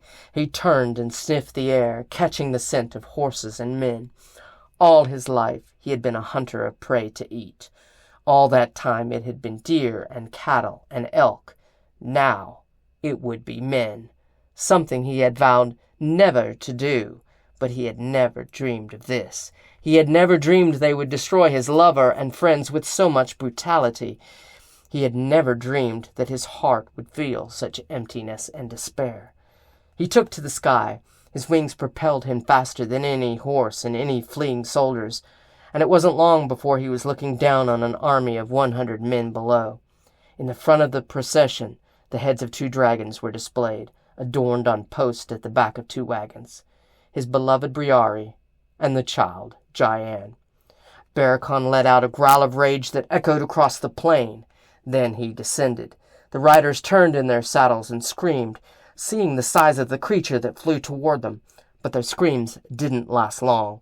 Flame erupted in a tremendous stream, the deadly lava at last erupting from the volcano, and showering down upon the forces below as heavy as an unrelenting rain. Most of the soldiers died with the first onslaught, as Barakon flew over the procession, but as the dragon turned back to make a second strafing run, the remaining soldiers grabbed for spears and ranged weapons. In front of the army, Barakon saw a group of 12 priests, dressed in black cassocks. All were casting a dark magic surrounding their hands.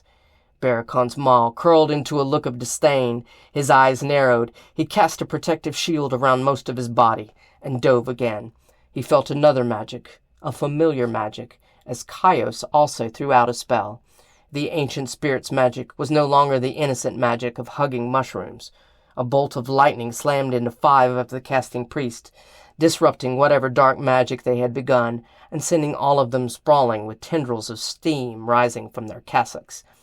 Barakon let loose a second stream of fire and decimated the remaining soldiers, even as their spears and arrows flew ineffectually toward him, striking his shield and bouncing off of it.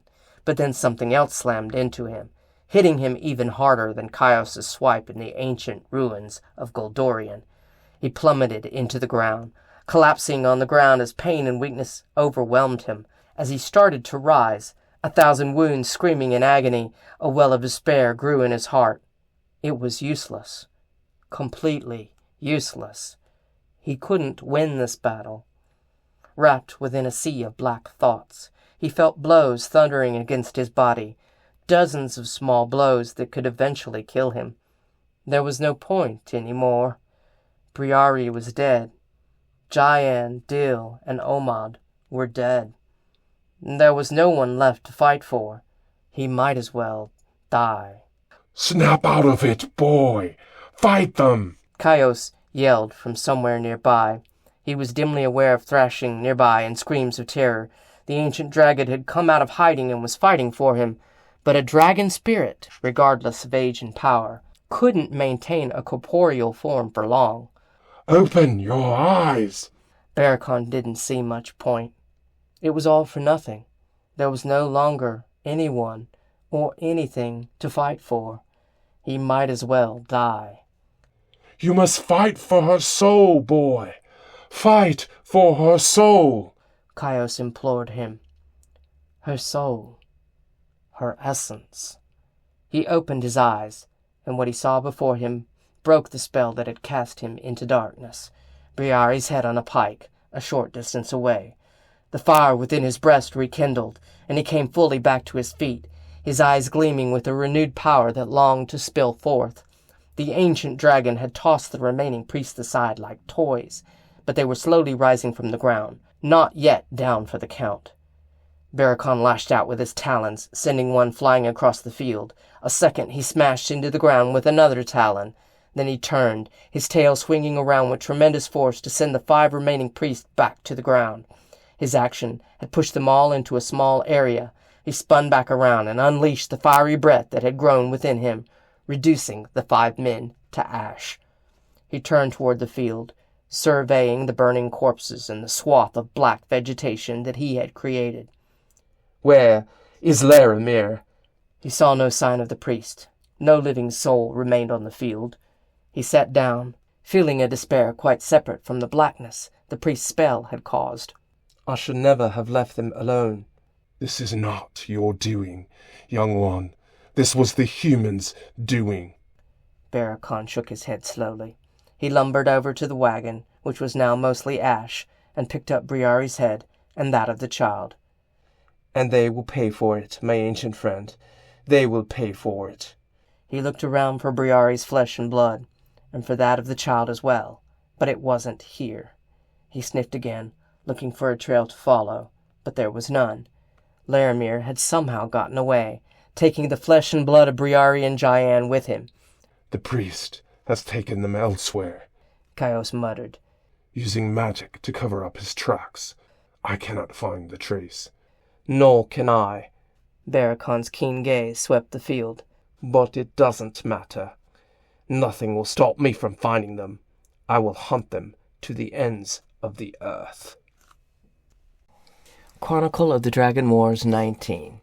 Year 24,325. 8th day, month of Arian. General Barakon the Gold. Herein begins my despair. The moment my happiness turned into a darkness of such magnitude that I could not see anything but revenge. At night I dwelt on the sorrow that filled my heart, and felt the emptiness that only my beloved could fill and never would. Dragons do not weep in the same way as humans, and yet ours is a much darker and deeper substance, as you well know, since memory does not fade with time for us, and we cannot easily move on. I cannot say much about my thoughts at that time. So dark were they, so bent on blood and fury, that I was a creature out of control. And yet I planned our war with deadly precision, with the faculties of intellect most of us are well gifted with. The humans, warlike beings that they may have been, were no match for creatures made for war. Even though we had long ago given up our quest for power, it was still very much ours to use. As I discovered, I was a natural killer, a thought that I now despise, but in those moments it served me brilliantly. Chapter 20. Barakon stood before the small pond, back in human form. Now tears could flow easily down his face, and they did. Grief in this form was different, and allowed more release than in his true form. He cast the spell and waited, sitting down beside the water, and trying to gain some semblance of composure. After a time, his father, Eridan, appeared in the water, a golden-scaled face. Barakon, you need to come home. Then his father saw the look upon his face. What is it, son? What has happened? Briare, she... Barakon stopped, grit his teeth, and looked away, unable to stop the flow of tears down his face. She is gone, father. Killed by humans. Oh, son, I am so sorry. His father shook his large head, looking down mournfully to the ground. Do you have her bones? I have her bones, but they took her flesh and her blood. I hunted down the culprits, but the blood was not there. Barakon took a deep breath, his voice coming out raggedly. I can bring home her bones, but her soul is not there. You will find her, son. You will. His father's eyes glowed brightly as he leaned toward the water source, wherever he was. Son, this is going on everywhere. The council has gathered to discuss war. The humans have been hunting us. Barakon could see his human reflection next to the more vivid one of his father. His eyes had started to glow with golden light. Discussion? This doesn't need to be discussed. We need to hunt them down and destroy them. Eridan was quiet for a long moment. There are many who feel that way. The goddess Shakula is apparently at the root of it all, and she has spread across many kingdoms. I know that goddess, Barakon growled. I have much to tell you, father, but I am bringing home a great spirit, an ancient by the name of Chios. I'm taking him to the ancestral grounds, along with Briare's bones, and a child named Jayan. I know Jayan. She is the child of Kalanos and Raija. They were due for a visit recently, and never returned home. I found her father. Her parents were dead. The tears started again, and Barakon looked to the ground at his feet. I failed to protect her, just as I failed to protect Briare. He looked up. But I will not fail anyone again. This cannot be allowed. I will destroy them, father, even if the dragons do not choose war. I have never seen our people so angry, his father revealed, his dragon brow drawn down in an uncharacteristic expression of concern. I have been worried about you out there. They are actively hunting anyone who shows the slightest inclination of being different, whether dragon or not, killing their own kind, in fact, to find us. They have discovered that drinking our blood gives them power. I hunted down one of their hunting parties, the one that killed Briare and Jayan. They also killed 2 of my friends, Omar and Dil, who were not dragons. Barakon's voice was harsh and deep as he said this. The anger burned through him, and he wanted to unleash it on those who deserved it. But they didn't have her blood. Barakon shook his head. I hunted for the trail, but couldn't find it. They must have used magic to hide where they had taken it, but I will find it, and make those who took it pay. You must get back here as soon as possible, son. I know you can take on a great many of them, but with an army of dragons, fewer of us need die. He pointed to Talon in Barakon's direction. And you, my son, know more about humans than any dragon alive. We need your knowledge now. We don't know how to fight them. We do, father. It is not so difficult. Barakon closed his hands into a fist. They are as easy to kill as the prey we eat, and we have never lost the ability to hunt. His father, Eridan, nodded his huge head slowly. Be careful, son. Now that you have killed one of their hunting parties, they will be looking for you. Barakon nodded. Let them come. I will teach them the consequences of their actions. He closed his eyes, momentarily trying to still the fury that burned through him. It will not take us long, father. I will use magic to portal myself home more quickly, a week or 2 at most. Do not tax your magic so strongly that you cannot defeat them. I will not. And the ancient I spoke of has incredible magic for a spirit. We will not be unprepared. I will tell the council you are coming. We can use your guidance. His father bowed his head slightly. I love you, son. Come back to us whole. His father's face disappeared from the water. Barakon turned and looked back toward the bones of his lover and the child. He had dragged Omad's body up beside them and covered it with a shroud. He had never found Dil's body. He didn't know if the brownie was truly dead, or if he had been carried away for some reason. Perhaps wherever they took Briare's blood was where Dil was. He hoped that somehow his small friend still survived, but there had been so much blood near his clothing and his walking stick. It just didn't seem likely. Barakon bent down next to the bodies. You might not want to stay in the bag, Chios. I'm putting the bodies in there. A dark shadow poured out of the bag. In the daylight, as it formed in the clearing, Barakon could see the shape of a huge dragon, far bigger than he was. Kaios had been old when he died, thousands of years old, perhaps tens of thousands of years old. History repeats itself, Kaios muttered softly. I lost many of my friends years ago, in just such a manner. Eventually, my wife as well. I know your pain, young one. What did you do? Barakon asked, his voice choked. What you are about to do. I went to war. The spirit answered softly. And although it is necessary, it will not ease your pain, my friend. Only time will make it less immediate. Is that the cause of the downfall of your city?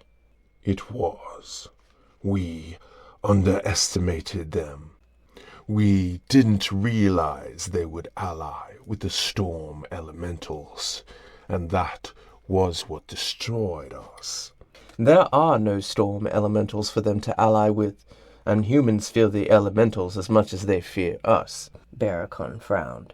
But they will fear us a great deal more. Barakon cast the magic that swept the bodies of his loved ones into the bag where Kaios had once been. Like Kaios, the dragon spirits would live on, but as long as their blood was elsewhere, they would dwell near the blood. He would find Briare's soul, even if it took him centuries. He stood and looked up at the spirit. Let's go, and if we see any human hunters along the way, I truly hope we do, feel free to unleash whatever magic you desire. Kaios nodded, his huge eyes glowing brightly. Even though it may not seem so, my friend, there are limitations to my magic now. But I will do my best to aid you. The spirit vanished. Barakon sighed, conjured a glowing purple and pink circle in the air, and stepped through. Between each portal, Barakon rested. The magic needed to carry them across distances quickly and efficiently pulled heavily upon his blood supply. So after each jump, he fed on nearby wildlife, then took several days' rest. The spirit of Kaios, although unseen, stood protectively over him while he slept.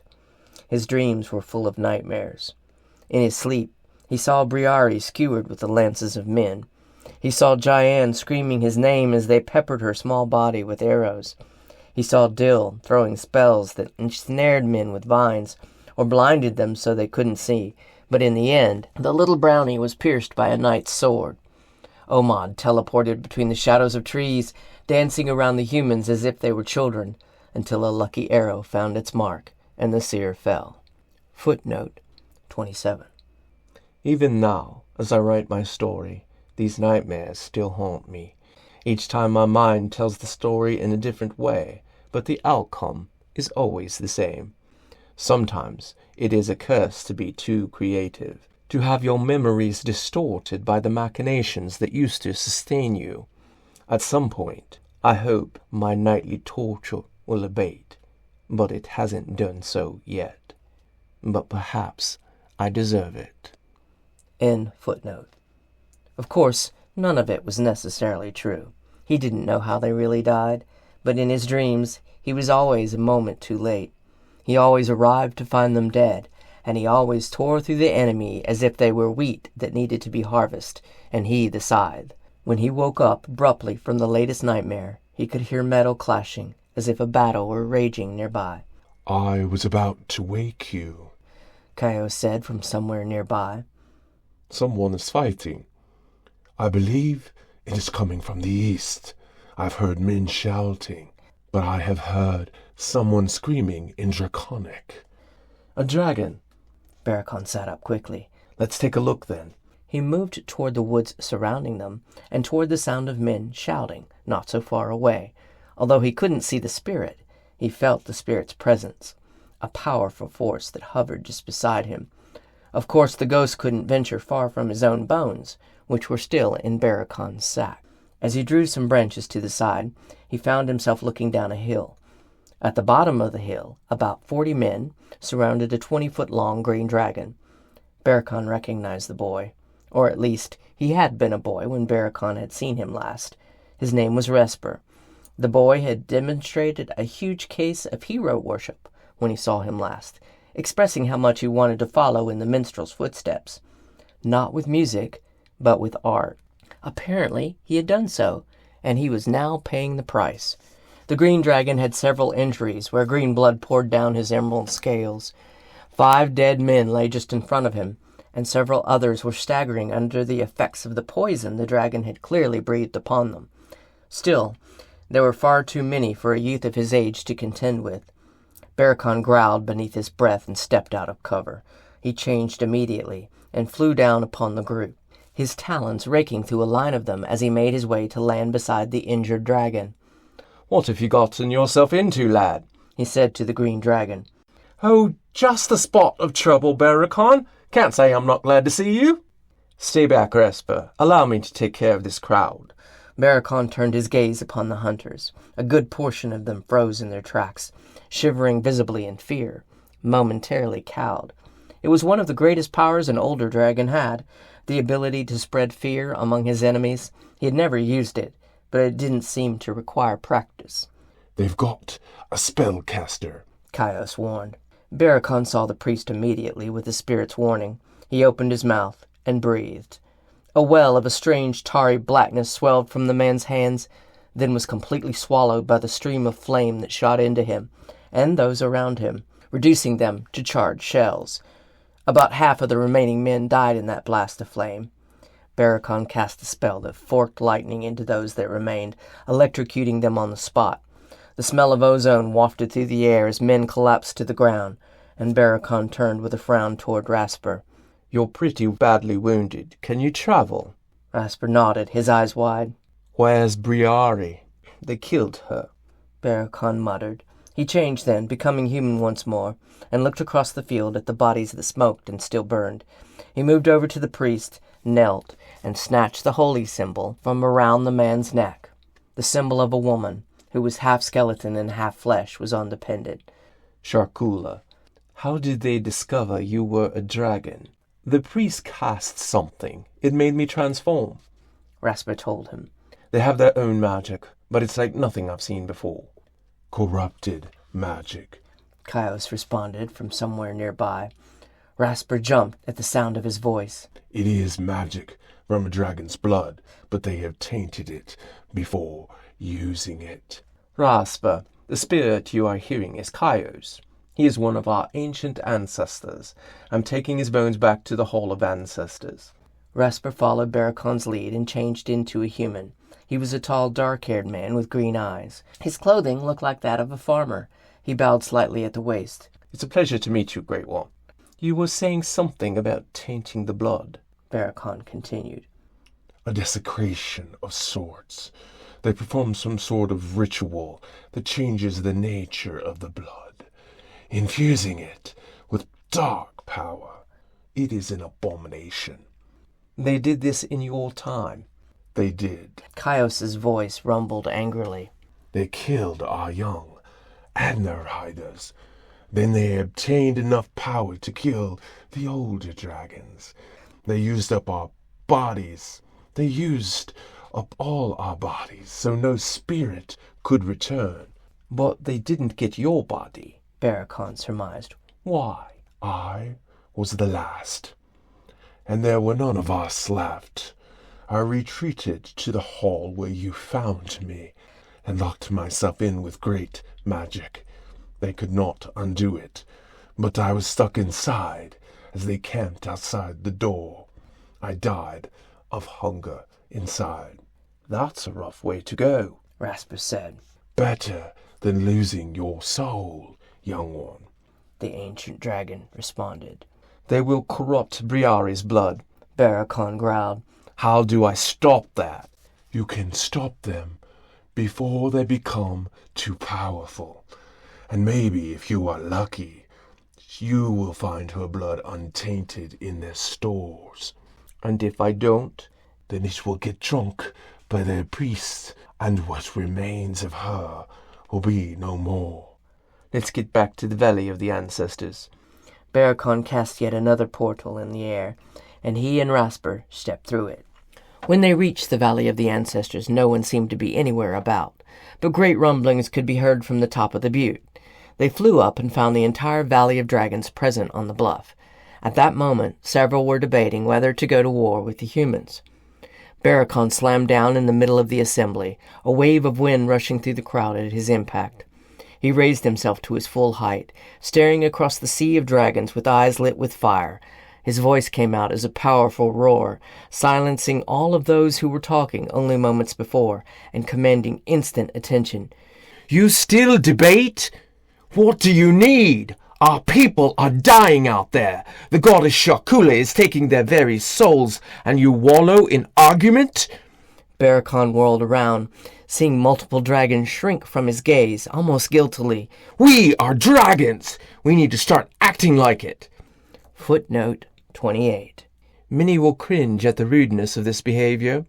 I entered an open forum and forced my opinion upon all. Perhaps it was rash and objectionable, but we spend too much time endlessly debating, moving like sloths toward goals that no longer matter when we finally reach them. This need to procrastinate until another day could not be abided when our people were dying. I do not know, given the fury in my heart, that I could have done differently. End footnote. The head speaker of the Senate, an ancient blue dragon with cloudy eyes, looked over at Barakon. There are others that feel as you do, Barakon, but this is a forum for consideration. We have not yet. In the kingdom of Ardaran, dragons are hunted. I was hunted, as was my beloved Briari, who died at the hands of hunters. Barakon grit his teeth. We had rescued a child from hunters after they killed her parents. Later, they killed her too. I met Rasper here on the way home, while he was under siege as well. What became of those who hunted you? Lilindril, a huge silver dragon, asked, her eyes squinting at Barakon. I killed them. A collective gasp went around the assembled dragons. At that moment, Kaios appeared, his huge spirit filling up the area where they had landed. How do you expect to defend yourselves? You must make war against those who would render you extinct, or they will drive you to the edge of extinction. Several of the dragons bowed down at the appearance of the ancient spirit. This is Kaios, once of Goldorian. I found him upon our journeys and brought him here to rest his bones in a place where he might have the company of other dragon spirits. There are no more spirits in Goldorian. They were destroyed. Barakon is right. Great Kaios is right. Heraclon, an ancient red, stood. We cannot let them kill our daughters and sons, our brothers and sisters, our friends. The goddess Shakula's minions have mastered a spell that allows them to tell us apart from humans, Rasper interjected. And I would not be surprised if they are working on a way to enter our kingdom. No non-dragon can enter the kingdom, Seraphon bellowed. The ancient magic makes that impossible. Enough magic can breach defenses, Kaios informed them. We, too, thought ourselves invulnerable to attack, but we were wrong. We don't know how to wage war. A white dragon about Barakon's age stepped forward. We have been at peace for thousands of years. We do know how to wage war, Barakon declared. We are power incarnate. I killed 100 of them myself. They have killed our youngest, but they are no match for those of us who have lived hundreds of years. My victory over them was easily won. Eridon stepped forward. My son has lived among them for 400 years. If anyone knows their weaknesses, it is he. Then one, such as he, should lead us, Seraphon proclaimed. Barakon is right. We have debated too long, my friends. We know the answer to our dilemma, and as is our way, we procrastinate. But the more we delay, the more deaths of our young who have ventured away from home will follow. Let us stop this travesty now. The huge dragon looked around at the assembly. All senators will vote. I move that we go to war with Barakon as our general. We will begin with all those in favor. Say aye." A chorus of ayes rang through the air, loud and certain, almost shaking the very ground they stood on. "And the nays?" Seraphon looked around, his cloudy eyes somehow penetrating every shadow and seeing every dragon on the cliffside, but there were no nays. "Then tomorrow we muster those willing to fight, and if Barakon will lead them, let them hunt these hunters." His gaze turned toward Barakon. "Will you lead them?" "I will. We will stop this slaughter. I promise you that. No more dragon souls will be stolen." The huge ancient blue pointed a claw out to the distance. "Take the great ancient Chios to the ancestral hall. Give him a chamber of honor. Then return and let those who would follow Barakon into battle assemble at first light." He turned to address just Barakon and not the horde of dragons who were starting to disperse. "I sense a change in you, young bard. This is not the singing boy I see before me." Barakon looked into the eyes of the ancient dragon. Normally, he would bow his head in deference, but not now. Too much fire burned in his blood. Loss changes people. "I see that. I do hope when this is over that you rekindle your desire to spread peace, young one." Why choose me, Seraphon? "Because whether you realize it or not, many young dragons look up to you. You are the one that for 400 years has sparked the tales of heroism here, even as you would return here and tell stories that were not your own." The older dragon lowered his head, sadly. "This shall be the greatest one yet. But I fear it will change you, young minstrel." "It is too late, Seraphon. It already has." Barakon turned and flew away, starting toward the Hall of Ancestors, where Chios would find a revered place. Chronicle of the Dragon Wars 20. Year 24,325, 9th day, month of Arian, General Barakon the Gold. In all of us there is the beginning of a terrible fire. Some of us are lucky enough to go through life never feeling the darkness we have inside ourselves. But all of us touched by the tragedy preempting our war know this darkness.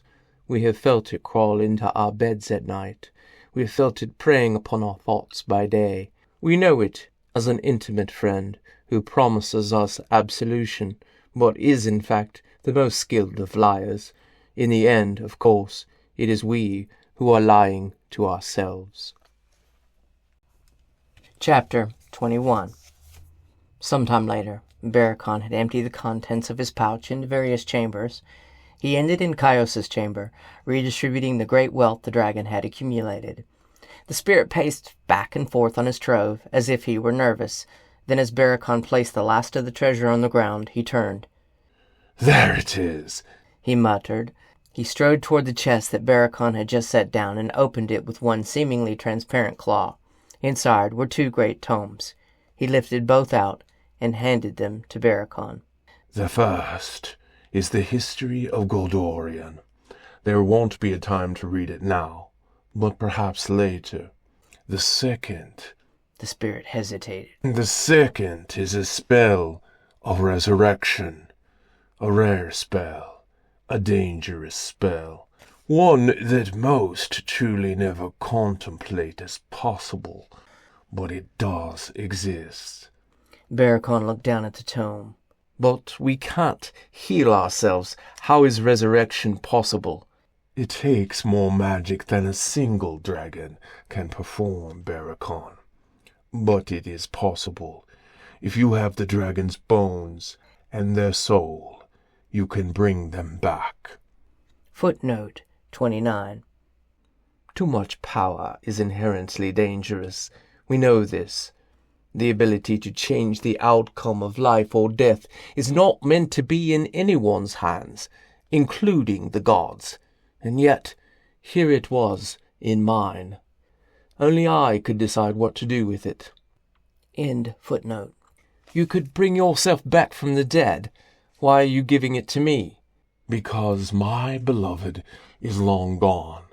But yours you might just be able to save. I don't know what to say.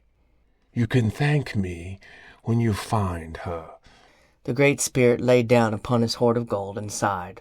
Ah, I feel like I am home at last. I never knew we could cast spells together, Barakon muttered, staring down at the tome. Was it his way of bringing back Briari? He could resurrect her, and the child Jayan. But he doubted it worked for brownies, and whatever Omad was. Magic was always different for dragons. The combined magic of dragons is powerful, Barakon, like the gods themselves. The spirit rested his head on the ground. Remember that when you lead the dragons to the hunters. Together, you are a force of incredible power. The ghost closed his eyes, a satisfied look curling his snout. Barakon curled his talons around the tomes and left the chamber, flying upward. Perhaps he could get his beloved back, but the task of finding her soul remained. Chronicle of the Dragon Wars 21. Year 24,325, 15th day, month of Arion, General Barakon the Gold. I thought at that time that Caius had given me the gift that would heal my heart. He had, inadvertently, given me the key to ending the war. Dragons, working together, combining magic, were like unto a god. But even gods weren't known to resurrect the dead. Still, a dragon had to have hope. Beneath my fury and desire for revenge, that hope sat, waiting for the moment when I would find her and I could bring her back. But hopes often go unrealized, and reality is far more cruel than we ever imagined. Chapter 22. The army that camped in the ravine was bigger than the one Barakon had disposed of. 2 huge catapults sat near the entrance of their encampment. It was a box canyon, and walls of stone rose on all sides. The army had placed their weapons on one side, as if dragons would be coming in on foot. Of course, they had been hunting soul dragons. They had not had a group of dragons descend upon them. A silver, Sylvania, lay to his other side, peering over the edge at the group below. We could just go right down, couldn't we? I am a bit concerned about the priest. Barakon lowered his head toward the group of a dozen black-robed men who sat in the center of the camp, drawing strange symbols in the dirt at their feet. I got struck by one of their spells before, and it is quite formidable magic. Let's move back. Barakon moved away from the edge quietly, and Sylvania followed. They weren't particularly stealthy creatures, but they were far enough away and right in the sun if anyone should look up in their direction. A group of a dozen dragons waited 100 feet back from the edge. We are going to take 2 groups. 6 of us will enter as human soldiers. Make sure you get a good glimpse so you can easily copy the way they look. Look over the edge now. Make your change, and the 5 best will come with me. The dragons moved carefully to the edge. Some of them changed to smaller animals to remain stealthy. Then, after peering at their enemies below for several minutes, one by one, they began to change, taking on human forms. Some were fantastic approximations.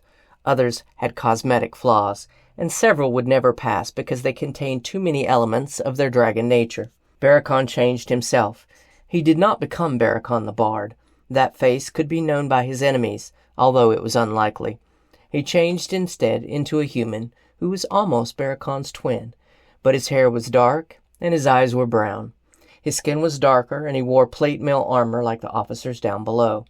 He moved to the dragon who had most closely transformed, looked him up and down, and patted him on the shoulder. Good job, Lear. He moved then to his second in command, who had changed beautifully. You are excellent, Sylvania, but you must lead the second group. She bowed her head to him. As you wish. One by one, he moved down the line, looking them over, commenting on a few things, and choosing those most likely to pass without notice. After 5 stood by his side, he turned to the rest. You will wait until we enter the camp. Their priest may decide that we need to be tested to see if we are not dragons. The moment you see the priest moving in our direction, that will be your signal to swoop down from above. We will change in front of them and take them by surprise. And if the priest don't move to check you? One of the Reds asked. Then your signal will be when I change. Then again, we will surprise them. Many of them nodded in approval. They were both eager and frightened. None of them had killed anyone before.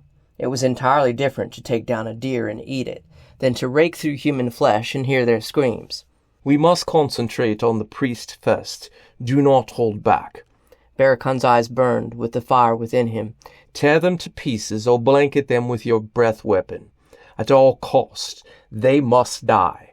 Ignore the soldiers until all of the priests are gone. Footnote 30. I made it my mission to hunt these creatures. I would not rest until I got rid of as many of Shakula's minions as I could find. End footnote. He turned, and the 5 dragons with him followed. The walk would be a long one, since they would need to make their way to the canyon entrance.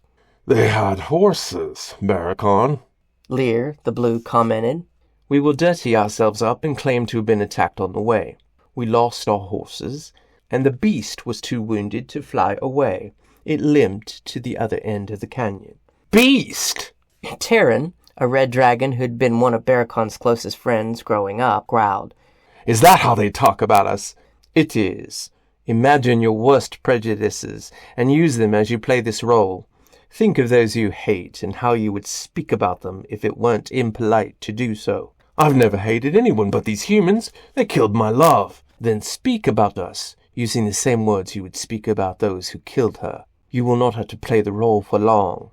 Once we are in, we will attack almost immediately. They will come to fear having the flesh torn from their bones. They are such murdering, evil bastards.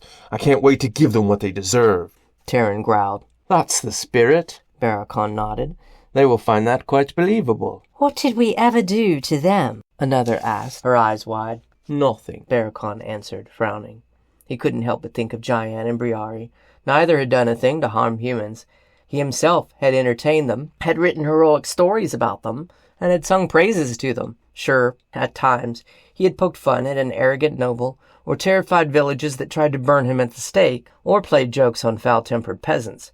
But those things didn't warrant a mass extinction. It was power that drove them. They wanted what dragons had, and yet they would use it in ways that no dragon ever would. The democratic society that they had developed would never find its way to these power-hungry kingdoms. Others would always suffer at their hands, and innocents would always die. He vowed to make certain that didn't happen again. There would be no more Briaris and Jayans. Is it so hard? A small silver asked. Being human? Are they so powerless they cannot endure what they are? Barakon shook his head. Fire was burning in his chest, threatening to overflow. His anger was becoming untenable. Those that rule among them are parasites. Their soldiers follow them stupidly and do not learn to think for themselves. He thought briefly of Sir Leo, and the fury within him almost boiled over as dragon breath. It took all his concentration to keep it inside. Their rulers need to be cast down. Lear's voice rumbled. We will rid the humans of them and their unnatural desires. Barakon blinked. Bloodlust filled him, thrumming through him with a power all its own. The heat within him rose as he could feel it within his nostrils.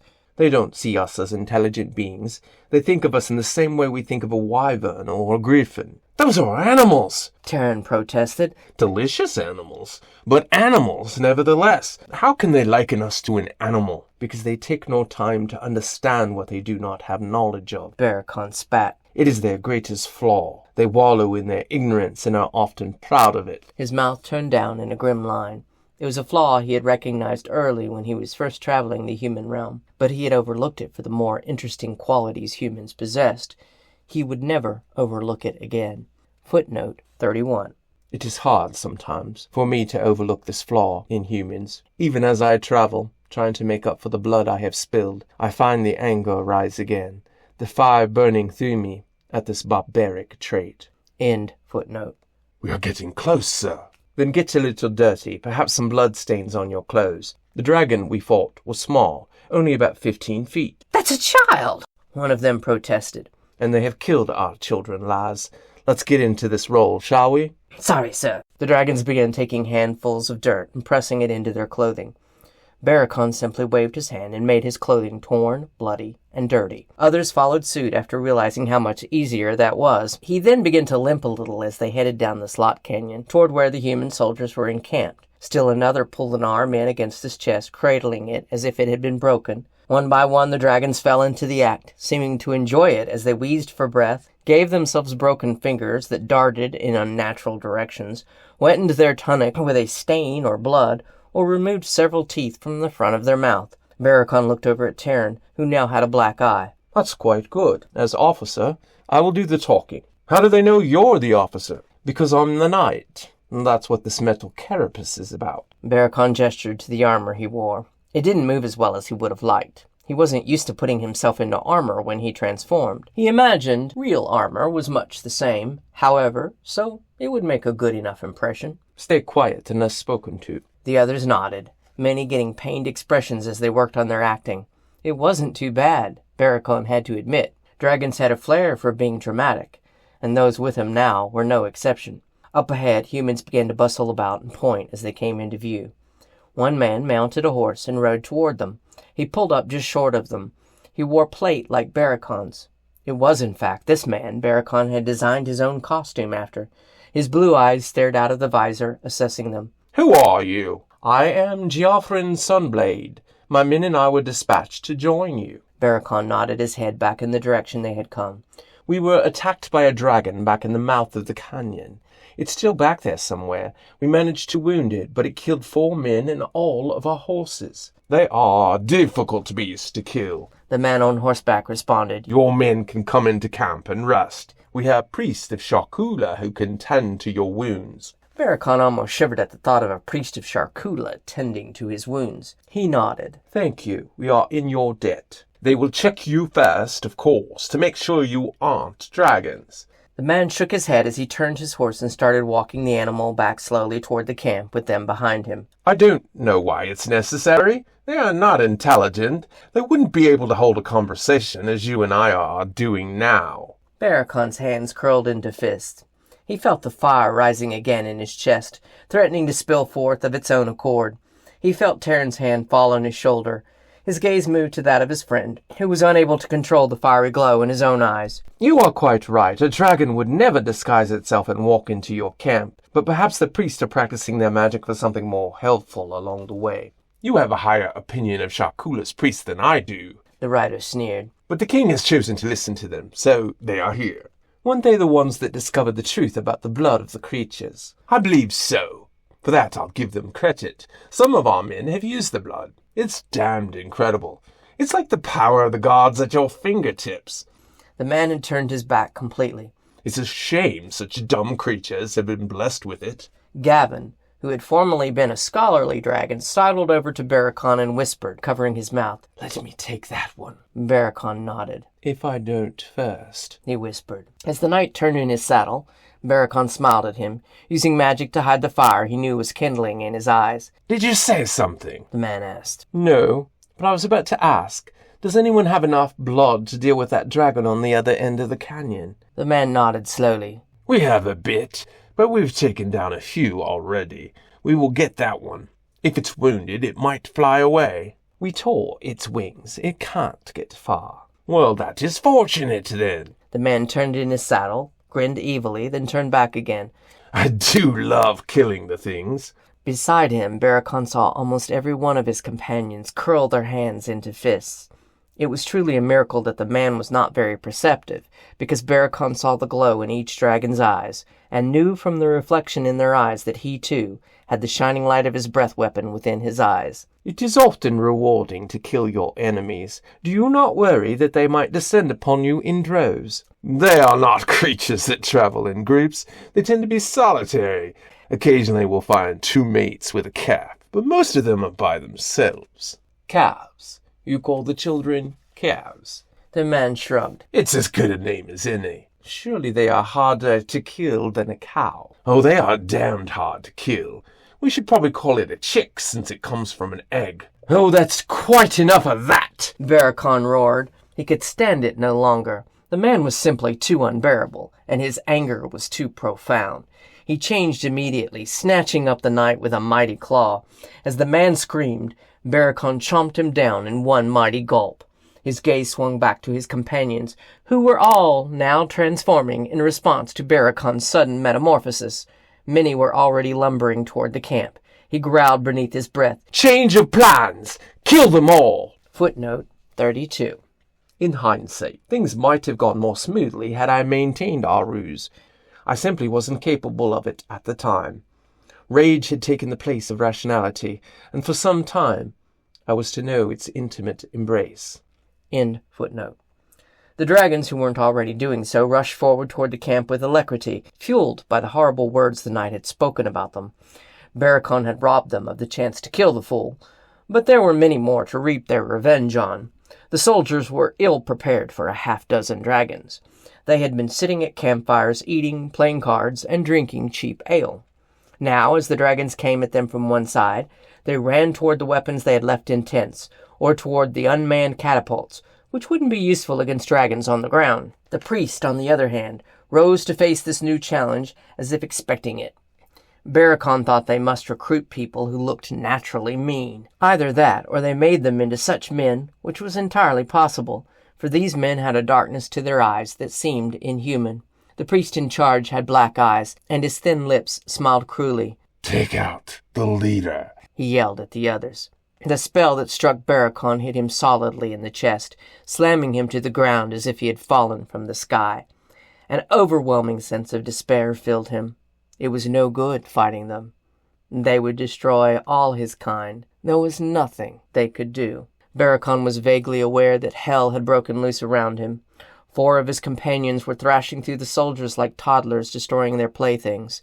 Gavin was standing in front of his general, shielding him from further attack. A mighty roar echoed down from above as still more dragons descended upon the camp. As a rain of ice cascaded down on the priest, 5 stayed glued in place, paralyzed with fear, and were frozen by the breath weapon. The remaining 7 grabbed hands and started to chant. Screams filled the air as men were cut down rushing to their swords. A knight mounted his horse, snatched up a nearby lance sticking in the ground, and charged Barakon, only to be snatched out of the saddle by Gavin, tossed into the air, and snapped up in the dragon's mouth, never to be seen or heard from again. Electricity, ice, and fire washed across the field in swaths, as dragons in the air strafed those below. Anyone even close to the once human dragons were tossed aside like children's toys, and ended up in broken heaps upon the ground. But a second spell from the priest hit Gavin, where he stood protecting Barakon, and he too went down. Seeing this through cloudy eyes, the fire in Barakon stoked once again, fueling his desire and crushing the power of the spell holding him. He leapt over Gavin's still form and breathed onto the 7 remaining priests, who threw up their arms to protect themselves. But flesh was no protection against magic flame. They disintegrated as if they had never been. Some soldiers decided to run, seeing the overwhelming nature of what they faced. They didn't make it far. The hunters had become the hunted, and they were now being hunted by the world's greatest predators. After only moments, the dead end of the canyon was silent except for the crackle of flames. Bodies lay everywhere as dragons landed on what now proved to be a massive graveyard. Barakon spun back toward Gavin. The dragon lay on the ground, gasping for breath, his eyes dim as he struggled to breathe. Barakon moved to him, laying a talon on the dragon's side. The spell had drained too much of his energy. "Rest, my friend. You have earned honor among our ancestors." He could feel life draining from his friend.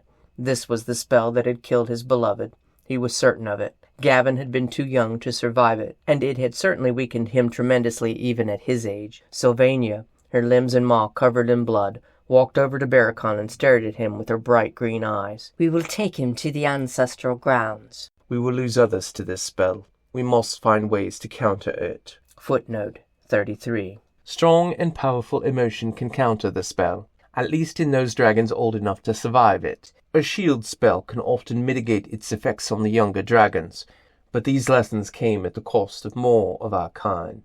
End footnote. Barakon responded. "We must wipe these priests from the earth." He reached out, closed his friend's eyes, and turned back to the camp. Dragons now trudged through the area, making sure no humans remained. He walked over to a set of tents near the side from which no men had emerged. The pavilions had not been burned to the ground. He peered inside and gasped at the many barrels that were stored there. "Dragon blood." He tore the tent away from the ground, revealing the stash to all who were gathered there. The dragons gasped and then stared in silence. Barakon changed into his human self and moved to the barrels. It would do no good to use so much force that he spilled what was inside. He opened the first one, looked at the blue blood inside, and moved on. None of the blood was gold or silver. None of this was Briare's or Gian's. With a deep sigh, he looked at Sylvania, who was gazing at him with concern. I need 1 dragon to take these back to the valley. I'll dispatch Lear. Are you all right? Barakon shook his head. I am not, Syl, but I may never be. I understand. I lost my daughter, Shara. But the spell, it killed Gavin. It did not harm you? Barakon lowered his head. He felt the anger building within his chest again. I am weakened, but I will survive. We have a lot more work to do. It felt good. Sylvania's eyes surveyed the carnage. Killing them. But it doesn't fill the hole inside. Barakon nodded. His fingernails were digging into his palms, and he looked down at them, letting the heat of his dragon fire fill him. Not yet, anyway. Not yet. Chronicle of the Dragon Wars, 22. Year 24,325, 17th day, month of Arion, General Barakon the Gold. I found that violence never filled that hole inside of me. No matter how many died beneath my claws or were incinerated by my breath, it didn't change the anger that boiled through my blood. It didn't make the pain any less. If anything, it only added more need for the arms that used to hold me, for the smile that filled my dreams. But there was a rhythm and a satisfaction to the violence. As darkness filled our souls, we welcomed it, embraced it, and let it make a home in our hearts. And for a time, we were the creatures that every human would dream of in nightmares, but only for a time. Chapter 23. Barakon had fed well, as had most of the other dragons. Now they lay in a large clearing, surrounded by a rich and beautiful forest. The forest was unbearably quiet, but that was the result of all wildlife in the area fleeing to their dens. Eventually the crickets resumed their chirping, and small rustles began in the underbrush once again, as animals began to believe the dragons weren't going to hunt them. Terran lay on his back, his feet in the air, staring at the stars. Do you remember when we were children, and we turned all the frogs in the pond to flying frogs? Barakon grinned. I do remember that, and when we turned them back again, we forgot that they couldn't fly down, and most of them splattered on the ground. It was a bloody mess. Well, at least we ate most of it. Barakon chuckled. Couldn't let dead frogs go to waste. Dead frog was delicious. Kinda wish they were bigger, so it would have been more satisfying. There are giant frogs in a kingdom far to the east called Primordia, Barakon told him. They are big enough to consume most of the humanoid population. That's a big frog. Have you eaten one? Of course. What did it taste like? Frog? Perhaps I should travel with you next time, without Jelana. His friend fell silent for a long moment. There is nothing to keep me here now. I understand, and you are always welcome to join me, if I can even find it within me to sing to humans again. Both were quiet for a long time. Then Terran finally spoke. How do you cope with it, the loss? I'm not coping with it, Terran. I channel it into combat, and sometimes the rage is so overwhelming. And the loss, my dreams are full of her, and I wake up looking for her and she isn't there. Barakon nodded slowly. He wasn't in human form, so he couldn't cry. Dragon sorrow could only be expressed in words, and dragons weren't good at expressing emotions to one another. I have a tome, Terran. Something Kaios gave me. It resurrects the dead. Terran turned toward him and sat up, his bright yellow eyes shining in the darkness. How is that possible? We have never been able to do such things. Apparently, we could at some point far in the past, but it took the power of multiple dragons. Barakon took a deep breath. But we must find their stolen blood, because we cannot do it without their spirit. Terran rolled to his back again, his eyes wide. Have you looked at what is required? How hard it will be? It takes about 20 healthy adult dragons and a willing spirit, Barakon replied. If this was possible, why has it not been done before? It has, just many years ago, and only to those who died earlier than what would be their normal lifespan. Those who died after thousands of years of life were content to stay as spirit. I could have her back, Terran muttered dreamily. Another dragon stumbled into the area, tromping quite loudly, as most dragons did when they walked naturally. They were not creatures designed to be quiet and stealthy. Barakon, there's a Fayfolk here to see you. Barakon rose immediately to his feet. A Fayfolk. His heart raced. Could it be? The small figure that stepped from the trees brought tremendous joy to Barakon's heart. Dill, his boyish face shattered in bruises, his clothing now as green as the forest itself, stood on the edge of the encampment. Barakon changed into a human and ran toward him. For a moment his small friend got a terrified look on his face until Barakon snatched him up in his arms and hugged the little brownie.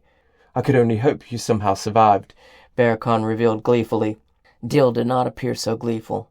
As Barakon set him down again, the brownie frowned and looked down at the ground, shuffling his feet nervously.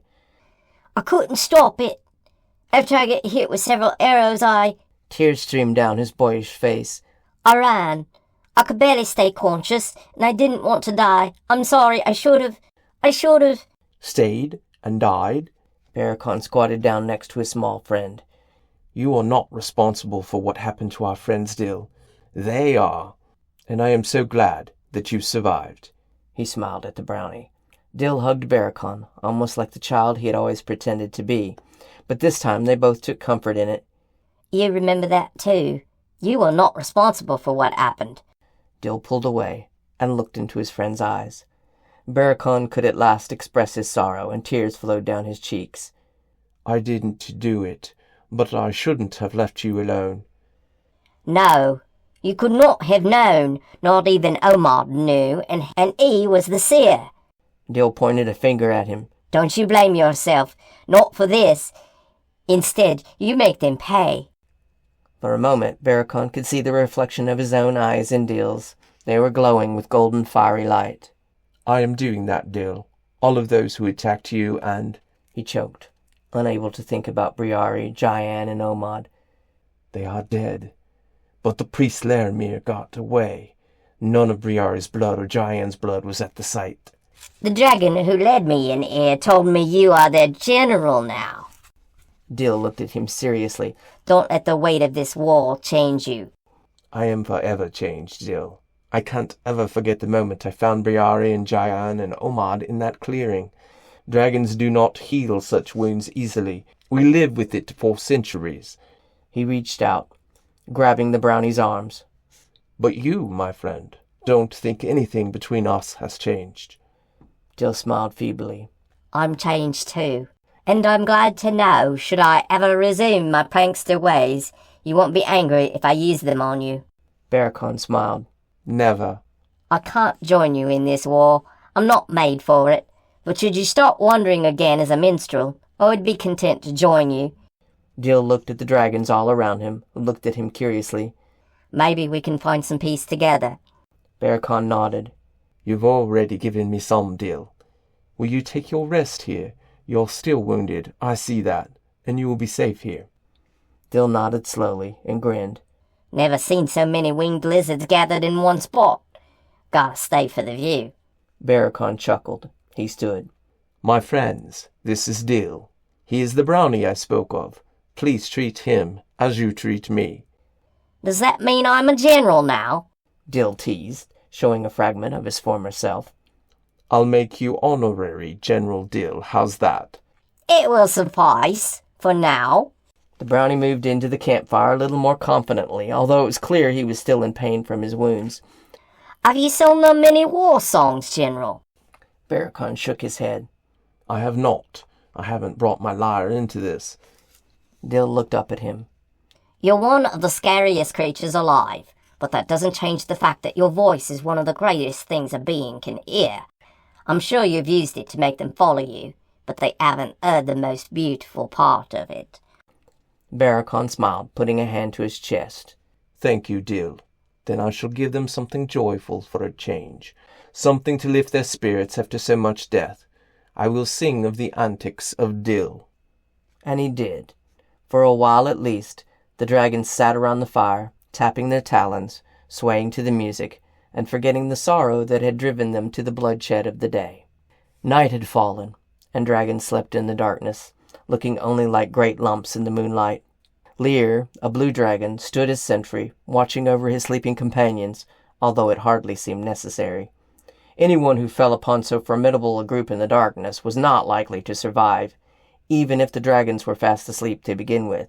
It was not an easy thing to pierce the hide of dragons of their age, and an almost impossible thing to do without magically enhanced weapons.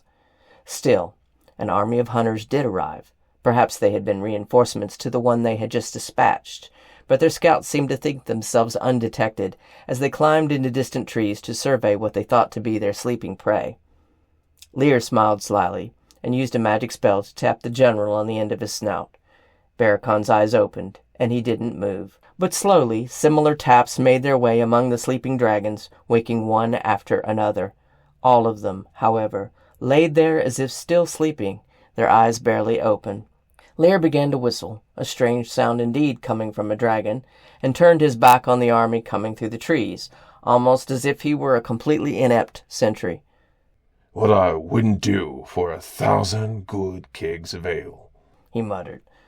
"I bet humans don't have to stand out in the open this way and make themselves a target to arrows that would surely kill me on the spot. I bet humans aren't shivering from the cold air either. Makes my lightning breath almost frigid, it does." Barakon felt the anger growing within him again. These humans still thought the dragons to be stupid, that they could just sneak in and kill them while they slept. "I think I need to go take a whiz," Lear announced and wandered off into the darkness. Barakon slowly stretched out a wing, letting it rest protectively over Dill, who had stirred almost immediately after Barakon had opened his eyes. Dumb wankers. Dill whispered. Barakon smiled slyly and waited. As he did so, humans tiptoed among them, taking up positions near the sleeping dragons. One human stood poised next to him, a sword pointed at his side, ready to be thrust into his body as soon as the signal was given. Others were doing the same, positioning themselves to slay the dragons all at the same moment. Instead, Lear popped back into the area, screamed, "Surprise, morons!" in a gleeful tone, and sent the two nearest humans flying 500 feet into the air. Barakon cast the spell and rose instantly, feeling Dill grab onto one wing and then skid down onto his back as he brought his wings up. Around him, he felt the others duplicating the same spell he had just cast. The soldiers around them stood, poised, unable to move, their eyes wide with fear.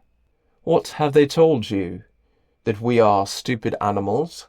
Did you think you could steal our magic and yet never have that magic used against you?"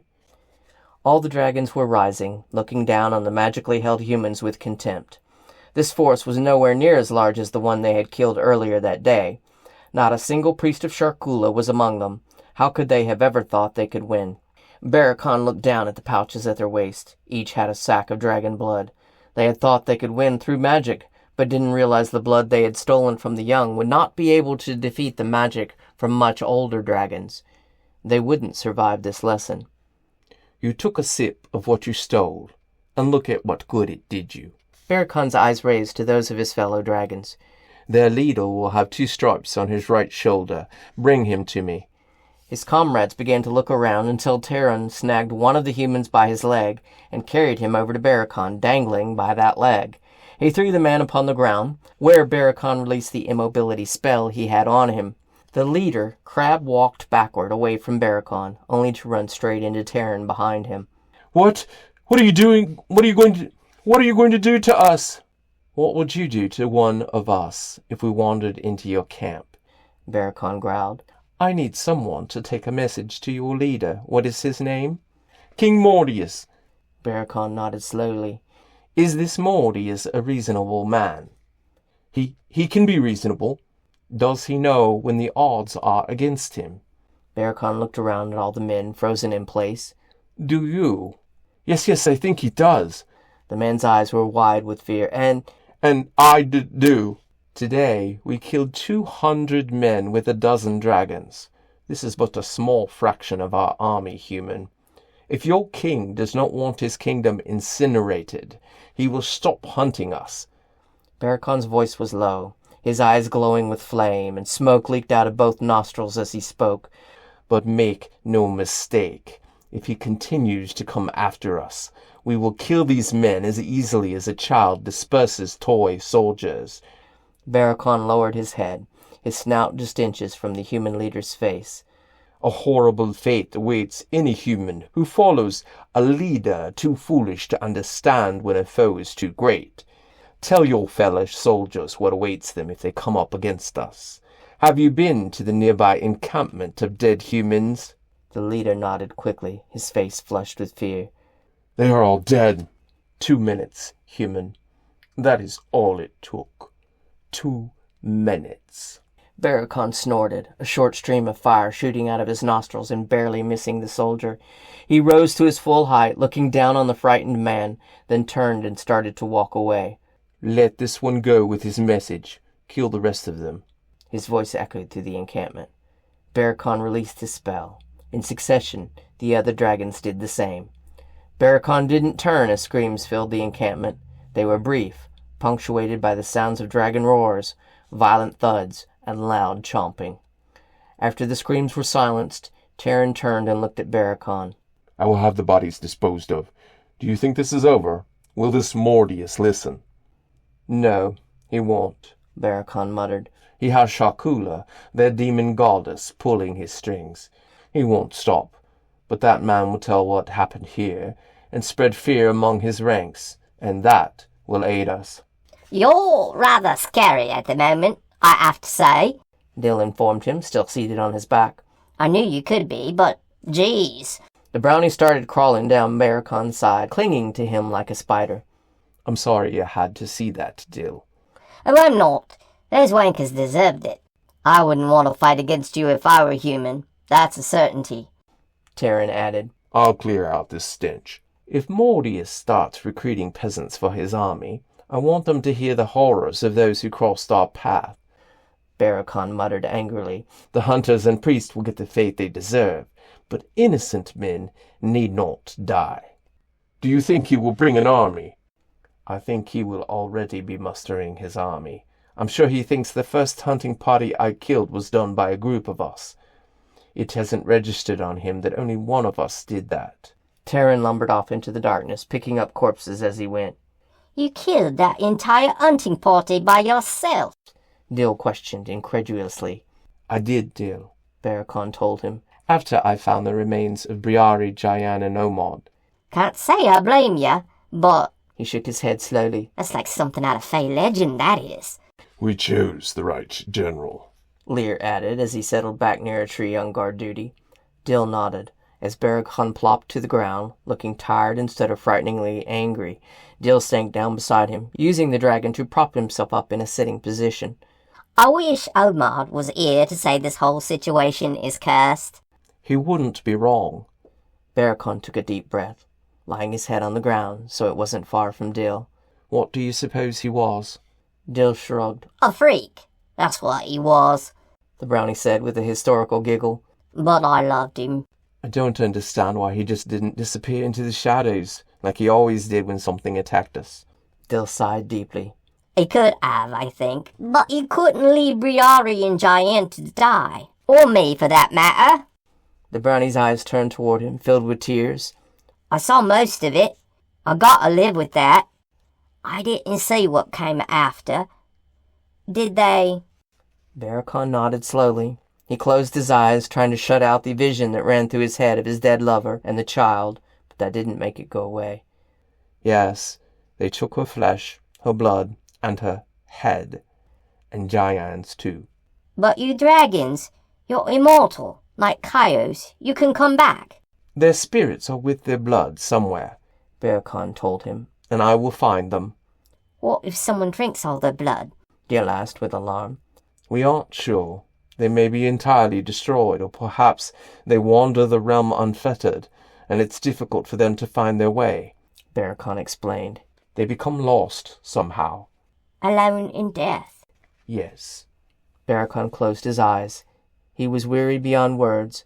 The hole in his heart had not been filled by the revenge he had exacted today. None of those deaths had given him comfort, although there had been a great satisfaction at tearing into those who'd killed other dragons. Still, the hollowness inside remained. Sorrow pulled upon his heart, dampening any thought of victory. He had to find her, and nothing would stop him until he did. She was out there somewhere, and so was Giant. All your magic. and you cannot find her?" Dill asked. He rested a hand on Barakon's scales. Barakon was certain it was meant to comfort him, but he felt only the slightest of pressure. "Only when I am close. Then I could sense her." Terran came lumbering back into the camp, crashing into a heap beside Barakon, and laid his head down on the ground. "The jackass he freed is making haste to get away, and the bodies are piled for their army to find. You two look quite morose, so I thought I'd come over here and suggest the next group that sneaks up like that should go the way of the frogs." "The way of the frogs?" Dill questioned in confusion. He is referring to giving them wings, and when they fly up in the air, taking them away. "You did that?" Dill looked at him in shock. "That sounds like something I would have done." Barakon shrugged. I'm not proud of it. "Dragon children must be as tough to discipline as brownies," Dill muttered. "I suppose that makes sense." Terran let out a snort. "It must be horrible to be a parent, but I would have liked it, I think." The dragon laid his snout down upon his forelegs and closed his eyes. Me too, Barakon muttered and followed suit. As he drifted off to sleep, the scenes of Briare's death filled his mind once again, offering no peace and aiding the darkness. Chronicle of the Dragon Wars 23. Year 24,325. 18th day, month of Arian, General Barakon the Gold. I reasoned that killing Mordius's hunters would be enough to make the king think twice about killing dragons. Instead, the man did not seem to care about the number of losses he sustained, and all of us, who had once been peaceful dragons contemplating building new inventions, conjuring new beasts to study, or singing a new song, were now very satisfied in exacting revenge for our loved ones on the minions that Mordius sent forward. The problem was that they got less and less competent, and seemed more and more to be innocents, forced into a situation they had never wanted, just as we were. The true villains remained unseen, and far away from any place where retribution might be given. Chapter 24. Terran looked at Barakon with his keen yellow eyes and gave the equivalent of a dragon smile. They're getting more careless. He pointed a talon to the encampment in the distance. The humans had several large fires burning, and this time there was only one catapult. Only the two of them stood on the hill overlooking the army below. It was dark, and both had cast spells on themselves to mute the glimmer of their scales in the moonlight. They would not be seen. Barakon shook his head. It's too easy. Mordius isn't this much of a fool. Let's see what Lear and Sylvania have discovered on scouting. There is no sign of their meddling godless in the army below. That alone is a reason to worry. She is the driving force behind all of this. I'm sure of it. Barakon closed his talons into a dragon fist. I would love to find a way to destroy her, but how do you destroy a goddess? Terran shook his head. The humans and their gods. Did you ever wonder why we never worshipped any gods?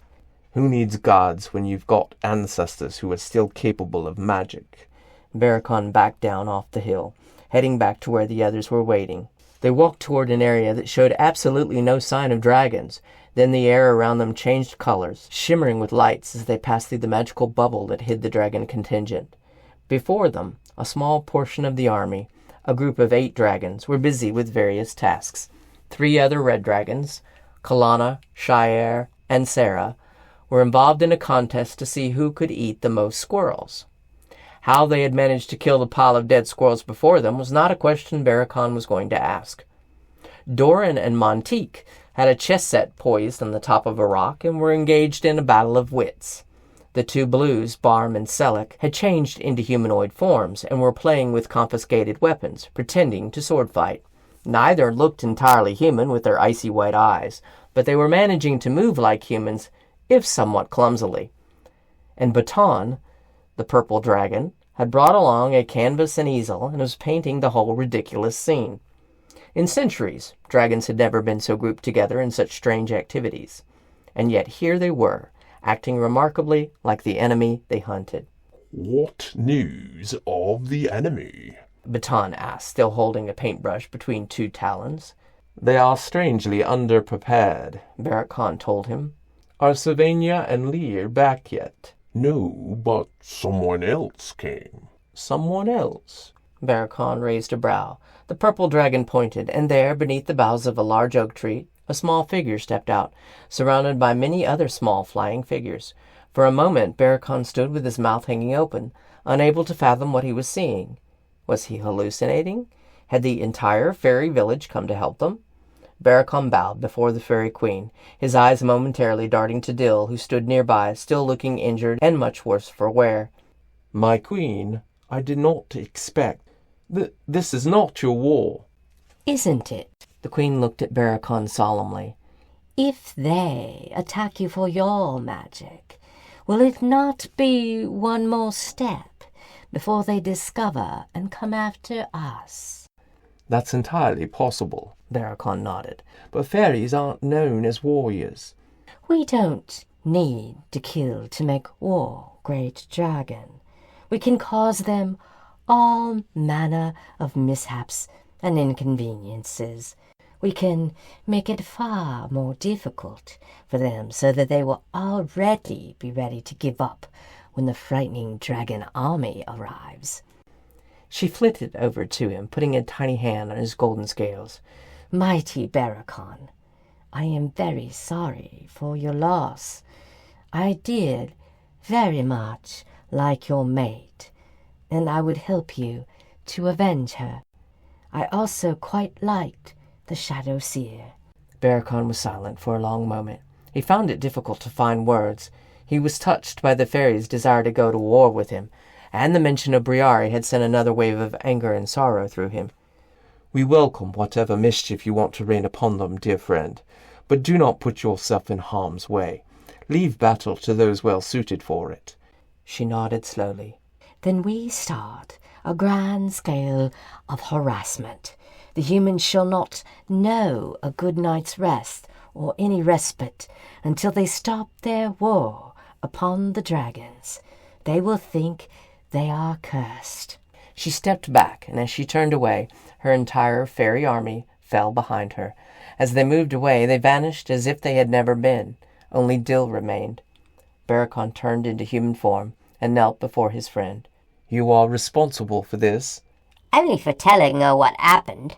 The rest was her idea. Dill shrugged. I knew the Fae wouldn't let something so horrible as this war go on without becoming involved.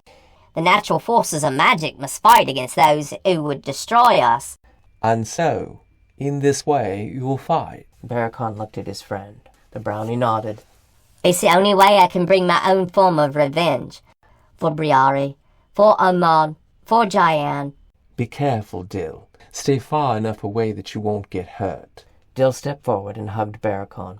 You be careful. Don't let your need for revenge take you into such great danger that you can't survive it. I must find her blood, Dill. Until I do, nothing will be taking me out of this world. Barakon assured him. He didn't know if that was true. With the goddess on their side, it was hard to say what the humans could still muster against them. But he certainly was going to try to find Briari's soul and return it to the Valley of the Ancestors. Dill disengaged himself from Barakon and turned back in the direction the fairies had taken. He glanced once over his shoulder, gave Barakon a wave, then disappeared as readily as the fairies had before him. Barakon sighed and stood, turning back into dragon form. As he turned around, he saw the two dragons, Sylvania and Lear, waiting respectfully behind him. He leveled his gaze upon Sylvania. What did the two of you discover? An army, my lord, far bigger than the army of hunters, at least 100,000 strong. This king is not giving up. Sylvania filled him in. He is a fool. Lear responded icily, his white eyes like glass. He brings farmers and bakers, peasants and journeymen. They aren't soldiers. Then we'll need the entire army and not just this faction. We need to contact the others so that they might join us here. His gaze moved between the two of them. What of the priests of Shakula? They are among the army, spread out in groups of a dozen or so, Sylvania responded. They seemed to be commanding the men to build something, but we couldn't tell what it was. Catapults? About 50. Lear told him. But they are on slow-moving mechanisms. If we hit them in transit, they won't be able to bring them to bear in time. Barakon nodded. And what do they have to put into those catapults? Alchemical fire, Sylvania told him with a smile. Alchemical fire? Barakon raised his wide brow. Aren't they aware that won't harm fire-breathing dragons? Apparently not. Lear muttered in disdain. Like I said, the king is a fool, and his army isn't much better. Then the fire-breathers will take out the catapults, but that may not even be necessary. If most of the army is peasants, most will break and run at sight of us. That is very likely, Sylvania nodded, although the priest may still remain. We will concoct our own magic for them, Barakon responded. Sylvania, contact the other commanders. Tell them to bring the full force here.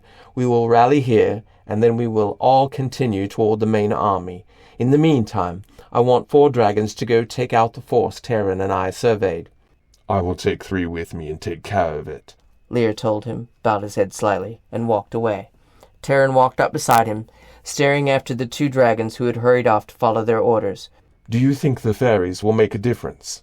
They will irritate the human forces quite a bit, I would think, Barakon told him. And an army without rest and perhaps even without provisions will not do so well in battle. You are an excellent commander, Barakon. I have great confidence you will lead us to victory. We have already seen victory, Terran. It's just that we haven't made this king stop his relentless assault.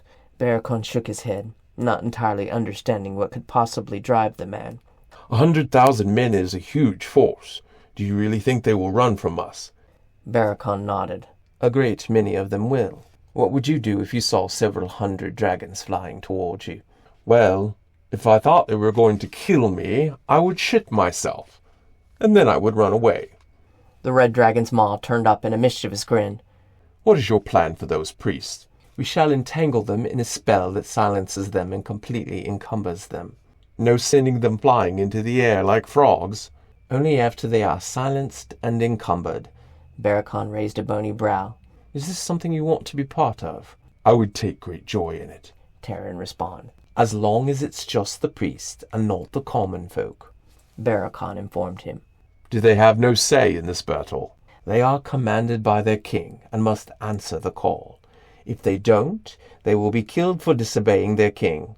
Barakon sighed. Those that don't run will try to kill us, however, and we will have no option but to harm them. The priests do what they do because they hate us. Then I will enjoy treating them as we once did the frogs, or worse perhaps. He ran a forked tongue over his maw. I wonder what priests taste like. Careful, it may curdle your stomach. Barakon looked at the huge army of dragons that had amassed on the field. Over 200 dragons, assembled in rows, their scales gleaming in the sun and glimmering in striations of metal color. They were a glorious sight. Proud, majestic, and utterly fearsome creatures stood waiting for their first battle, anxious and fidgety, despite their tremendous power. He stood in front of them, and his voice boomed across the plain so that all of them could hear. Today, my friends, we end this. There will be no more killing of our young. We will lose no more brothers and sisters, no more lost sons and daughters. Today, the humans will learn to respect the power that will be unleashed upon them if they ever think to harm one of us again. Barakon swept his taloned limb across the assembled group. Each of you is more powerful than a few hundred of them. Keep this in mind. They can never surround you with more than 100 men at once. Watch your friends back. The black-robed priests are the most dangerous. Avoid their spells and eliminate them quickly. If you can, keep to the air.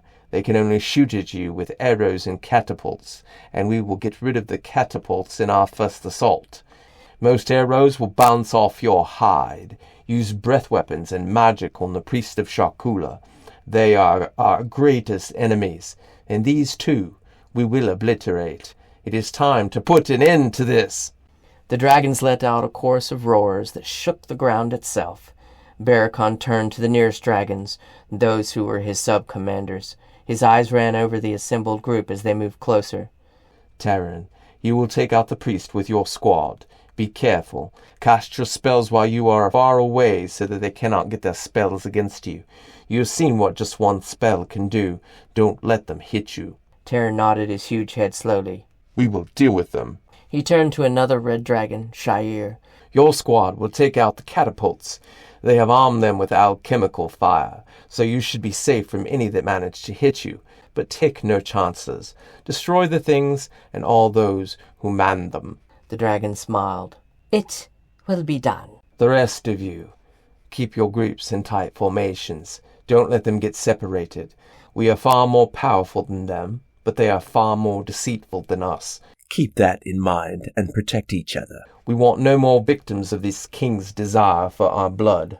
As dragons murmured in assent, Barakon turned around and took to the sky. Behind him, he could feel the gale created by hundreds of dragons rising into the air at the same time. He took one glance backward at the sky full of more dragons than he had ever seen before, and inwardly rejoiced at such a spectacular sight. Today, he would find Briare's blood. It didn't take long for the entire retinue to reach the battlefield. The horde of humans stretching out in the distance was mind-blowing. They seemed to go on forever, looking like a field of ants, swarming and oblivious to the huge hands about to squash them. As Barakon got nearer, he could see their faces more clearly. Most were looking up at the sky with wide, frightened eyes. Many were pointing, and as more of them stared up at what was coming for them, as he predicted, many turned and ran, pushing through his comrades and their commanders to get away. The officers screamed for them to hold their ground, but the men didn't listen. They fled, glancing over their shoulders as if expecting talons to dig into them as they ran away. Thousands ran, and no amount of yelling or cajoling could slow them down. Only about a fourth of the force that had marched to meet the dragons stood its ground. Then the dragons attacked. A group of 30 dragons, mostly composed of red and gold dragons, went for the catapults. Many of these had been left abandoned by those who had run, and many more were too poorly manned now to be used. The dragons descended upon them, setting them afire with breath weapons that were far hotter than any campfire, and reducing men to cinders as they did so. A second group of dragons, commanded by Terran, went for the priests scattered about the field, casting spells that glued the priests in their tracks. The priests did get off spells, downing several dragons in their initial onslaught. The dragons retaliated by strafing them with streams of fire, electricity, acid, and poison. The black-robed men fell beside the very dragons they had brought down. Still others rained a storm of elements down upon the men below. Fireballs, lightning bolts, clouds of noxious gas, sharp 6-inch spikes of ice, huge boulders. These flew at the humans with terrifying force, the magic of the dragons blowing through the humans as if they were wooden constructs.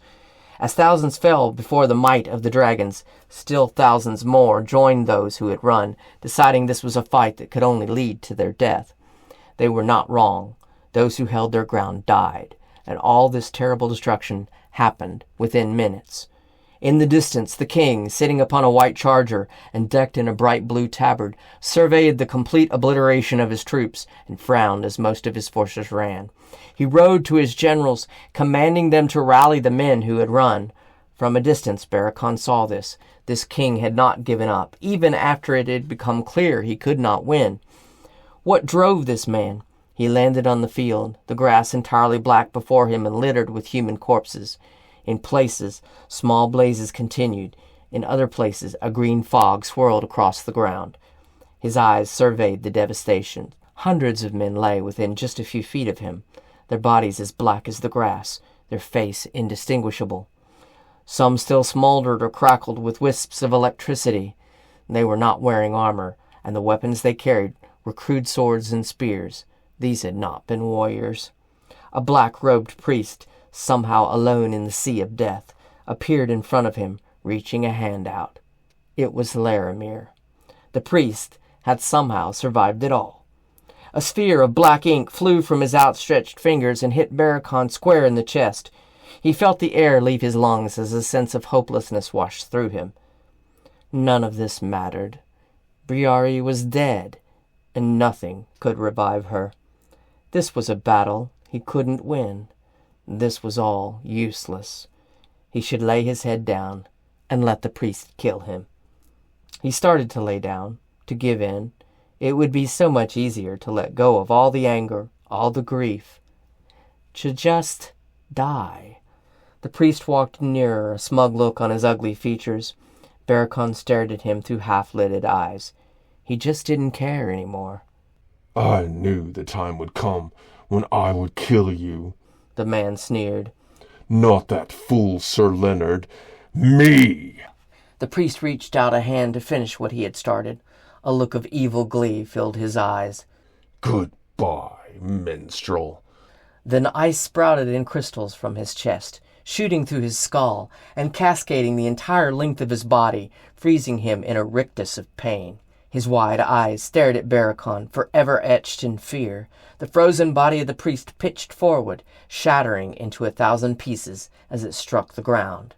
Slowly, painfully, Barakon glanced up from the dead priest.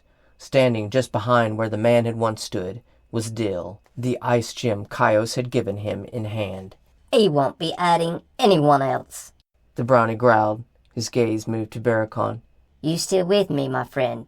Barakon grimaced, shaking his head to wipe away the despair that enveloped him. I'm still here, thanks to you, he muttered weakly. Slowly, painfully, he rose, dizziness washing through him. The spell had hurt him, but he would survive it. He stood for long moments, clearing his vision, as Dill moved up beside him, guarding him. Movement caught his eye. He turned his gaze to a single figure who staggered toward the two of them, another priest of Sharkula. The man moved jerkily. Half of his body was blackened, and one arm hung uselessly at his side. One eye was completely sealed shut, while the other stared at him with fear. But still he came. How could the man still move? He stretched out a perfect, unmarred hand toward the dragon. Beside him, Dill cringed. But the man's eyes were only on Barakon. Please, Great One, mercy. Barakon's eyes widened. Was the man asking him to stop this destruction, or asking him to put him out of his misery? Barakon stared at him, horrified. The man wore no armor, carried no weapon, and yet the sight of his horrible condition made the dragon ashamed. What had they done? These were not soldiers. These people had been forced to do this, to save themselves from the king's retribution. What would you have me do? I'm done for, the man hissed, and fell to his knees at Barakon's feet. But my boy is back there. He ran, but the king will make him fight. Please, we have no quarrel with you. Barakon nodded. Momentarily he closed his eyes. Terrible guilt washed through him. Killing the soldiers who hunted dragons had been one thing, a necessary evil. But this, would this king make them commit genocide in order for the hunting to stop? No, it couldn't be allowed. He opened his eyes and looked down at the man who had fallen to the ground and was gasping with labored, agonized breathing. Sleep, Barakon told him, and cast a spell.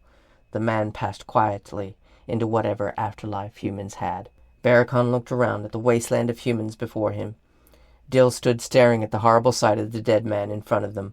Terran landed beside them. They're all running. Should we pursue them? Barakon shook his head. No, we've killed too many already. He turned back toward Terran. Tell the others, we're withdrawing. You don't think he will bring more? He will bring more. He won't stop. We must stop this in a different way. You have a plan? I have an idea. Let's pray it works. Barakon looked up at the dragons circling in the sky above. Tell them to withdraw to the field where we launched the attack. I will be there momentarily. We aren't going to be able to find the blood of our beloved, are we? Terran frowned. It was just a dream. The cost this way is too high. Barakon looked into the eyes of his friend. Terran was no more a butcher than he was. He nodded.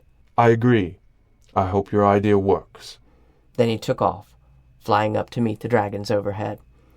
Barakon looked down at Dill, changed back into human form, and knelt before his friend. I owe you my life, Dill. The brownie frowned, his sorrowful eyes making him look very much like a crying boy. I enjoyed that. Is that wrong? Considering what he did, no, I don't think so. Not killing him. Dill nodded slowly. You have to go, but I'll find you again. The brownie hugged him, then turned and ran across the field toward the woods far in the distance. He didn't look back.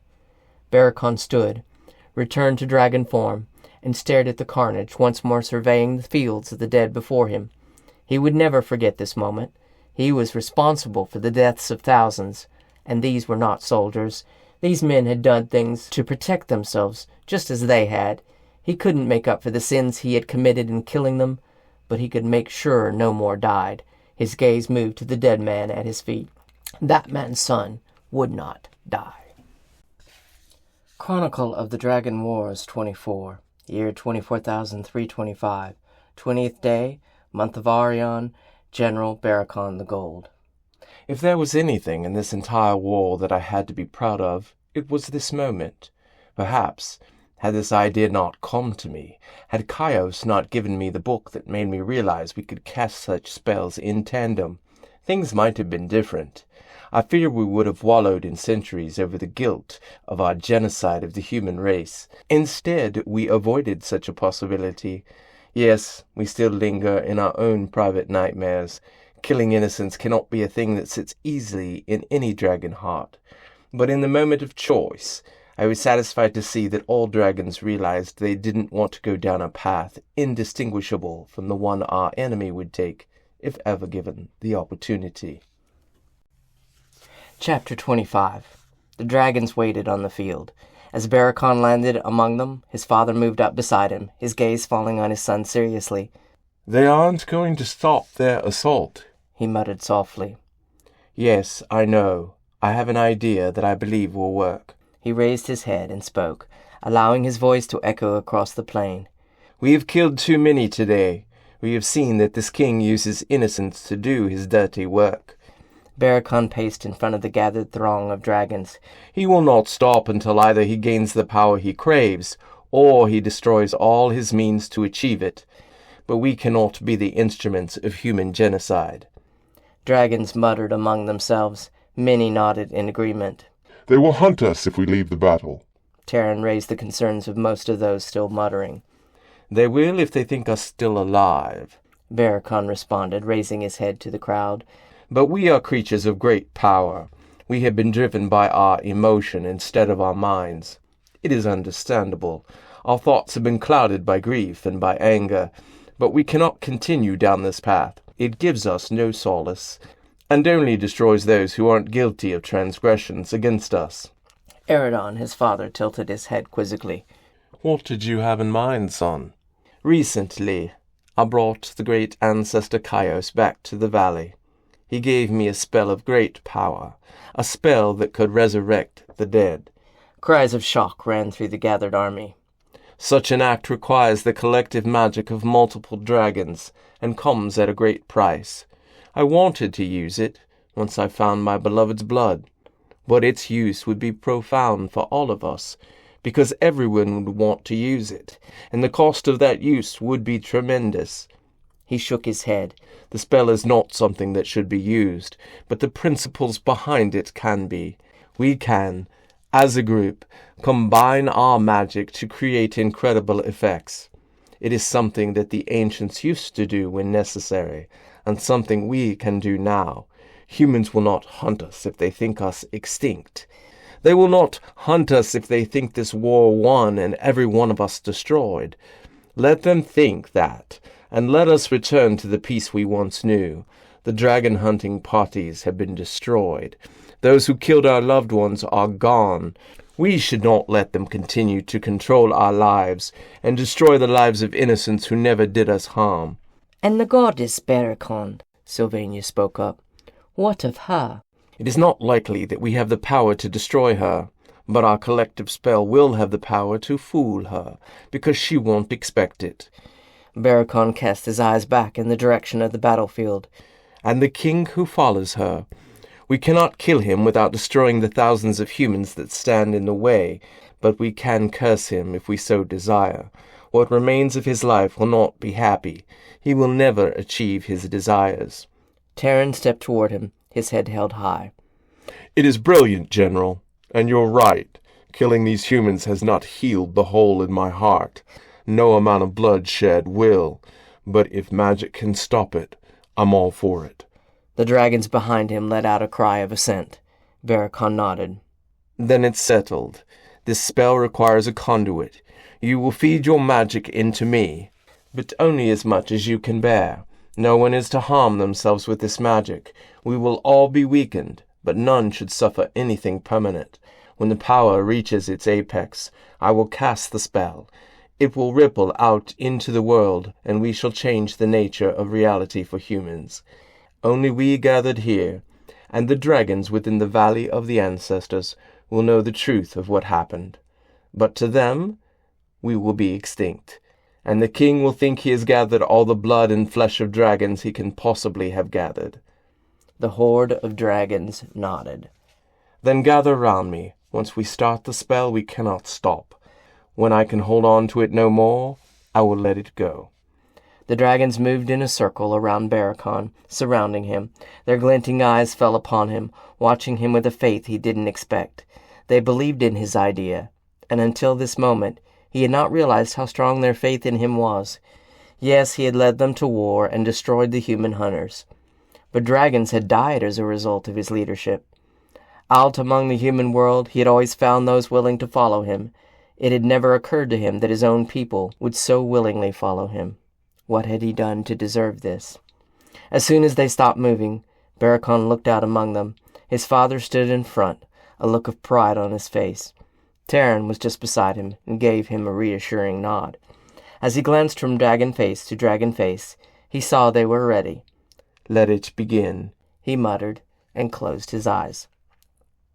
He felt their power, palpable and incredible. As it began to fill him, he wrestled with it to keep it contained, concentrating on creating a bubble of energy that would soon be released. The force of it, the sheer weight of it, almost drove him to his knees, but he remained standing, trapped within a sphere of magic as more magic fed into it from all directions.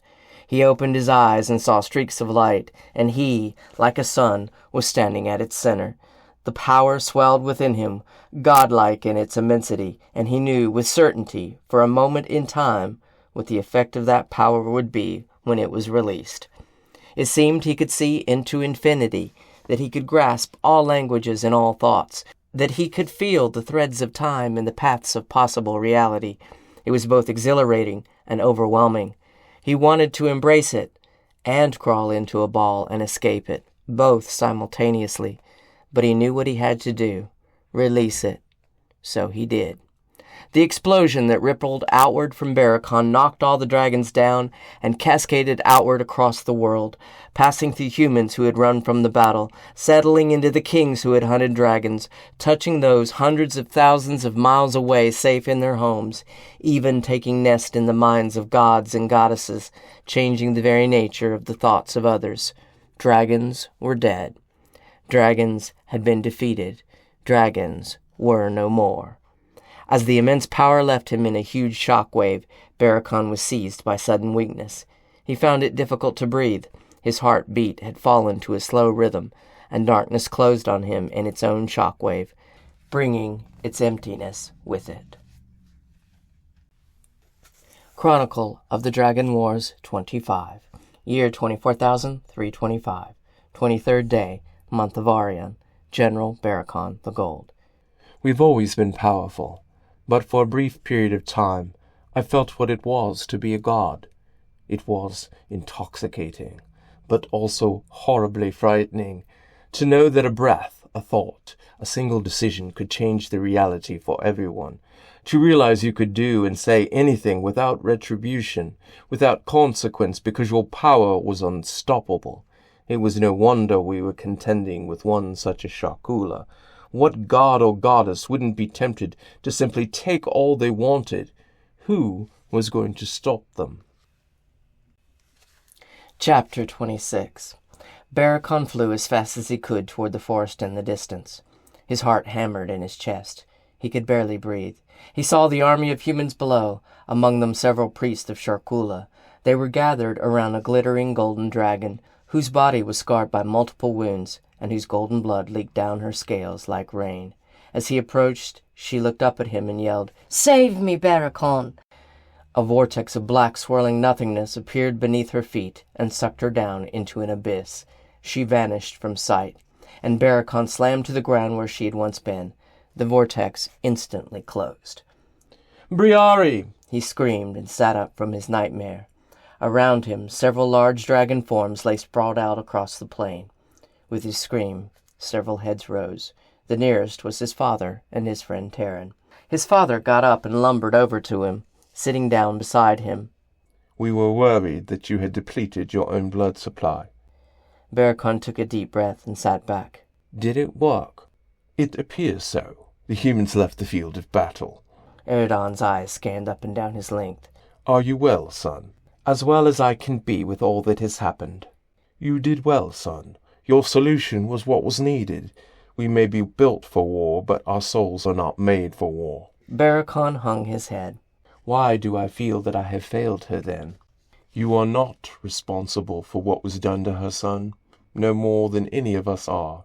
We've lived our lives hiding from them because they cannot be trusted not to crave what we have. Eridon closed his eyes momentarily. That is a reflection on them, not on us.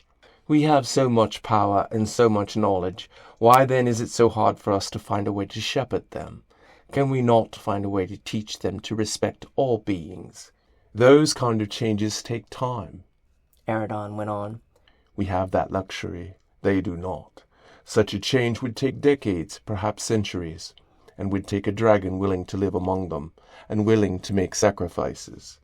I have killed thousands of them, Barakon muttered. I owe them that, then. Somehow I knew you would say that. Eridon shook his head. Your mother will be upset. Did she think I would stay home after centuries of being a nomad? Eridon chuckled. Of course. Every mother wants her child to come home. I will come home for a time, father, but I cannot stay. I understand, Barakon. I am not surprised. I am proud of who you are. Eridon shifted his gaze to the sleeping dragons. All of those who had awoken at Barakon's sudden cries had settled back to sleep, except for Terran, who was listening in with his head planted on his forelimbs. And our people believe in you, even if they believe the weight of the world's sins lies upon your shoulders. Would you have me be callous about the deaths I have caused, father? No, son. Taking a life is never something we should do lightly, but all these dragons will have nightmares for centuries to come, and yet they will not question that war had to happen. I wish I saw it that way, father, but I do not. Because you are the best of us, Terran muttered, barely lifting his head from the ground. A hero who doesn't see himself as a hero. I have never been a hero, Terran. I think Briari would have disagreed, Terran replied, putting his head back down. Will you look for her? Barakon nodded slowly. I will look for all of them, and when I find them, I will return them to the ancestors. Do you still want to come? The Red nodded his head. I'll try the wandering life for a few years anyway. Oh my! Perhaps you can curb his idiocy. Eridon rolled his eyes. When was the last time I did something idiotic? Terran argued, looking offended. When you sent an entire stampede of buffalo into the council chambers. Eridon growled. Oh, that. Yeah, I forgot about that. Barakon looked at his friend with interest. Now this is a tale I need to hear. Do not encourage him, Eridon muttered. Barakon settled back down again, listening to his friend's most recent antics with something that might have passed as a measure of happiness.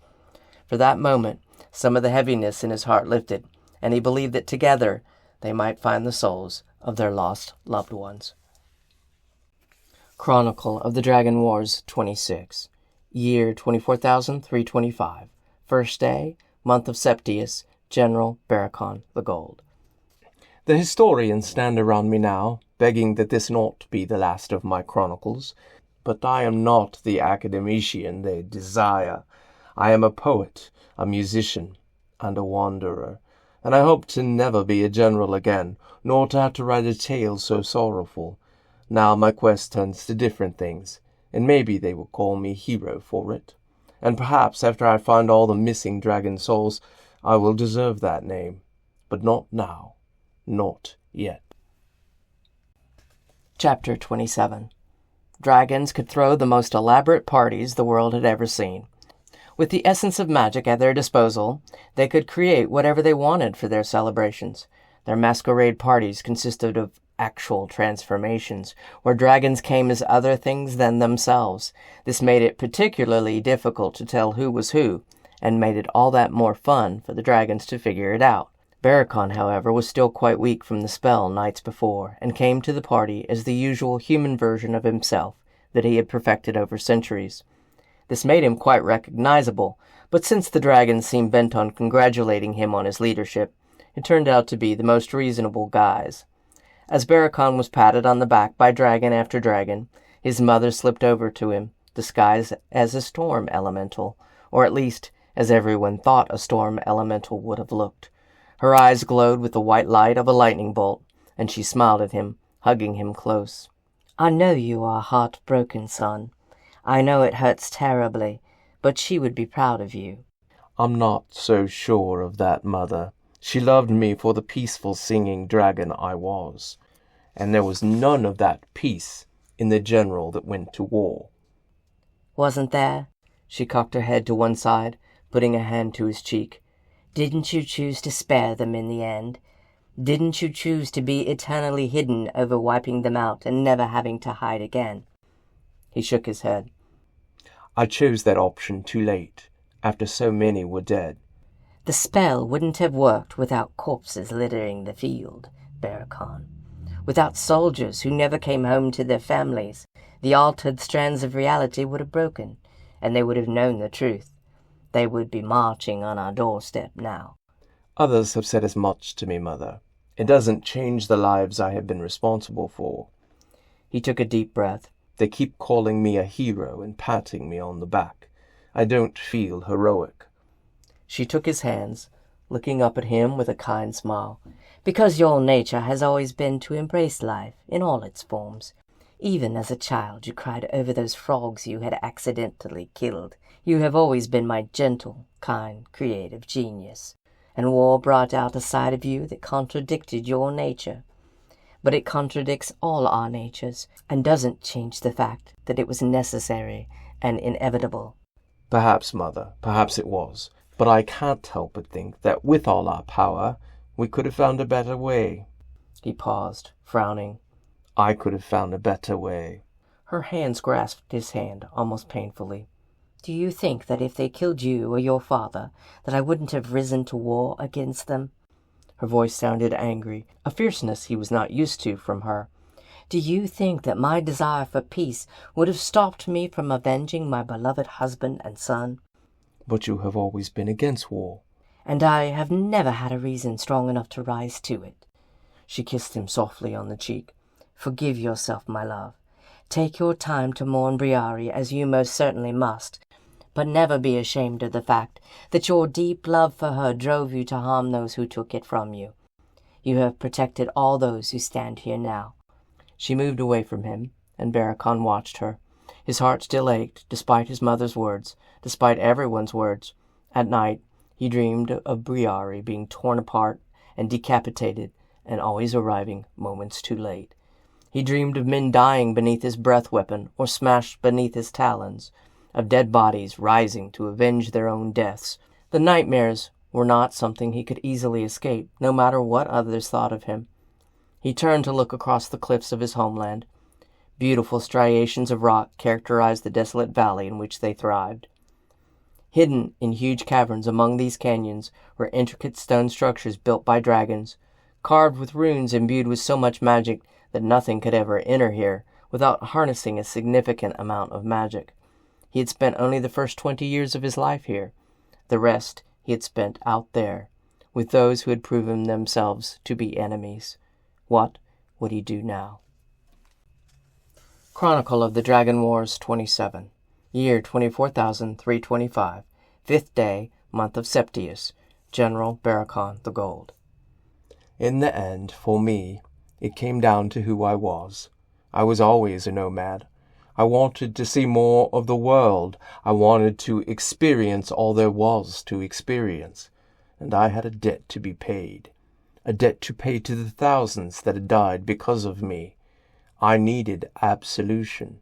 Whether that was to be found by helping as many of them as I could, or by destroying the evil that stalked their lives without them knowing it, the goddess Shakula. I also needed to find Briari. Her soul was out there somewhere, waiting for me to find it, hoping for the freedom I would give her.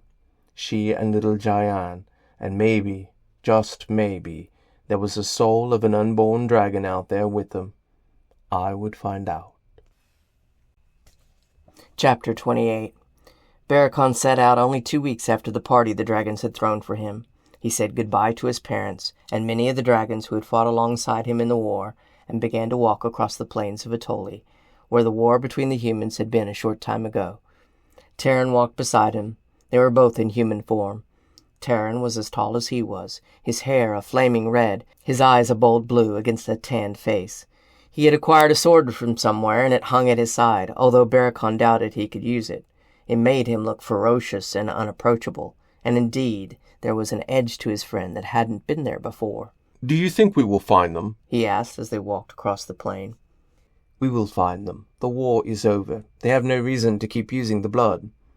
"You don't think they will use them for petty power plays? Terran cocked his head to one side. To take kingdoms from one another?" "We will need to find them before that can happen." Barakon took a deep breath and looked upon the plain before him. Just weeks ago, it had been littered with burnt and blackened bodies. Many of those had been removed, but some remained, surrounded by swarms of flies and sending up a horrible stench that polluted the whole field. Barakon had come this way on purpose. It was a reminder of their grim purpose, a reminder that he couldn't just resume his old life, that the new life would have to be different. Although the lyre on his back would still earn him money on his trek, his search would not be the joyful travel he had known before. From across the field a small figure emerged, walking purposefully toward him and picking his way around the dead bodies with a grim expression on his face. The brownie had changed. He no longer looked so young and innocent. Playing the role of his son would be more difficult for him, but he was certain his fey friend could live up to the challenge. As they met up with the brownie, he simply turned and fell in beside them. "Where are we going first?" he asked. "The capital city of Leylon, where Mordius himself lives," Barakon responded. "The biggest wanker of all," Dill responded. "Let's go get 'em." Terran smiled grimly. "Time for some flying priests and kings." Barakon said nothing. He merely considered the road ahead. It would be far more difficult than his friend supposed. He was certain of that, but he was determined to find the blood of all the dragons who had been slain, and return them to the Valley of the Ancestors. When at last he found Briari and Jayan, part of his soul could find peace. It would be a long road ahead. A long road, indeed. The end of Dragon Hunt. Stay tuned for an excerpt from Blood Hunt, Book 2 of the Blood of the Dragon series. Excerpt from Blood Hunt, Book 2 of the Blood of the Dragon series. Barakon had traveled a long way to reach Alexandria, the better part of 2 days, in fact, and he was tired, but he had too much to do before he could rest. And besides, if he slept, the nightmares would come back, and he was avoiding those. He needed to be clear-headed, especially when spying on the priest of Sharkula's temple. He walked along a stretch of city street. Even at night, the streets were busy. From small wooden stalls, vendors hawked wares, food, jewelry, hats, shoes, even small wooden statues of Alexander. On one side of the street stretched the white stone columns of Alexander's palace. The palace was a monumental building with carved frescoes of the emperor's battles and statues of various polemistus. On the other side of the street was a tremendous 40-foot statue of Alexander himself, a stone replication of a man with his hands spread in welcome. The emperor appeared benevolent in the carving, and Barakon couldn't help but wonder how a man who had conquered so many lands could be seen in such a way. He had heard enough in his travels to know that, in fact, he was. Beside the statue was the beginning of the gaudiest, most horrific structure he had ever seen. A stone monstrosity covered in relief statues of human bodies in various states of decay. The building looked like a gate into their underworld. No doubt it had taken great skill to render such carvings, but in comparison to the friendly-looking statue of their emperor and the white, cleanly defined palace, it was out of place. Sometimes the walls even appeared to be moving, writhing as if the carved beings were in pain and were trying to escape. Barakon stared hard at the walls and came to realize there was no magic at work here, just an artist's keen eye for optical illusion. Whoever had done this was gifted indeed, but what a waste of talent. Is this what they thought death was? And why worship a being who offered this as an afterlife? A radiant-faced young girl stood by the entrance wearing white robes. Her body was covered in gold and silver body paint. It almost made her look like a statue herself, but her brown eyes were too real, too alive. She looked at him and smiled. "Hello, minstrel. Would you care to enter the temple of she who controls our destiny?" Barakon stopped in front of her, looking up at the 50-foot-high, expertly carved wall of corpses. It is rather daunting.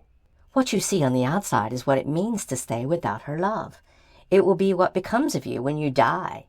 Inside, in her love, you will see a different picture, she told him, smiling beatifically as she imparted her wisdom. Then, if I go inside... Barakon pointed to the archway where 2 huge double doors barred the way to the inside of the monstrosity. I will see paradise? You will be in paradise, she answered with the same devoted, placid smile. Is there a service going on? He asked. He had no desire to be around while religious rites were going on. It might call too much attention to his presence. He was a minstrel, and inevitably, when people saw his lyre, they wanted him to use it. He was not about to sing about the goddess of death. Not at present. She waved toward the doors. All are welcome in Sharkula's temple. Please, feel free to go inside. Barakon nodded and moved to the huge doors. He pushed against them. They were incredibly heavy. It would require the full weight of a man or a woman to push them open. He didn't need to exert his weight, but he needed to make it look like he did, so he leaned against it and pushed his way inside. Inside, a huge cathedral ceiling rose before him, and as the girl had promised, it was a much different interior. The walls and ceilings were painted. In those paintings, people ran in fields of golden grain, sat about at large tables dining on great feasts, and flew through the clouds with tiny wings that could never have sustained them. It was difficult not to laugh at this idea. Instead, he moved to look closer at them, stopping to stand by others who were gawking up at the well-rendered, ridiculous scenes. He sighed deeply as he stared at them. Did these people have no notion of what truly happened after death? But perhaps, for them, it was different. They were not magical creatures, after all. Someone took his sigh for fascination and leaned in toward him. Incredible, isn't it? Imagine what life would be without Sharkula. I am imagining it, Barakon muttered. I wouldn't be here trying to be a spy. He moved away from the fanatic and toward a door that led back further into the temple. He needed to find out where they hid their secrets. As if it will just pop out at me. A sign, Sharkula's dirty plans here. He found himself in a hallway from which multiple small rooms branched off. He glanced into one room and blanched. 2 young priestesses, looking almost identical to the one out front, were washing a dead naked woman's body. For a moment a scene flashed into his mind. A field of dead humans, their faces gray, their torsos torn asunder or burned and blackened, their armor tattered, weapons broken. He heard their cries, screams of terror, and smelled the sickly odor of their barbecued flesh. He closed his eyes and forced himself to walk away quickly. Beyond the hall of burial preparation, he found another great vaulted ceiling, but this room was not covered in paintings. Instead, a huge statue of the goddess stood at one end, looming over the room with a presence that was almost palpable. Robed men knelt at her feet, chanting words in a language he didn't understand. This was odd indeed, since he knew almost every language spoken in a 1,000-mile radius. The girl had said there was no service. So what, then, was this? With a small nod of his head, the words became coherent. Goddess, convert all that enter so they, too, may know your magnificence. Barakon took a step back. The magic was there, but subtle, trying to worm its way into his mind, but he wasn't an easy target. His gaze moved to the statue, and he froze, dread rising in his heart. The cold stone eyes were staring directly at him. They had been staring downward at the supplicants before. I think not, he whispered aloud and retreated into the hallway. The press of magic was stronger now, a magic that shouldn't exist. This was not the magic he was used to. This was magic created by another source. He fled from it, hurrying down the corridors, staggering with panic and pain as darkness filled his mind. He held his hands over his ears and stumbled toward the entrance.